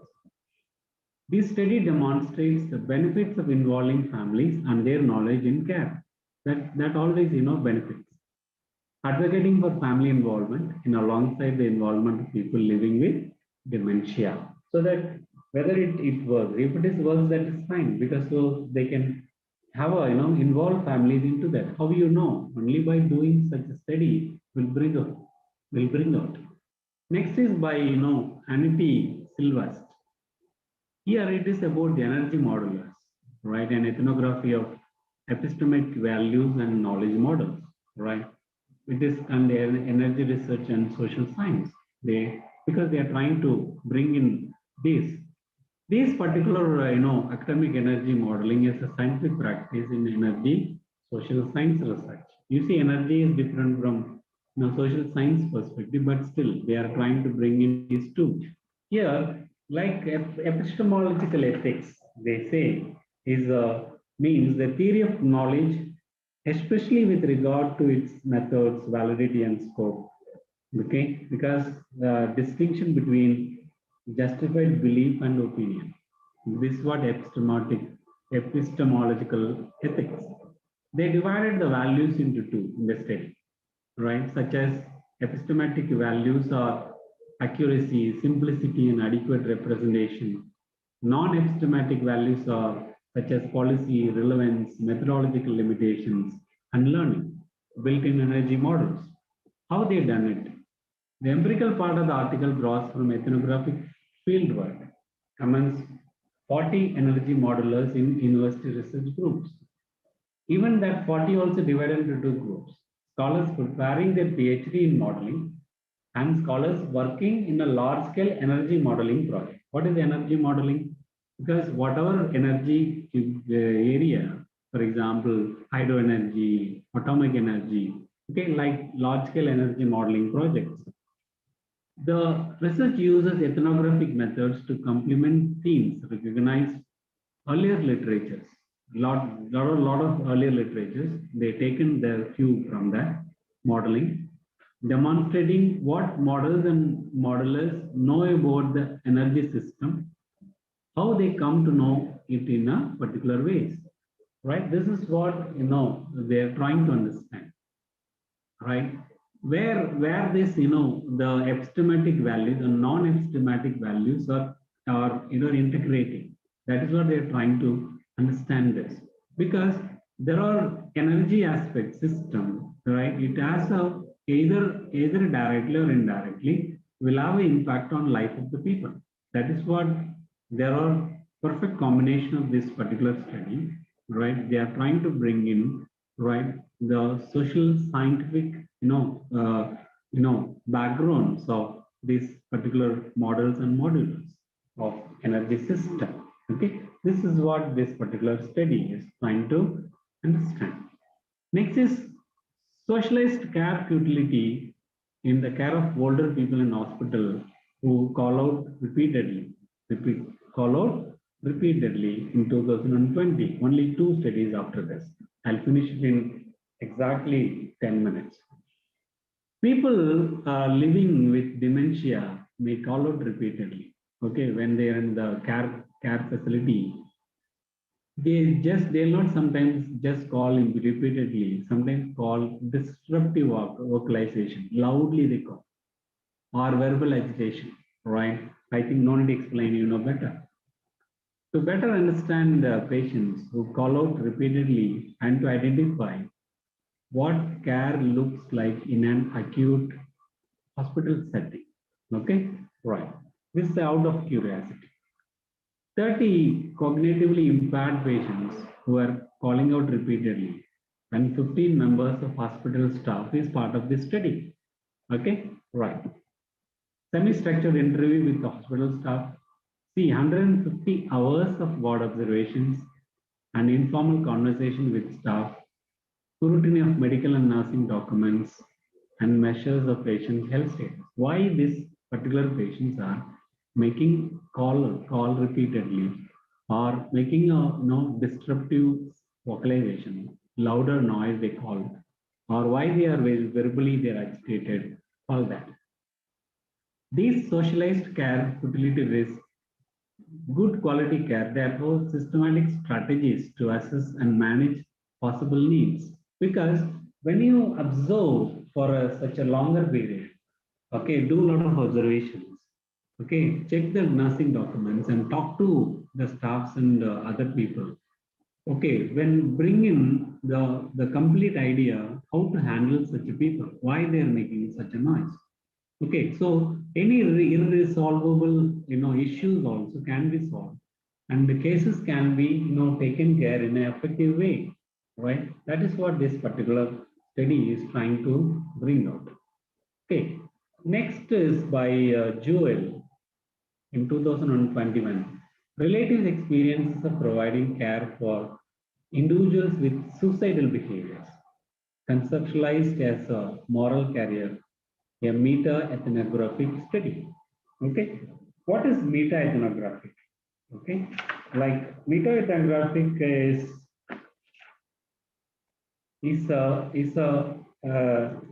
a qualitative synthesis method in which researchers select, analyze, and interpret qualitative studies to answer focused questions on a specific topic because it is of more of insights, little more, that's what meta-ethnography.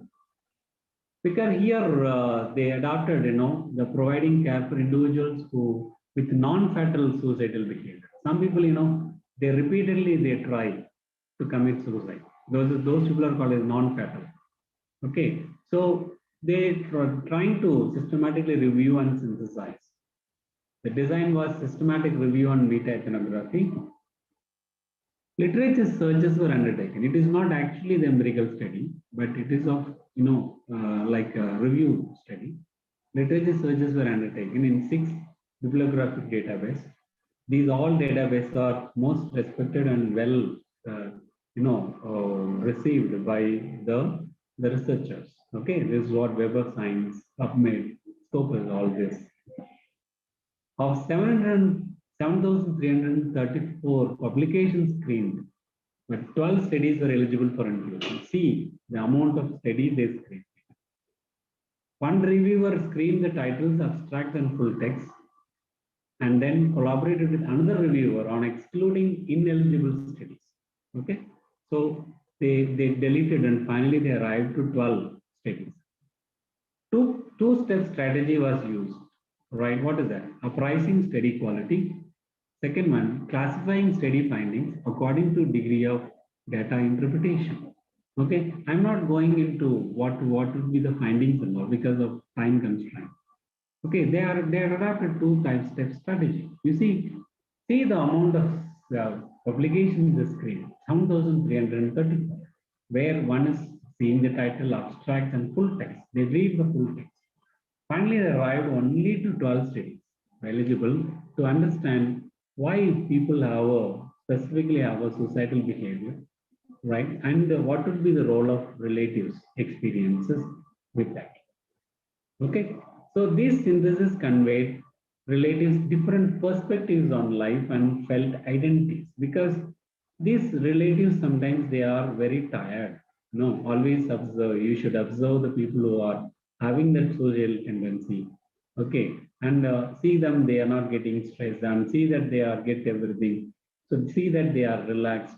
Okay, which is sometimes is difficult. Okay, that's what only through literature they are trying to understand. I think this would be the last one. I think. Next is by Paul Farmer in 2000. It is this which is normal. Yeah, qualitative study on girl-child marriage and health in Conakry in Guyana. Okay, because in Guyana, one of the things is that every one girl out of 2 marry before age 18, right? Because the aim of study is qualitatively explore how women married as children. You see, 18 years of children. See their marriages related to their health and their children's health. Okay, already mentioned. This study draws from grounded theory. Researchers also conducted brief ethnographic interviews, observation and partisan observation. Identified 19 participants who first married before age 18. Through this study, a new picture emerges about health experiences within girl-child marriage. Because when they marry at the age of 18, these type of disadvantage they face. Okay, what is all? Themes of poor sexual and reproductive health, natural, intimate partner violence, because they are not mature, so they may act childish. So that may even provocate the intimate partners, means the husband may go for abuse, physical abuse, okay, all that. Like long-term consequences, there may be many consequences. Poor mental health, because very young age they get married. So young age they conceive a child and deliver a child. Even mentally they are not prepared for pregnancy and childbirth and motherhood. So naturally that will have poor mental health and psychosocial well-being will be poor and other physical health conditions. So they are trying to understand these are all the disadvantages of early marriage, right? Because they are trying to understand with 16 women or a girl who married before even 18 years of age. Okay, so we are summing up now. Hope you got some idea how they have done a different, research using ethnographic research method.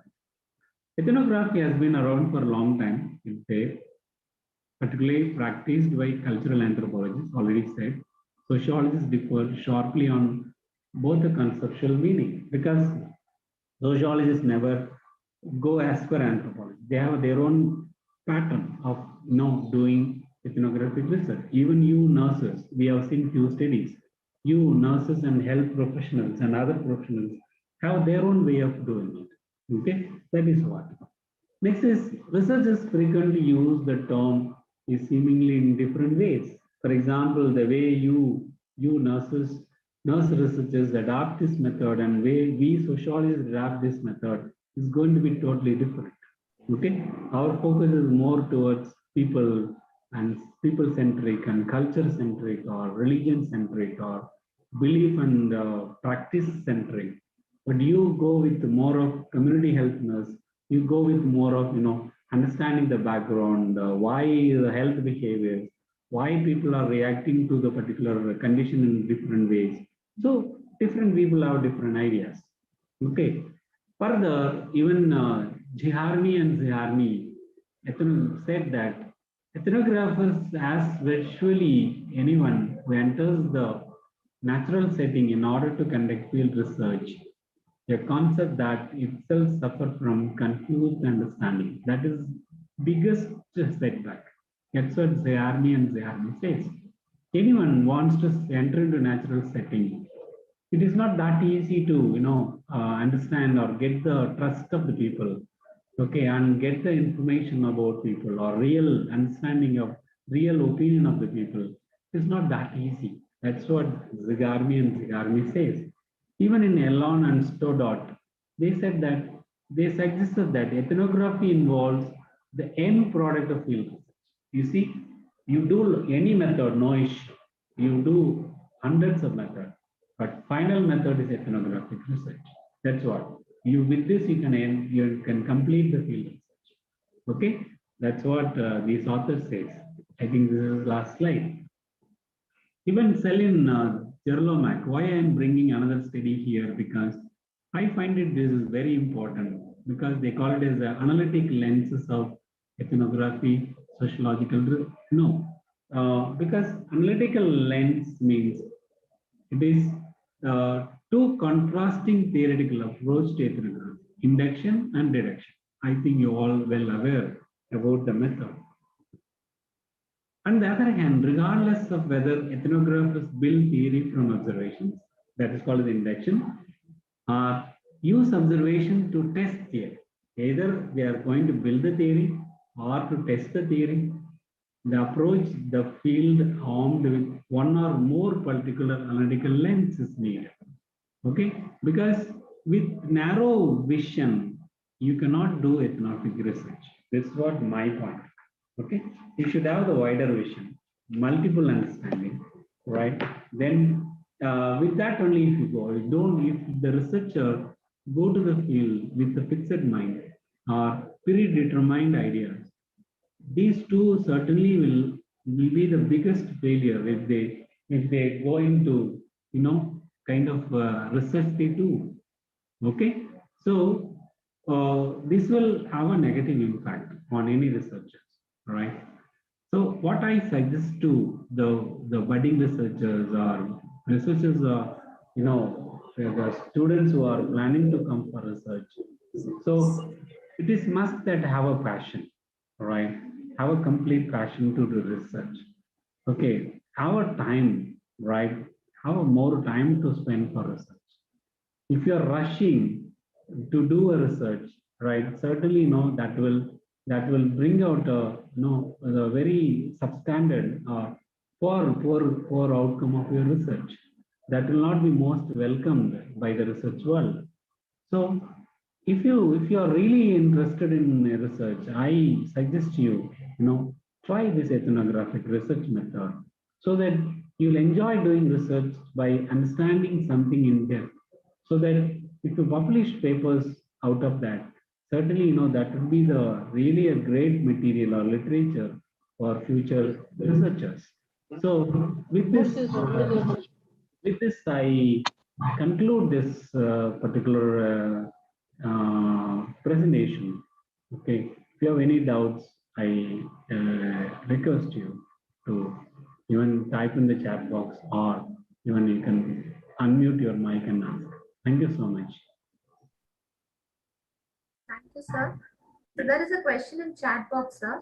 Yeah, please. It's a shall we combine ethnography and grounded theory in methodological point of view, sir? Yeah, there is a possibility. There is a That's what even I have shown one study. There is a correlation is there. Perfect correlation you can do both grounded theory and as well as ethnographic research. Because the grounded theory, it's in the actual data, which means that analysis and development of theories happens after you have collected the data. Okay, but if in the ethnographic research there is an induction and deduction, where either you can develop a new theory, right? For that you can do a ethnographic research, or even if you want to check the existing theory, that's what already even grounded theory bring out a lot of theories, right? Then if you want to check it, you can go in even if to go in depth using ethnographic research. Okay, you can. Yeah, you can. Yes, ma'am. Yes, ma'am. Ma'am. Any other questions?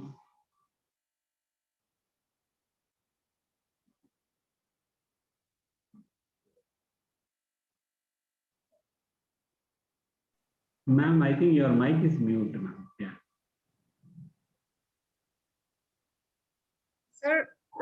Sir, good afternoon, sir. I'm Nirmala here. Yes, ma'am. Yes, ma'am. Please. Sir, Yeah. nice listening to your class after nearly more than 27 years now. Being your student, after 27 years, I am getting to listen to you again. There are so many other students also have joined this class. Apollo College of Nursing, Mrs. Jamuna Rani, she has conveyed her regards to you. Thank you, ma'am. Thank you so much. Most of us are your students. Okay, it's nice to listen to you after so long. Thank you so much, ma'am. Thank you so much, sir. All because of the opportunity, ma'am. Yeah, it's always you integrate sociology with healthcare, and here you brought so many nursing studies which have used this ethnographic approach in qualitative research. Thank you so much, sir, for enlightening on this important topic. Thank you so much. Thank you, ma'am. Thanks to you, and thanks to the all the faculties and organizers for this. Sorry to interrupt, sir. Sorry to interrupt, sir. There is another question, sir. Yes, ma'am, please. When a study is done in a family on gender-based violence at home, do we require all family members concerned, or only the person is required, sir? Only the concerned person is required, sir. Yes, ma'am. That's what, even you can focus a particular person, particular group, those who are faced domestic violence. There is a possibility. But the peculiarity of this ethnographic research is better you interact with the family members also, okay? So that you get the perspective, right? Because different perspectives only if you combine, only you get on the whole idea, right? What actually you wanted to understand, right? About the issue, whether it's a side of family or a particular husband or a particular, the family member, or is it a issue from the woman herself, that if he really wants to understand, then we need to have, include those people also. Even few studies I have presented, okay, like they assess the patient and they assess the nurses who are posted in that particular ward. Okay, they analyze the documents available in the particular ward. Combine all these details, only will give you a better idea, okay, holistic idea about the issue you wanted to study. Yes. Thank you, sir. Over to MC.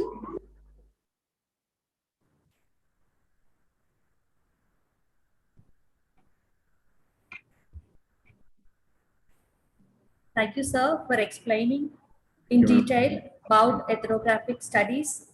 Ethnography generally helps to identify and analyze unexpected issues. It was very clear with your explanation, sir. And we are really very happy with your examples of ethnographic studies, specifically related to healthcare and nursing. And it was really an eye-opener for us. and your session has motivated us to think and take up ethnographic studies in future. Thank you so much for spending your valuable time with us, sir. And we are very happy to see you back on the virtual platform today. One thing Thank is you once that again. Yeah. it's a formal thanks first, okay, to ma'am principal and as well as all organizers. Then informal thanks to all my colleagues. It is Thank you so almost, much. yeah, it is almost like emotion because 15 years I am part of that college. Because what I am today is because of College of Nursing and Madam Sita Lakshmi. Because I am grateful to both institution as well as the principal, and to you all also. That's a wonderful. Thank you so much. Yeah, thank you so Thank much. you so much, sir. Happy to see you. Thank you, sir. Can I leave, ma'am? Can I leave? Yes, sir. Yes, sir. Yeah, thank you. Thank you.